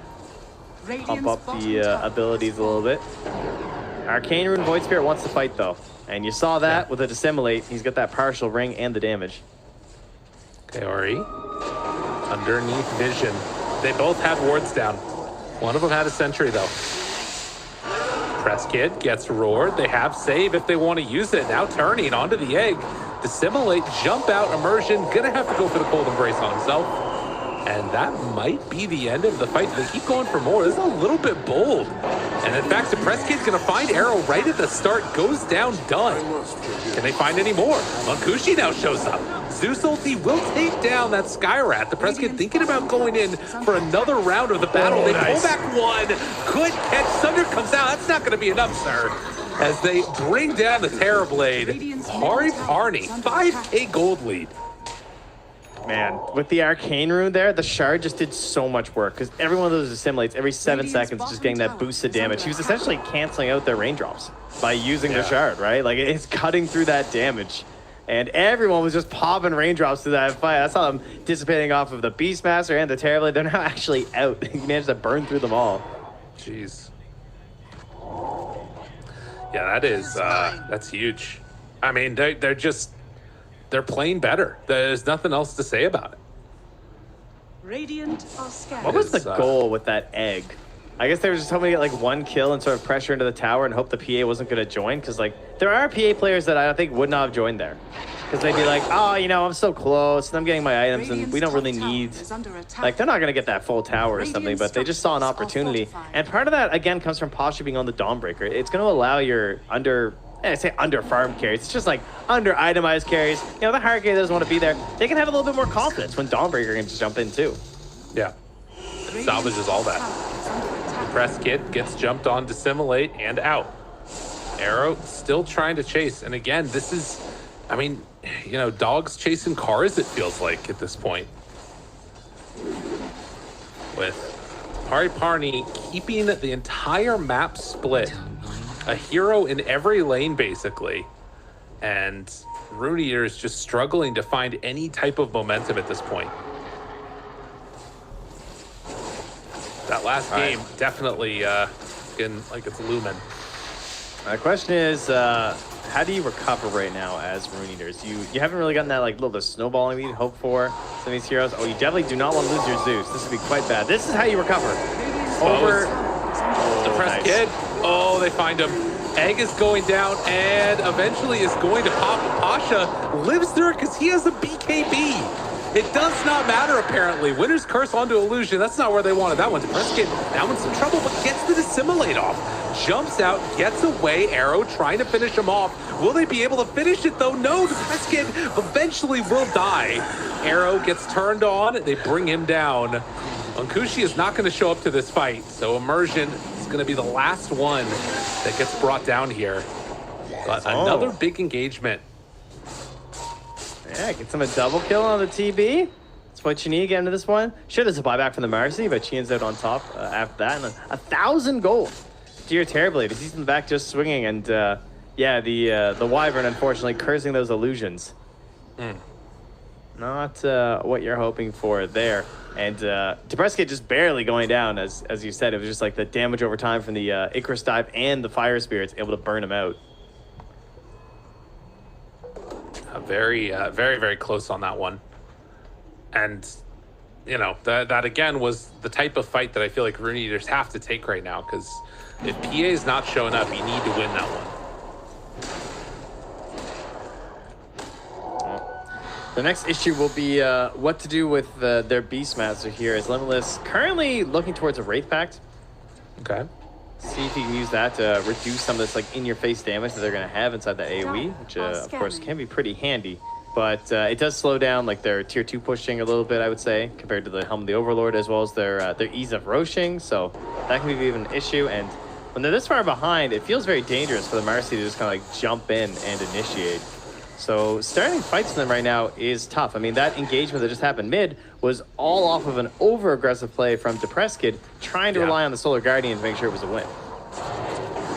Well, they're not going to be able to punish that play, as Kaori just gets eviscerated mid. Hayes, I mean, this is kind of all that he can really do on the Zeus, is sort of pressure, hope he doesn't get jumped by the Void Spirit, and you know, Void Spirit now getting close to an Aghanim Scepter, 1,500 gold away, and I don't think anybody has anything to deal with this. They have Manta on TB, and that's it. That's a good point. And I mean, he knows he wants an MKB at some point, but he also feels like, you know, I can't just go for that, or I'm just gonna get blown up. So I need my in-between item, which is Scotty. Everyone loves a Scotty right now. And then you just look at that and you're like, that's a lot of gold. that's a lot of time. Do I have time? I mean, yeah, that's it's definitely a problem. And you know, the thing about Dota is it's not like the grocery store. You can't buy time. Gotcha. That's true. That's good. Yeah. I like that. Also, overrated spice, really. Use it on chicken. There you go. Still overrated. Okay. Radiant's middle It's not an opinion, it's a fact. That's an easy kill. Okay. Okay. That was Wraith Pack doing its best there. It almost worked. Wait, did they catch another one? Dude, Hayes caught up on the high ground. Oh no, this is not gonna end well. Yo, Hayes please, in let him trouble. go. Dude, they found 2 with the remnants, a third. DPC, he keeps finding them. Oh God. Rune Eaters, they just need to run, but they can't run. There's nowhere left to go. Limitless found. They catch another. Egg is going to pop here. And afterwards, can they chase in for a 4th kill? Guess who it is? They find themselves TA 2000, stunned and done. Dude, Depressed Kid is absolutely wrecking this entire series. Somebody gave him his Wheaties this morning. Somebody keeps giving him arcane runes is what's happening. Okay.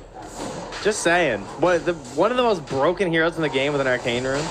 Like, the mobility he has with the Shard, the Dissimilate, and the Astral Step is just ridiculous. Constantly recharging. Yeah, okay. Now he's the DD too, but you know what? That's part of the game. That's rune control for you. It's true. And every time you get a spirit, you want him. Well, that is going to be a Aghanim Scepter completed now. Immersion has a Blink Dagger. I mean, I think it's tough to say. Like, you never know what's going on behind the scenes and all that other stuff, but the mixture of, you know, the play and the draft in this game number 3 just hasn't looked like Rune Eaters have been able to recover from that game 2 diabolical thing that went down. Yeah, it's, I mean, never feels good when the PA has an MKB before you, that's for sure. That's kind of insulting. It's true. Oh, did you want one of these? I have one of these. Is no evasion. What the hell? It's a flex. All right. It's true. Affirmative. All right. Running it down mid. Smoked up. Scan hits. They know they're there. Munkushi daring them to come after him. And on the other side, Hayes revealing himself with creeps. Who needs wards? You found him right there. They do miss on the silence for the Zeus, though. That's something. But do they have anything afterwards? Okay, Beastmaster caught with his boar. Unkushi jumps right on top of him. Big old chunk of damage out there. And the heals coming into play. They find another taunt. They kill off the Zeus. The game is looking rather rough, Trent. Unleash, hoping desperately for anything positive to happen for Rune Eaters, but they had no runes to feast on. It only went to the press kid. And I just see Pasha's Dawnbreaker, and he's like, yo, guys, these new heroes, though, these new heroes are really good. I spent my career playing Axe and Slardar. Why didn't you guys tell me about Dawnbreaker earlier, huh? This is great. Yeah, that is, I mean, he's had a hell of the early laning stage, and then since then, you know, just pops in the moment's right. Radiant's middle tower is under attack. Just a game where Rune Eaters, they found themselves at the end of the draft with no great way to start fights unless they're just like pushing down objectives. And when you get behind and you can't push the objectives, then you start to think like, what do we actually do right now? And they got a little bit lost. Couldn't quite find their way through this game, and now there's still another 2.5 minutes of an Aegis while you're smoked up trying to de-ward your own part of the map. Yeah, it just, everything feels bad. They farmed your Ancients. You gotta wait here for 20 seconds for another one to show up for TA2000. Oh, man. Well, Scotty is almost done, Trent. All right. That'll solve it. You know, he's only got 85% evasion right now. I'm sure it's fine. Yeah, no, it'll be okay, right? This should make my life easier. He'll hit him never. Dire's top You're tower not wrong. is under attack. Does he die for the rest of this middle game, do you think? tower is under attack. Dire's he came structures close. are fortified. There's going to be a moment. This Dire's does a lot top of tower damage. is under attack. This is a bit scary. Well, I'm saying he doesn't die. Radiant's bottom tower Okay. is fallen. Yeah. big old Zeus ulti. Got to pad the damage stats. And head back to farming. But tier 2 tower already taken. Outpost claimed by Pasha. Going into the Hex next. And look at this. They're going to try and sweep through their own jungle here. With the smoke. So you can see what's going on. But Pasha is already too far gone. They're going to start moving north. They will run into Depressed Kid and Heaven if they go to that tree line. But they're just getting the outpost first. Yeah, and they saw that. They keep drawing this vertical line. Do they have like another smoke or something? Oh, they do. It's like, this is where we should have gone. That's what it is. Yeah. Radiant's Well, top tower is under They attack. are now down 20,000 gold. And That's a lot. the game has very much fallen completely out of their control. But would you say it's a 0% win probability? Because that just seems harsh. I think so. Radiant's top yeah, it tower Well, is. that's what the game says too. So. I mean, Dire's never bottom say never, tower you is know? under attack. Dire are scaling. Well, Radiant's maybe. top tower is Maybe under just this attack. once. Dire's What else do we have? Aghanim Scepter, Makushi. Oh god, he has a Lincoln Sphere too. Oh man, we've seen this Lincoln Sphere be so good against Marcy. Oh, he's got a sliver. Don't worry. He has a Titan sliver now, guys. Dire's bottom tower Okay. In is case you were a under little attack. concerned about Phantom Assassin, thought, you know, maybe she will die this game. It's like, nah, I'm good. All right, well, let's do the impossible and decide how Rune Eaters will win this game. Ah, okay. That was beautiful. I loved thank every you. moment of that. That's really good. How does Rune Eaters win this game? Egg. Sunray has percent-based maximum damage. That's really good. So we Radiant's roar, top we tower is under Zeus attack. Nimbus. Nimbus is something. Okay. All right, so He we need is a going, roar, Nimbus. Okay, yeah, he'll get there eventually though. Okay. Don't distract. It'll be fine. Fair. Okay. Yeah. So gets an Aghanims.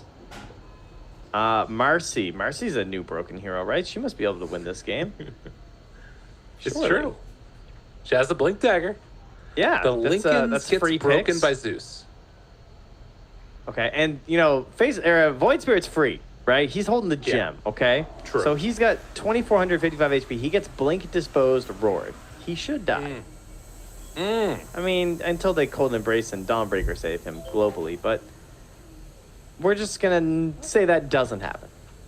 You know, one thing that's interesting though is that I think Dawnbreaker is gonna buy out for the AC and then no buyback. Buyback's always valuable. That's a good thing, you know. I mean, like that one time that TA2000 died last game? Yeah, exactly. You getting it? He didn't have that. He did not have it. No, that was a bit rough. You know, I'll say this. Like, I think that the, like, mental stability is increased significantly game to game by not playing the same hero. You know what I mean? Like, if something bad happened and then, like, you know, if you died without buyback or whatever, go into game 2's play something else. Yeah, that's just a fact. It's just like, because you're always going to be thinking about that last game and like things that went on when you're playing the same hero, because you're thinking like, oh, I went this last game, how was that impactful, and blah, blah, blah, blah, blah. No, just got to mix it up. Yeah. Of course, they banned the Alchemist, so. That's true. Well, and the other thing is that Pari Parni, they banned the puck, which is sort of a weird one. They banned it from themselves. They're like, damn, well, we don't want to be in the same mindset. We want to win a different way, which they did. And they are in the process of. Are we still at 0%? 1%! Let's go. This pause has mentally shifted things to give Rune Eaters 1%, according to Dota Plus. Thank you very much. So you're telling me there's a chance. There it is. It's a small one. It's a little blip on that little green line. But it's there nonetheless. Right. I can see it going up, but, you know, Pasha does not have buyback.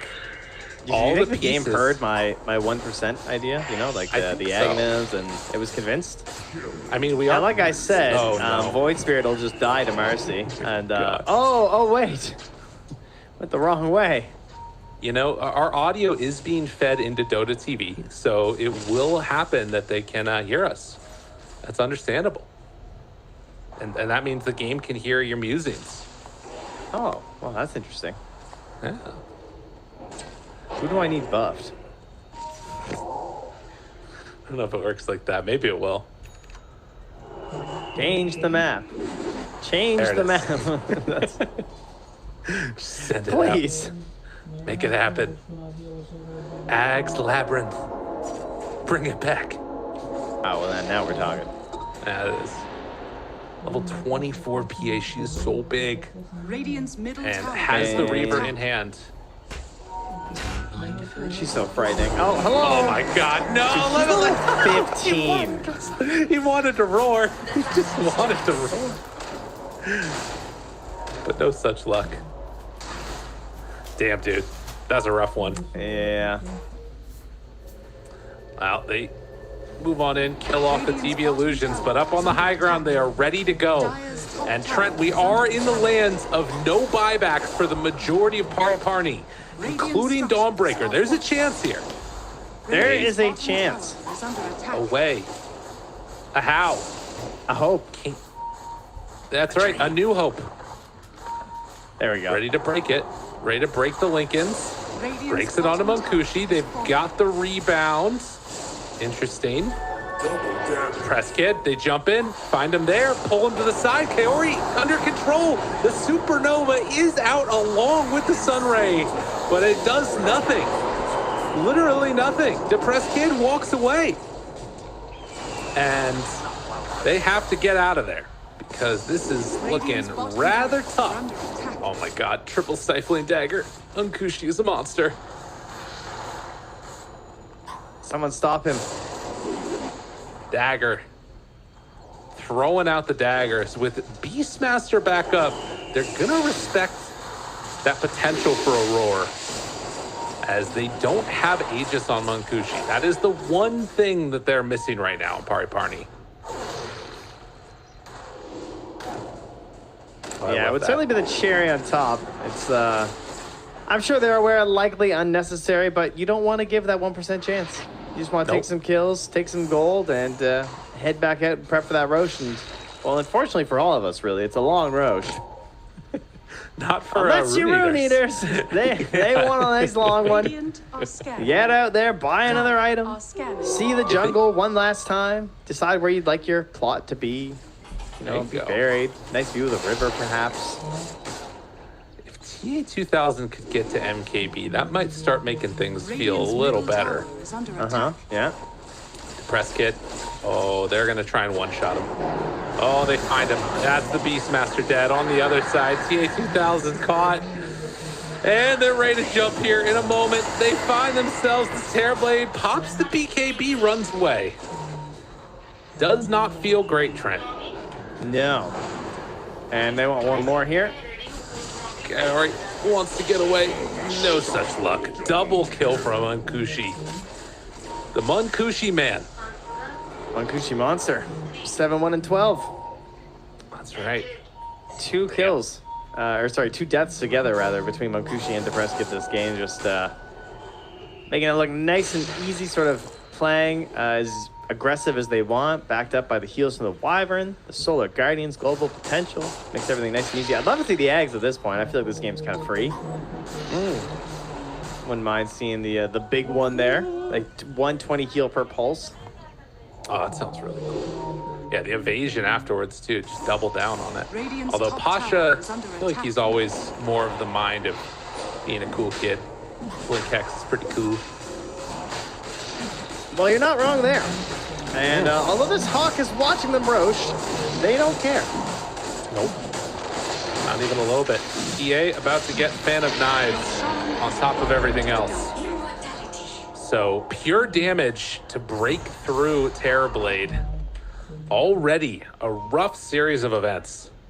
Dire's bottom tower. And it is, of course, a DPC series. And so they are playing it to the bitter end here from Rune Eaters. Trying to find that 1%. See if they can find any semblance of hope. I mean, the really scary thing for Rune Eaters is that this was like, you know, their shot to sort of remain in upper division, start looking good. It's a tough one now because this means that it's going to be 1-4 for Rune Eaters, 1-3 for Mind Games, and 1-4 for Pari Parni. So a battle at the bottom between those 3 teams. And it was looking like it was going to be pretty well set to escape the relegation area. And then after this, you go up against Outsiders as your next matchup. So, you know, heading into that off a loss after a pretty tough loss too, of course, as game 2 was looking pretty good in their favor, and now suddenly you're losing game 3 by a significant margin. Very, very unlikely that you're going to find much of a comeback here, and that you really had much of a chance. And so you go up against Outsiders, and well, that's just depressing. That's true. It does not feel good. Kid doing his thing. I mean, he's feeling better after this one. And ready to go. Radiant's middle tower has fallen. They are just not even showing up. There's nobody home. They're like, guys, can we keep pushing forever? Can it work? There's not really that much else that they can do at this point, but you know, it is feeling, I'm sure, rather quiet right now in the old Rune Eaters Discord call. Well. Smoke up, and then they walk away on Pari Parni. Radiant are scanning.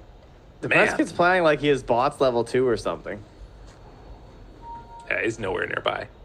Yeah, I mean, they thought they were all smoked behind PA, and they were just kind of bluffing. Like, they were just Wyvern, really. And then, obviously, you have the potential for the Solar Guardian, but the press kid would not have been there in time. Something were to pop off. And all right, well, that's an agonist from Munkushi.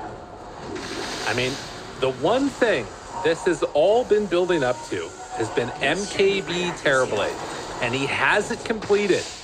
He may be 6 levels behind. He may be 10,000 gold behind. But Terrorblade is a ridiculous hero. Trent, where there's a will, there's a way. Do they have any wills on their team? They might. I'm not too sure about that one. Oh my god. And just going bootsless right now, Munkushi. Just gonna sort of plink away at it again.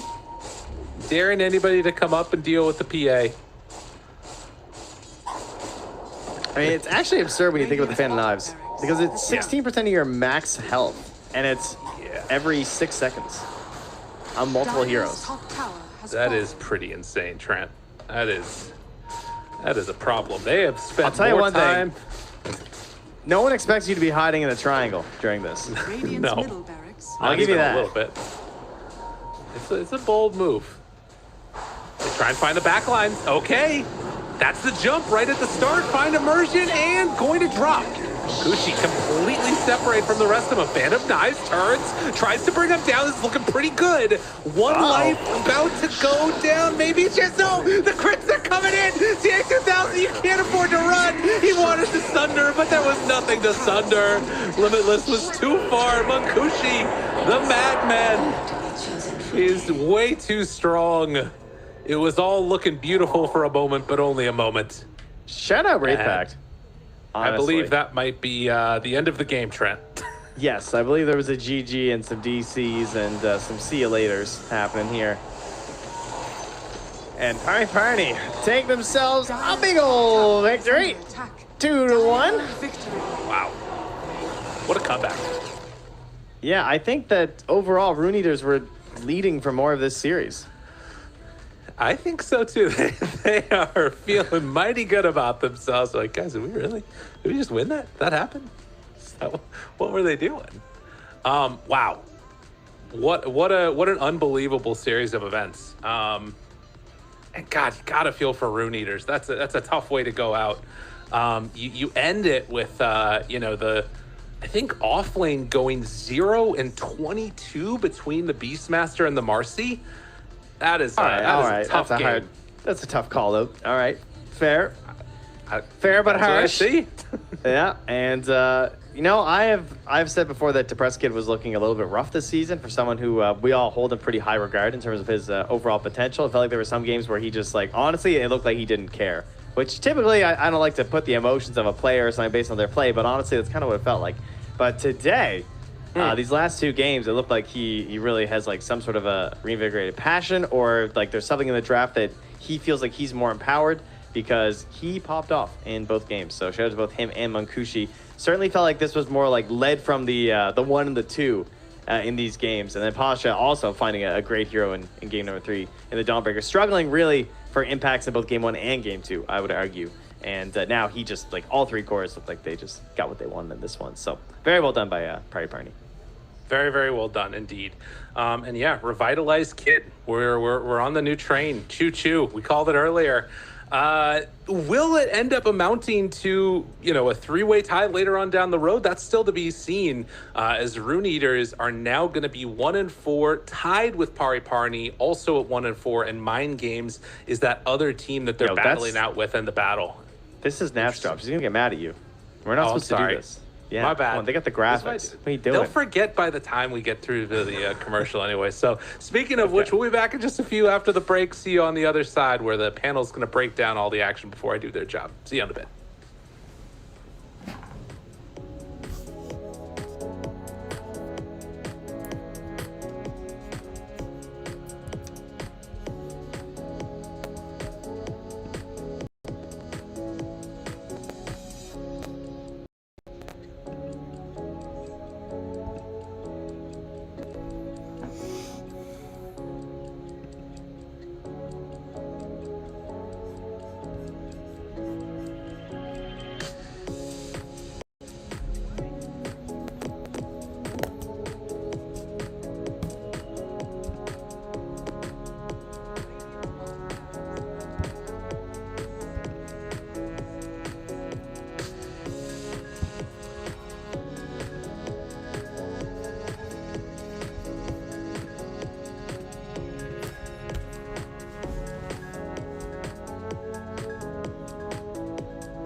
Game 3, Pari Parni looked amazing, and not only did they pick up their first game win this series, but they actually pick up their first series win. They take it 2-1 up against Rune Eaters. People who favored, right? A lot of people favored that team. You did favor that team a lot. Rune Eaters. Well, no, you did favor Rune Eaters into the series. I'm the Rune Eaters fan. That's me. Oh, I'm sorry. I got ahead of myself. You really did. He just wanted to argue today. Everything's competitive. Literally, he's like, oh, you don't need to jump into the river. I'll push you into it, Chief. I specifically remember that. I did say that behind the scenes. Yeah. I got that one on recording. But let's break down this game 3. The first thing being just how aggressive Pari Parni looked. It seemed like it was a whole nother team that turned up here in Game 3, Sheep.